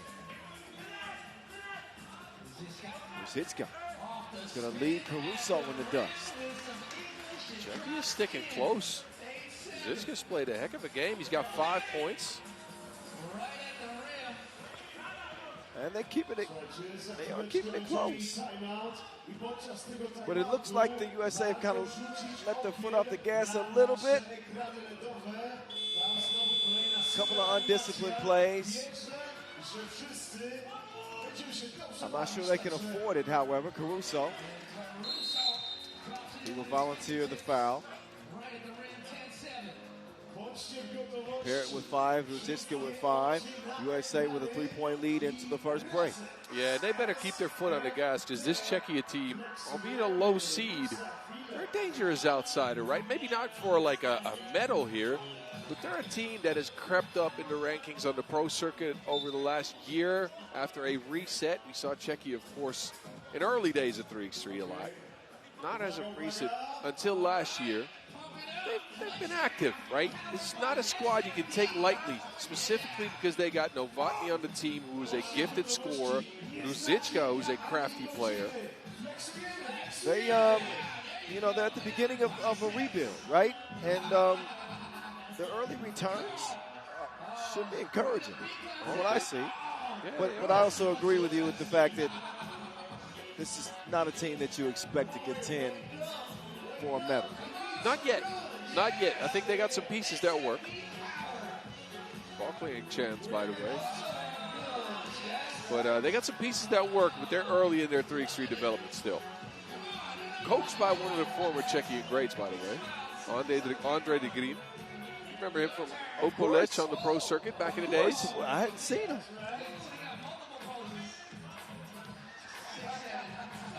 So we got a challenge is lost. So the ball clearing challenge. Well, it was lost anyway.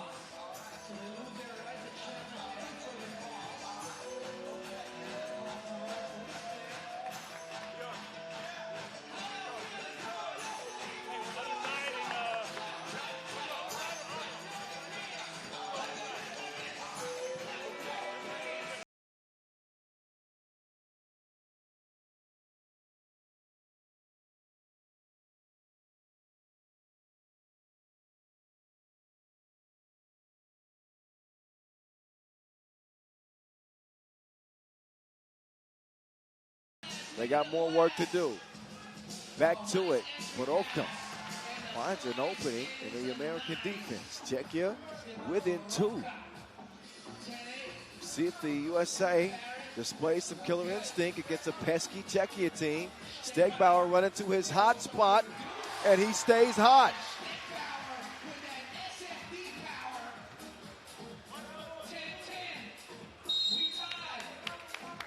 Been the 2 big guys from Czechia, and Stegbauer with a couple of 2 pieces. He's up to 4, and Ruzicka, with all of his craftiness in the screen denials and getting to the rim, he's at 5. Czechia getting a little bit of Steg power to get back in the game. Oh, Dylan Travis. Another one. He is locked in. Ruzicka. Ooh. Nice score over Parrott. Czechia within 1. Parrott to Travis. Draws the foul. And Dylan Travis has left the building. Oh, is it an offensive foul? Well, I think it's an offensive foul here. Whoa. Yes, it is. Czechia is going to get possession. Well, well, I can't say that I saw an offensive foul there. Oh, well, Czechia turned it right back over.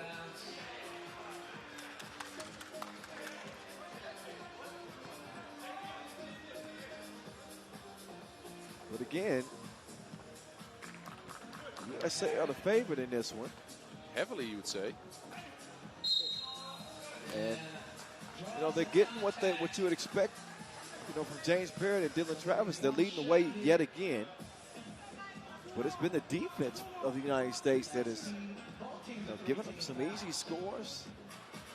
Been a little bit lackadaisical, I would say. I think that's a part of it. I think Ruzicka has been super crafty in his finishing. That helps because USA have contained Novotny, the leading scorer for Czechia. He's got no points. True, but also Stegbauer hitting a couple of 2s, too. Oh, true. Travis from the corner. He is a lethal shooter. He understands it now. Dylan Travis with 7. And he is just threading the nets for the USA. 4-point lead. USA Puerto attacks the interior. James Parrott spinning, cannot finish after the beautiful move. Caruso turns the corner. Big City. No.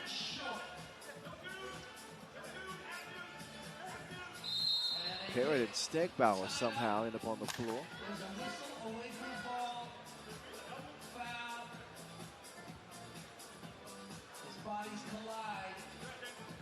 Stegbauer stays down here. Slow to his feet. I'm going to assume that he's all right. He's a sturdy young fella. He's up on his feet and we play on. Novotny distributing. Good look from two. No good. Loose ball over to Caruso. Past the midway point in a 15-12 game. Hit me. Nope. Novotny. Oh. Kind of funny because Dylan Travers was actually trying to commit a foul there. Yep. And they whistled. Novotny with his feet on the line. You're right.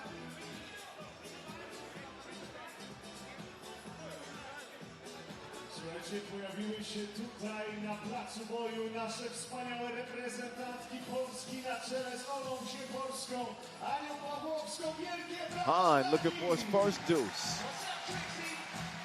Dylan Travis keeps it alive in there. Curious who touched it last.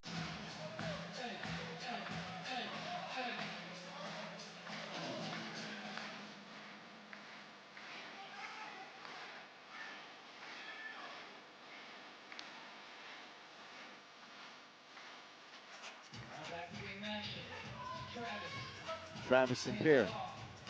Parrott and Travis. 1-2 combo. Two-piece. Won't go. Hahn, though. Offensive rebound. Parrott going to the spin move. Ooh, nice defense. Oh, it ends up a foul. And on the follow-through, you can see the contact right there. That's ball, but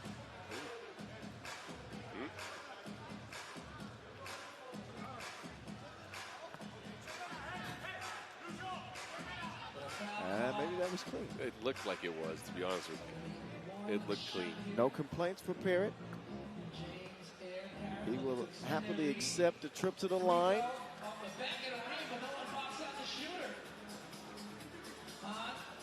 Oh, my Lord. Oh.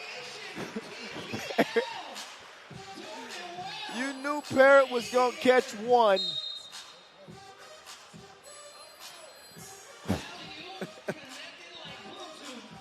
Wow. Oh, man. Parrott on the man's back. Puerto, welcome to the highlight reel. I think that's just a fact of life now. If you play against James Parrott, you got to accept the fact that you might be on a poster. Well, you know they're looking for that action at some point. Did Hahn lose that? Yeah, he did. It was a jump ball call here because I don't think the referees could see who it went out on. TV timeout in I gotta say, Kyle, it's a weird game. A really weird game.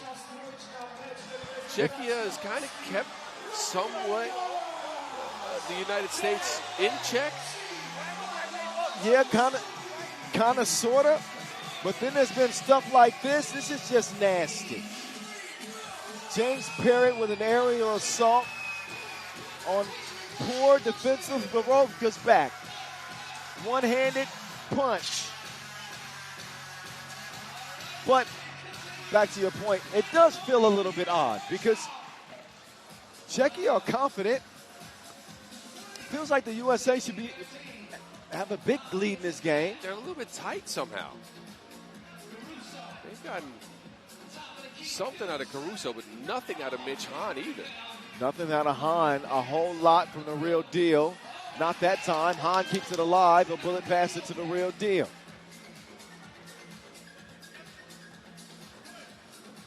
Travis.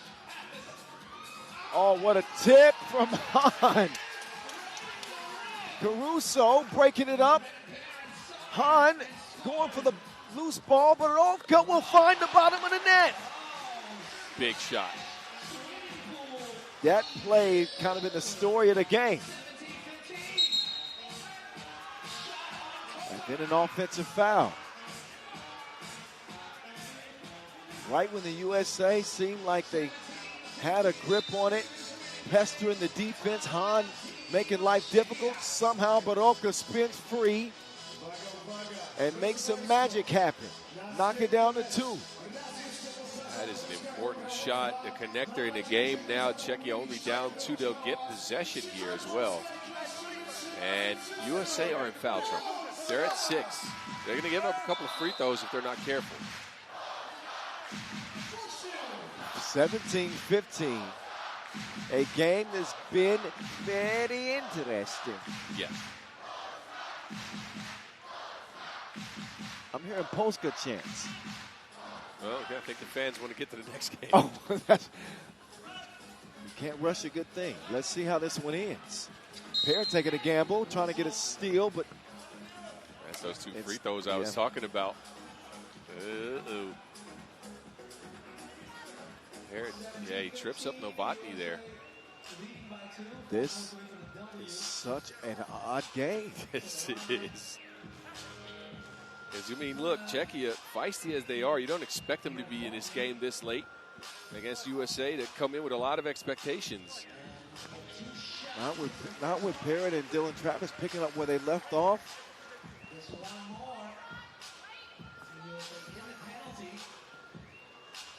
But again, I just think it's been lax defense.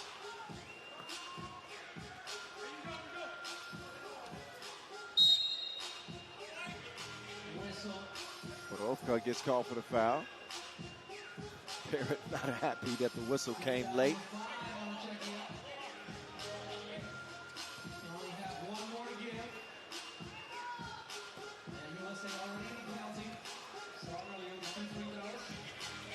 Parrott. Oh no. I think Parrott should consider maybe attacking the rack. I know that he was open. I mean, he hit a couple of 2s in his first game, right? I think that's where the confidence comes from. Yeah, but the game is close, and I think that USA are pressing to get some distance. Ooh, Parrott, I was going to say.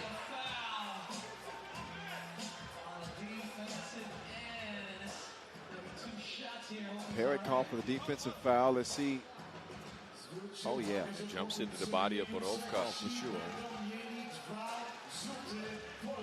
Czechia could take the lead here? I got me interested and surprised. This is a head scratcher. Look, I thought Czechia could be interesting in a couple of games in the pool. To give them credit for what they've done on the pro circuit over the last year and a half. I didn't think this would be an option. Well, hold your horses. Still a lot of 3x3 to be played in this one with 2.5 minutes. But they could find themselves in the lead if Barovka can connect on both. It looks like the man on the Pringles can. Am I lying? No, you're not. That caught me off guard, though. Once you pop, you can't stop. All right, I'm done. Barovka gets the first to open, or to go.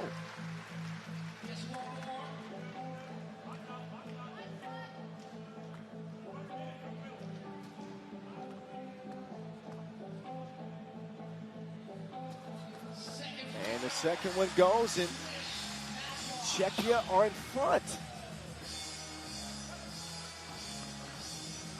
So USA getting a little bit more smoke than they expected in this one. Parrott can't corral the rebound and a shot clock violation. Uh-oh. Uh-oh. Yeah, oh.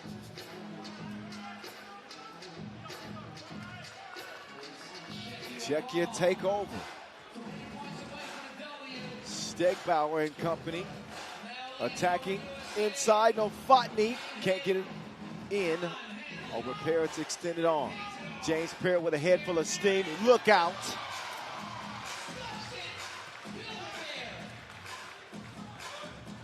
Now it's Novotny. Great defensive play from Mitch Hahn. He'll give it up to Travis now. Travis now leaning into a 2 attempt. And he wanted that one to go, yes. That is a smart play by a 3x3 veteran. He knew the foul was coming, and he jumped up and put up a shot to get 2 free throws. Have a look at Eric Parrott's most recent takeoff. He's trying to chase down Fabian Giesman atop the dunk charts today. Oh, yeah. Giesman had 7 yesterday. That was silly. Crazy. Anyway, the real deal. They'll put USA back in front as they try to survive a scare against Czechia. Second one, you already know that's good. 9 points for Travis. Oh, that's the look they want. Stegbauer! Tie game. Dylan Travis, no. High rebound in the hands of Czechia. Ruzicka. Nobody, or actually good defense inside. I think this might be Czechia ball. Parrott came down with it. Uh-oh. And just... Oh, yeah, Parrott. I don't know if he established. He got 2 hands on the ball. I think that's all it takes. They're going to take a look at things. Somebody challenged. And what kind of adds to the intrigue of the play is that as the shot clock was dwindling down too. Oh, yeah. So if Parrott established possession before that horn sounded. But I think the call on the floor now is Czechia ball. And I think USA challenged here.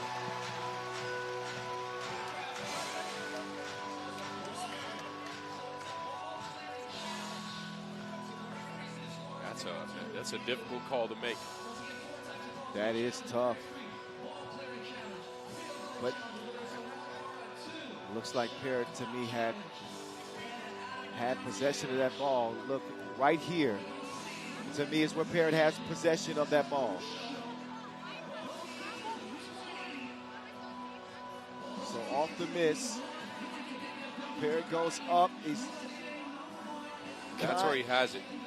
But and then when he comes down with it, he's the first to get 2 hands on the ball, not cleanly. now evidence has to be conclusive, right?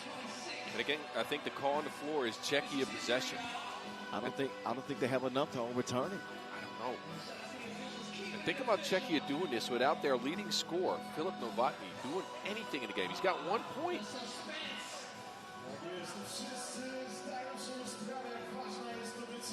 This has been a wild one.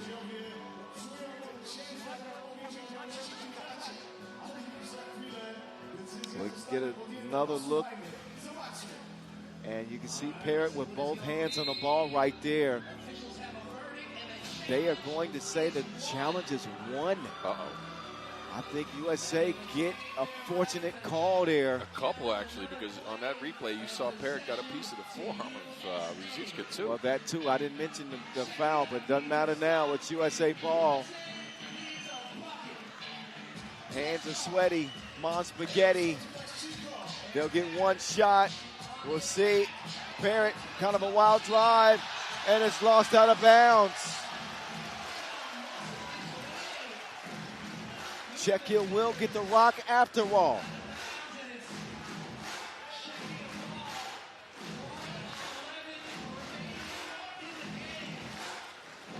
Czechia with a gutsy win over the USA.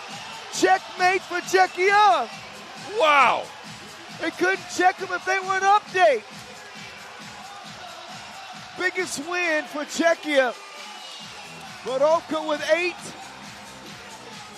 And they come back from 17-13 to win over the USA. Who you kind of felt were leaving the door open with some defensive lapses throughout this game. And that's one that they... No, I don't want to take anything away from Czechia. I was going to say it slipped through the USA's fingers, but Kyle, this is some Ocean's 11 thievery right here. This is some Ocean's 11 thievery. Czechia come in with a big upset, and think about it. They go 2-0 on that Borovka take. well, all you got to do is listen back to the Word on the Streets podcast, and there was one of the 3 members that said, keep an eye on Czechia in this group as they could be a bracket buster. I don't know. Okay. But the early signs is looking good for Czechia, who are 2-0. What a gutsy performance. Whoa. What a gutsy performance by the Czech. So highlights of that contest is everybody coming to terms with what just happened. Czechia just continued to believe, and they pull off the upset victory. 21-20 over the USA. Only thing left today is Poland and Latvia. I'm game for that one. Yep. That's next.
So this will be the nightcap of our second day of pool play, Poland and Latvia.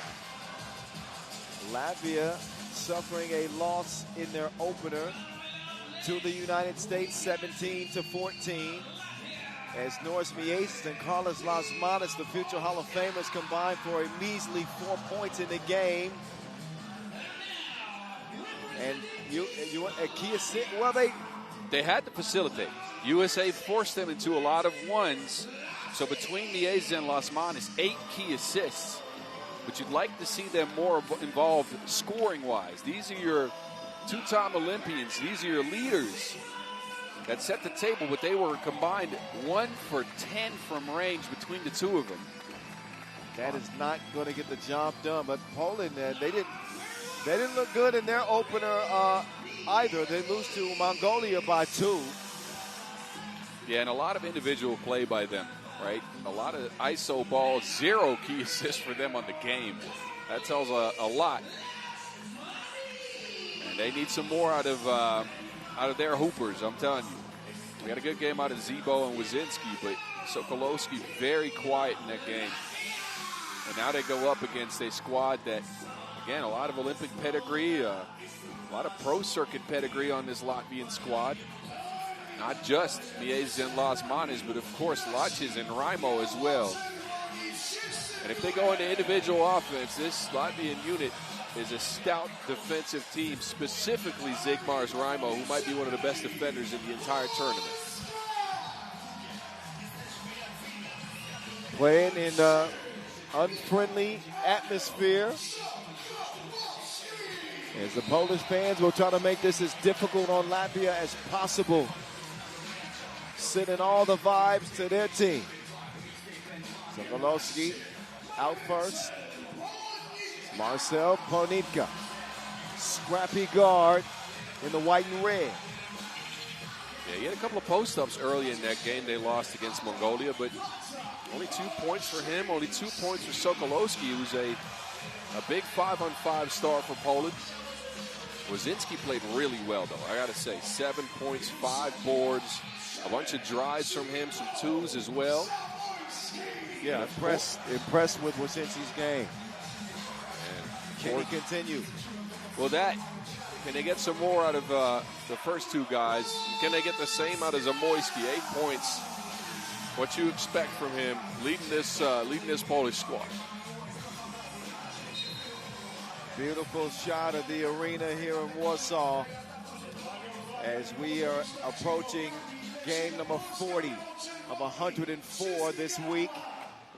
Yana Jackson, Najib Chajidin to officiate this last game of the day.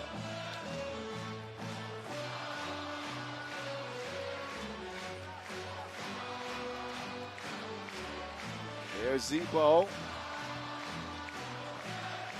who put together a good offensive game scoring-wise, knocked down 2 of 3 two-pointers. An efficient effort from him. Yeah, and that's what you expect out of the Polish leader, right? The Olympic flag bearer for Poland at the 2024 Paris Olympics. Leading his squad out there, leading his squad here in scoring.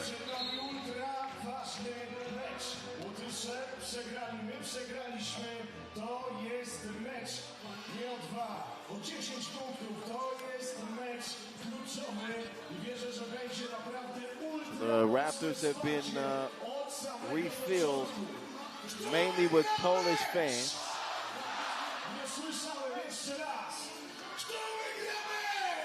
And they get the opportunity to close the show.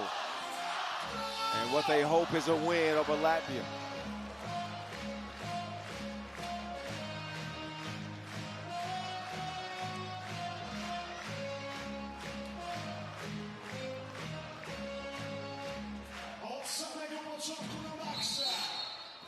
All right, we 10 minutes sprinting with the Poles starting with the rock.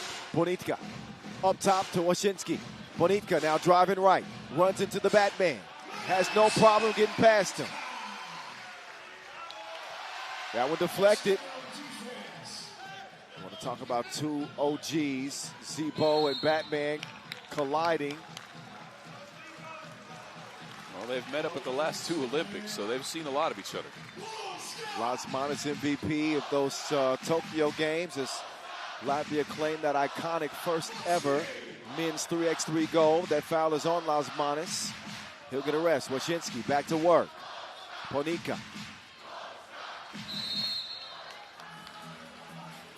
So offensive foul called on Poland there. They had 2 players actually collide into each other.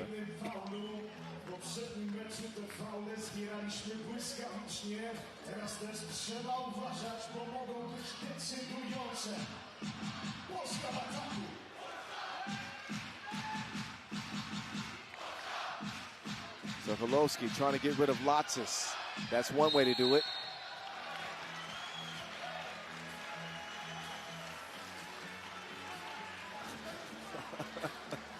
Latsis is not happy.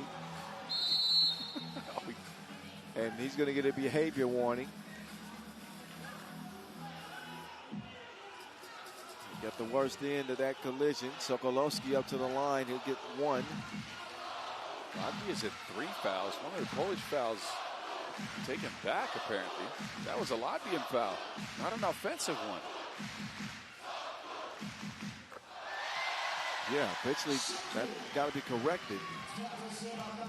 Latsis to Las Manas. Still struggling to find his shot. Oh, hello. Well, there went my Coca-Cola. i oczywiście jest tutaj w tej drużynie zdobywca. I think Las Manas owes me one now. Uh-oh. Grający z numerem pierwszym Nauris Miezis. Las Manas driving. Laces from Lotsis. Zebo attacking, tipping, and scoring. Lotsis wants another one. Long rebound, and Osmanis getting tied up with Sokolowski. And that foul situation has been corrected, so Poland do have one. Yeah, I'm about to say. Both teams have come out with a lot of pressure on the ball and a lot of physicality, I got to say. Desperation is palpable. Yeah, this feels like an elimination game. Oponika lost his footing. That's going to get tied up. And jump ball, turnover. To nie jest basket 5 na 5, tutaj nie ma strzałki, tutaj nie ma rzutu sędziowskiego. Zawsze posiadanie dostanie defense, a więc my wracamy do obrony. Defense! Raimo operating from the elbow. Miezis will get a wide open look.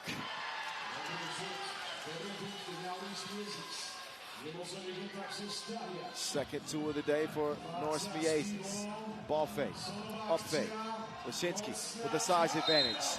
Trying to take advantage, but he gets called for the offensive foul. Use that off arm to clear out some space on the turn.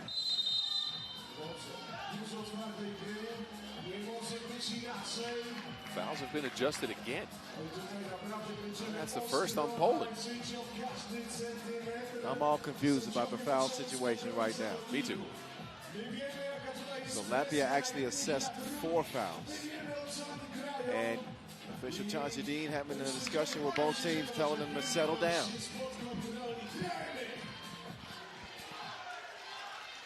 Miezis wants the ball. Lofts it to Raimo, who will get it back out to the maze. At the horn, Miezis, no.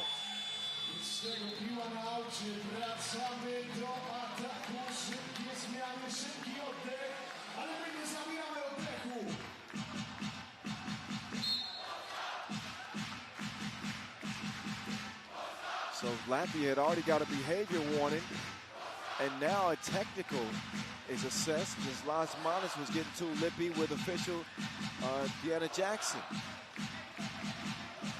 High stakes game. Both teams want to get in the win column here, you can tell.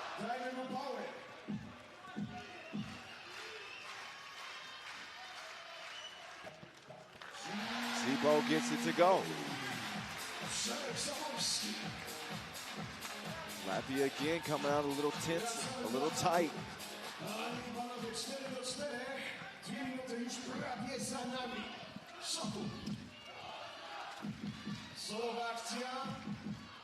Sokolowski with a turnaround, not happening. Poked away.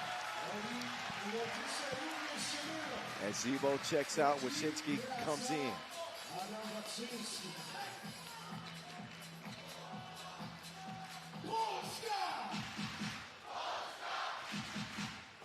A bit jumbled up, but they'll get a look. And a bank deposit from Sokolowski.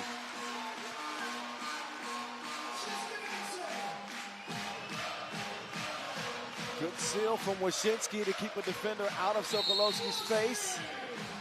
But now Poland will pick up a second foul. They lead 6-4.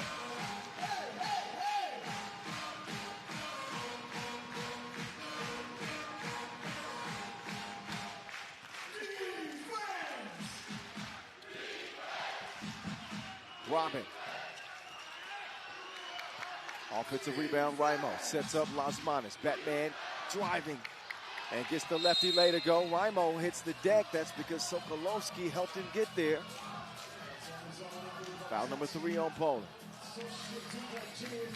Both teams have gotten a warning and they continue the aggressive and physical play. Neither team willing to back down first. Contentious contest, to say the least. The Olympic champs going to share to Wilson. Las Manos steps out of bounds.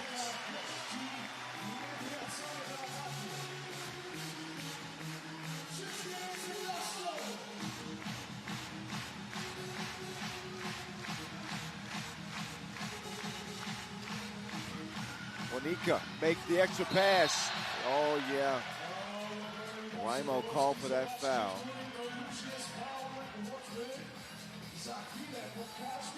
And they won't take a look at it, but he extends the leg actually on that contest.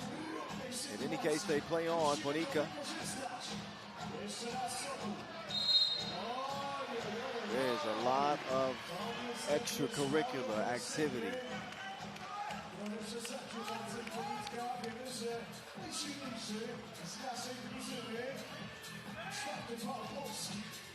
Latvia with no more fouls to give.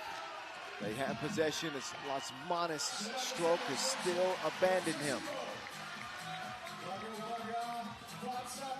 They need a Batman Returns edition of Batman. Miez is short from the corner.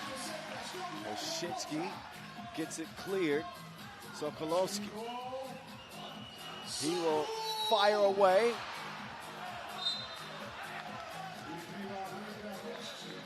But I got to be honest, I've seen a lot of flopping in this game. Flopping, but also a lot of jersey pulling, a lot of physicality, and a lot of nerves. Yeah, that is evident. Understanding that an 0-2 hole in a tournament like this puts you in a tough position heading into your last day of pool play. And this Polish men's team, of course, look, a low seed. They come in as a number 16, but they got the hopes of an entire country riding on their backs. I've been in that position before. It is a tough spot. They've responded here at least with a big fight. Well, in a tough group.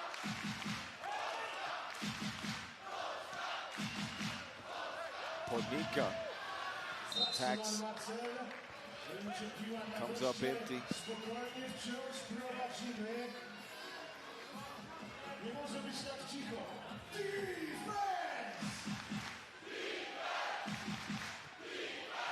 Raimo starts the possession here for the Latvians. Losits draws the foul. He's beyond the two-point arc, so a couple coming up for Lotsis.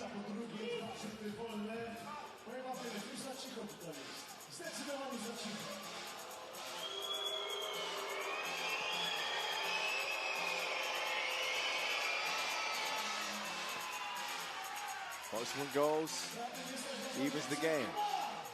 6-all. Go-ahead free throw coming now and going down.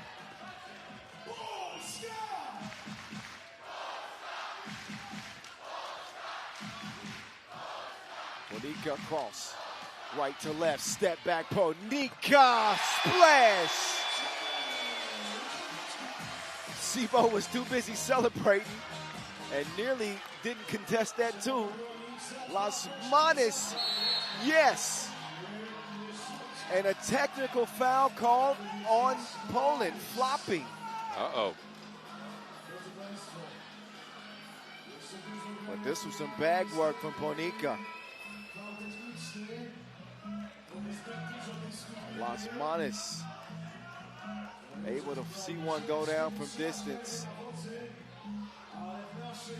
Both he and Miezis have managed to knock a two-piece down in this game. Latvia currently lead by 1. Las Manos will shoot the technical free throw.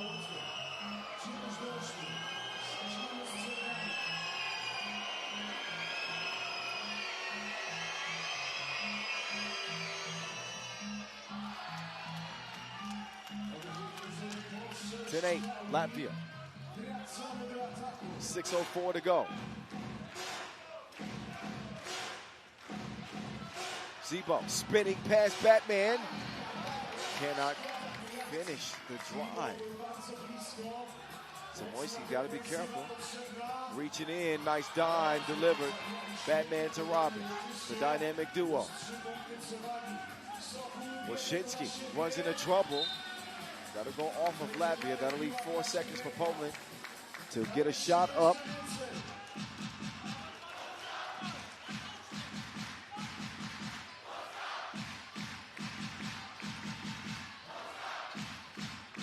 Three to shoot. Zebo denied. Lasmanis with good position. And Ponika will get called for the 7th Poland foul. That is troublesome. They're in heavy foul trouble. You just want to get Lasmanis a clean look there instead of grabbing onto him. 2 free throws for the 3x3 legend. Bring the lead up to 5 points. Too strong from Lasmanis.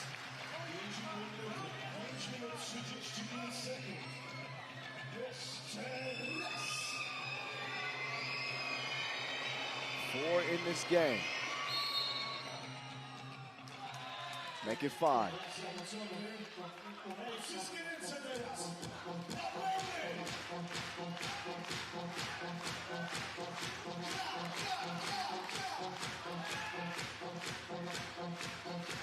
Monika trying to do away with Miasis.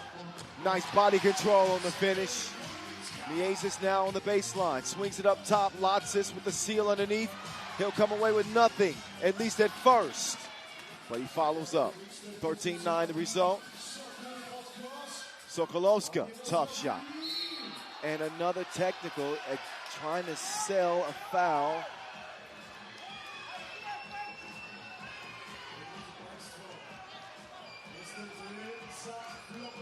And I agree with both of those flopping technicals. Oh, I agree too. Sokolowski had a clean look. Instead, he pump faked. Wanted to get 2 free throws. Poland is too busy foul hunting to play offense at this stage. They're running into trouble. They're hunting fouls, and they're the ones in foul trouble.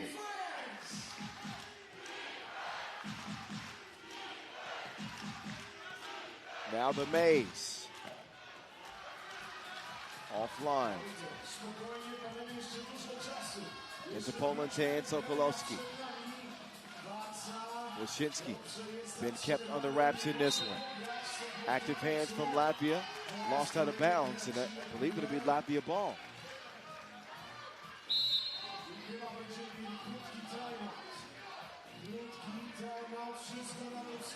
Timeout on the floor. 5-point lead for Latvia. In a game that has been a brawl. Oh, yeah. Just an all-out war here.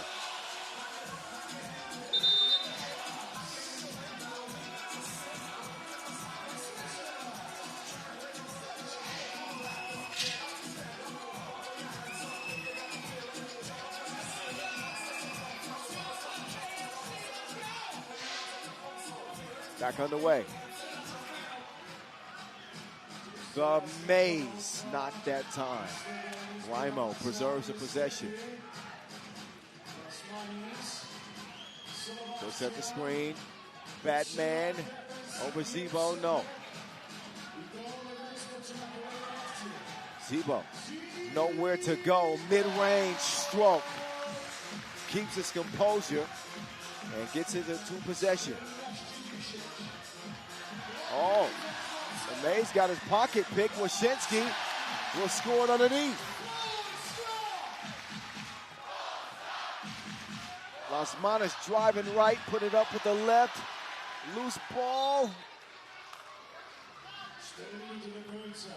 The Latvia's possession. Good contest out by Wazinski in here. He gets his hands on the rebound. I'll tell you what, national team Zebo is a sight to behold, man. Even at 39 years of age, he always brings it. Unrelenting effort. Sokolowski had a good look there. Now the Maze trying to lose a defender. Well, you can see why Rimo don't shoot it that much. 2-ball. Splat. 13-14. The Mays to Lotsis. Smart play.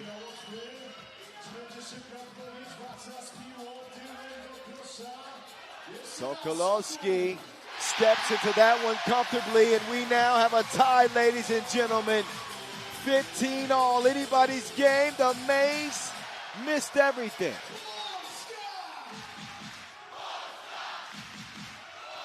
O'Rimo with a defensive play. Off the glass, he swats it and prevents the score. Lotsis, wild possession. Wojcinski, 2-ball. Won't go.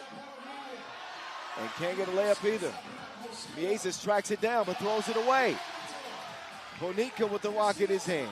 2:30 to go. Ponika on the drive. Drops the shoulder. Puts it up. Won't go. Miezis is then hacked. And he will shoot a couple of free throws. Not a smart foul, but it's now a battle of attrition. Poland fully gassed. Ponika here gets a little bit of a look, and then Wazinski comes in, swipes down, and hits Miezis' arm. Poland at 9 fouls, close to the double bonus. Look at Marcin Gortat. He knows that is troublesome. He's enjoying it. The suspense continues to build. A roller coaster ride of a day 2 finale.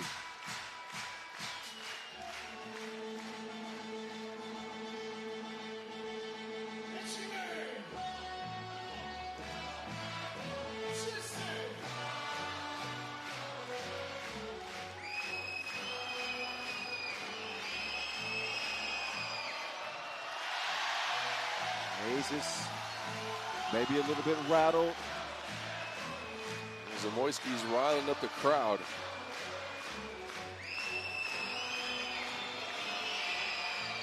Second goes. 16-15 Latvia. Zebo makes the move on Batman, and he can still get up at 39.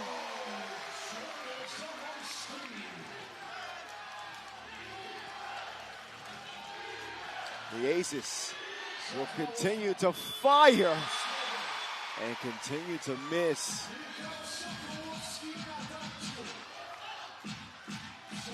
Zebo. And he smelled blood in the water. They don't get that one up in time. That took way too long to develop. Zebo wanted a screen. Wazinski didn't see him at first. It left him a little time to work with. Zebo, though, look at this. That man's knees are going to be hurting tomorrow. Get the ice packs ready. Las Manos with some beautiful footwork.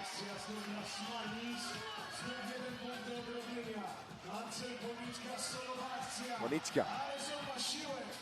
Difficult attempt with Rimo defending. Latvia's lead still at 1. Minute 30 to go.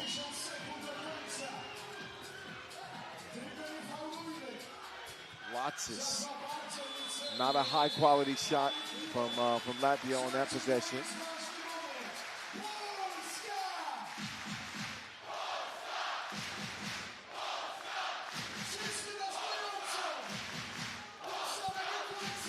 Neither team can foul without free throws.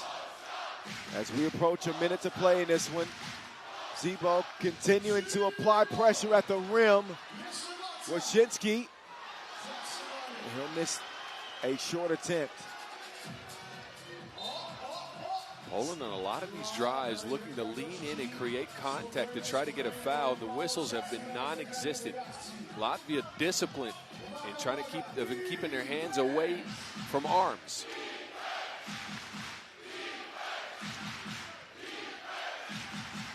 And Darren Batman to knock down a shot. He obviously misses that one. Zebo with a seal. That is a foul.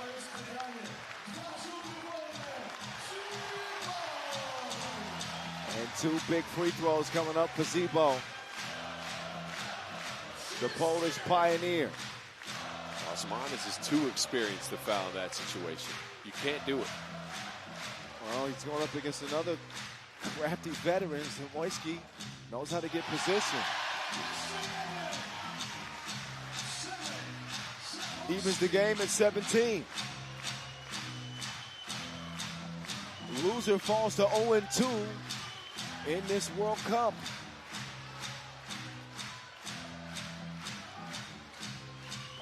Zebo puts Poland up.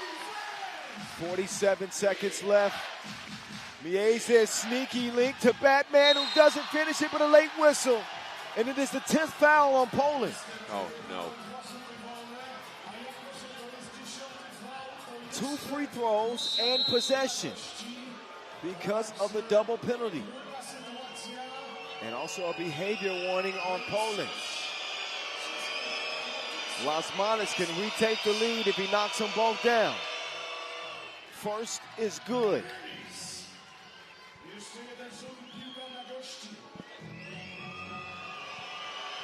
Eight points for the Batman. Make it 9. Latvia back in front, and they get possession here with 42 seconds left.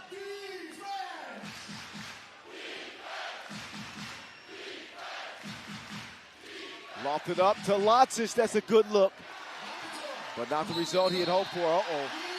Oh, that's a bad foul. Lotsis.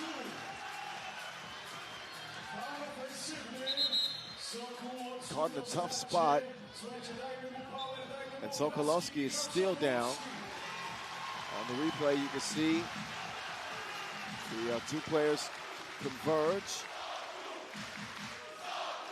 And a wink from Sokolowski lets everybody know he's okay. Big free throws here.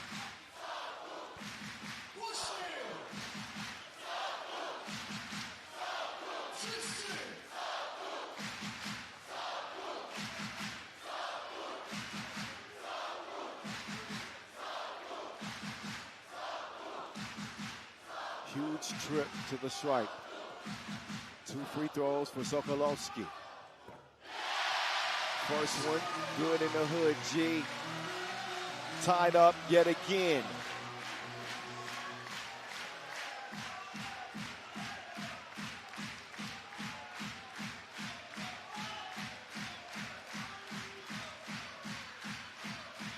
Sokolowski puts Poland in front. Neither team can foul without free throws. Miezis trying to create some space. Can't hit it. And it'll be Poland ball. It's challenged. It is challenged. I'm not sure. We're going to get a look at the replay here. Smart challenge either way. It buys some time.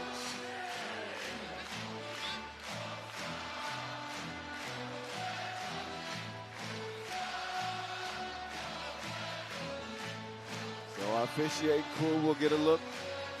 You be the judge from what you see on the screen. Oh, that'll be Latvia ball. Oh, that will be. That was Sokolowski that hit that, right? Yes, it looks like it. Look right here. Oh, yeah. Good challenge. At least it looks like it. Yeah. Yeah, that is clear. This should be Latvia ball.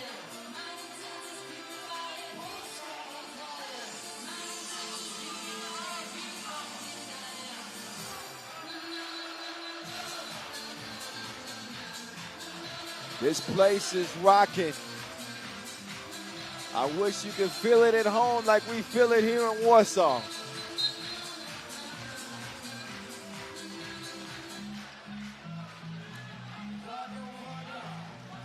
Challenge 1, Latvia ball as expected. 2.7 to shoot. Batman to the rescue. No.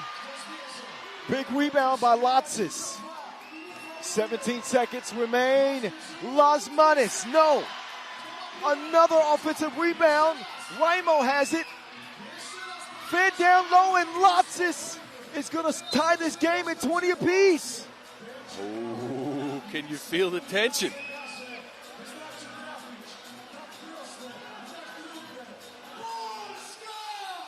.7 left. Can Poland pull it out? Zebo. No.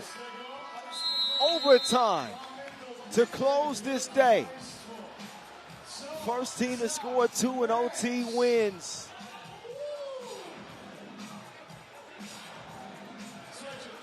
A back and forth affair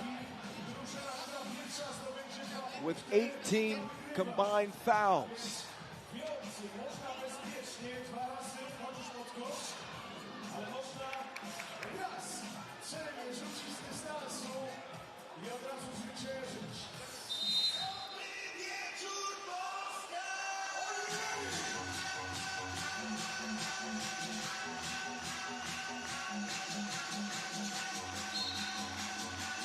Latvia ball. Lasmanis, the leading scorer. Got to think that Latvia will be trying to get the ball to him. He's got 9. They need 2 to win. Miezis with the up fake. The maze is amazing. Miezis wins it in OT. And Latvia do get that win. Poland will go home empty-handed. Miezis, who was struggling with his shot the entire game, saved his best for last. An OT thriller that Latvia come out on top. Wow. We were looking for a response from Miezis and Lasmanis after 4 points combined between them in their first game. They combined for 15 in this one. Well, mainly due to Lasmanis' 9-point effort. But that 2 in OT was the one that mattered most for Latvia, that preserves the win. And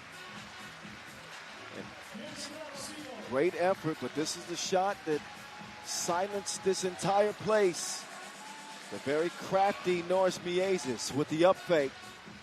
Does away with the defender. Focuses in and drills the shot. So that is that for that.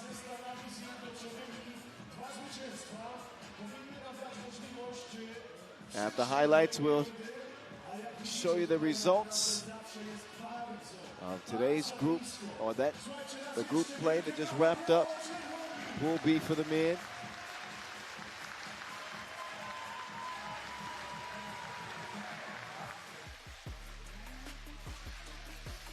So enjoy the last looks at our Day 2 finale.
So the Polish fans will not go home on a win.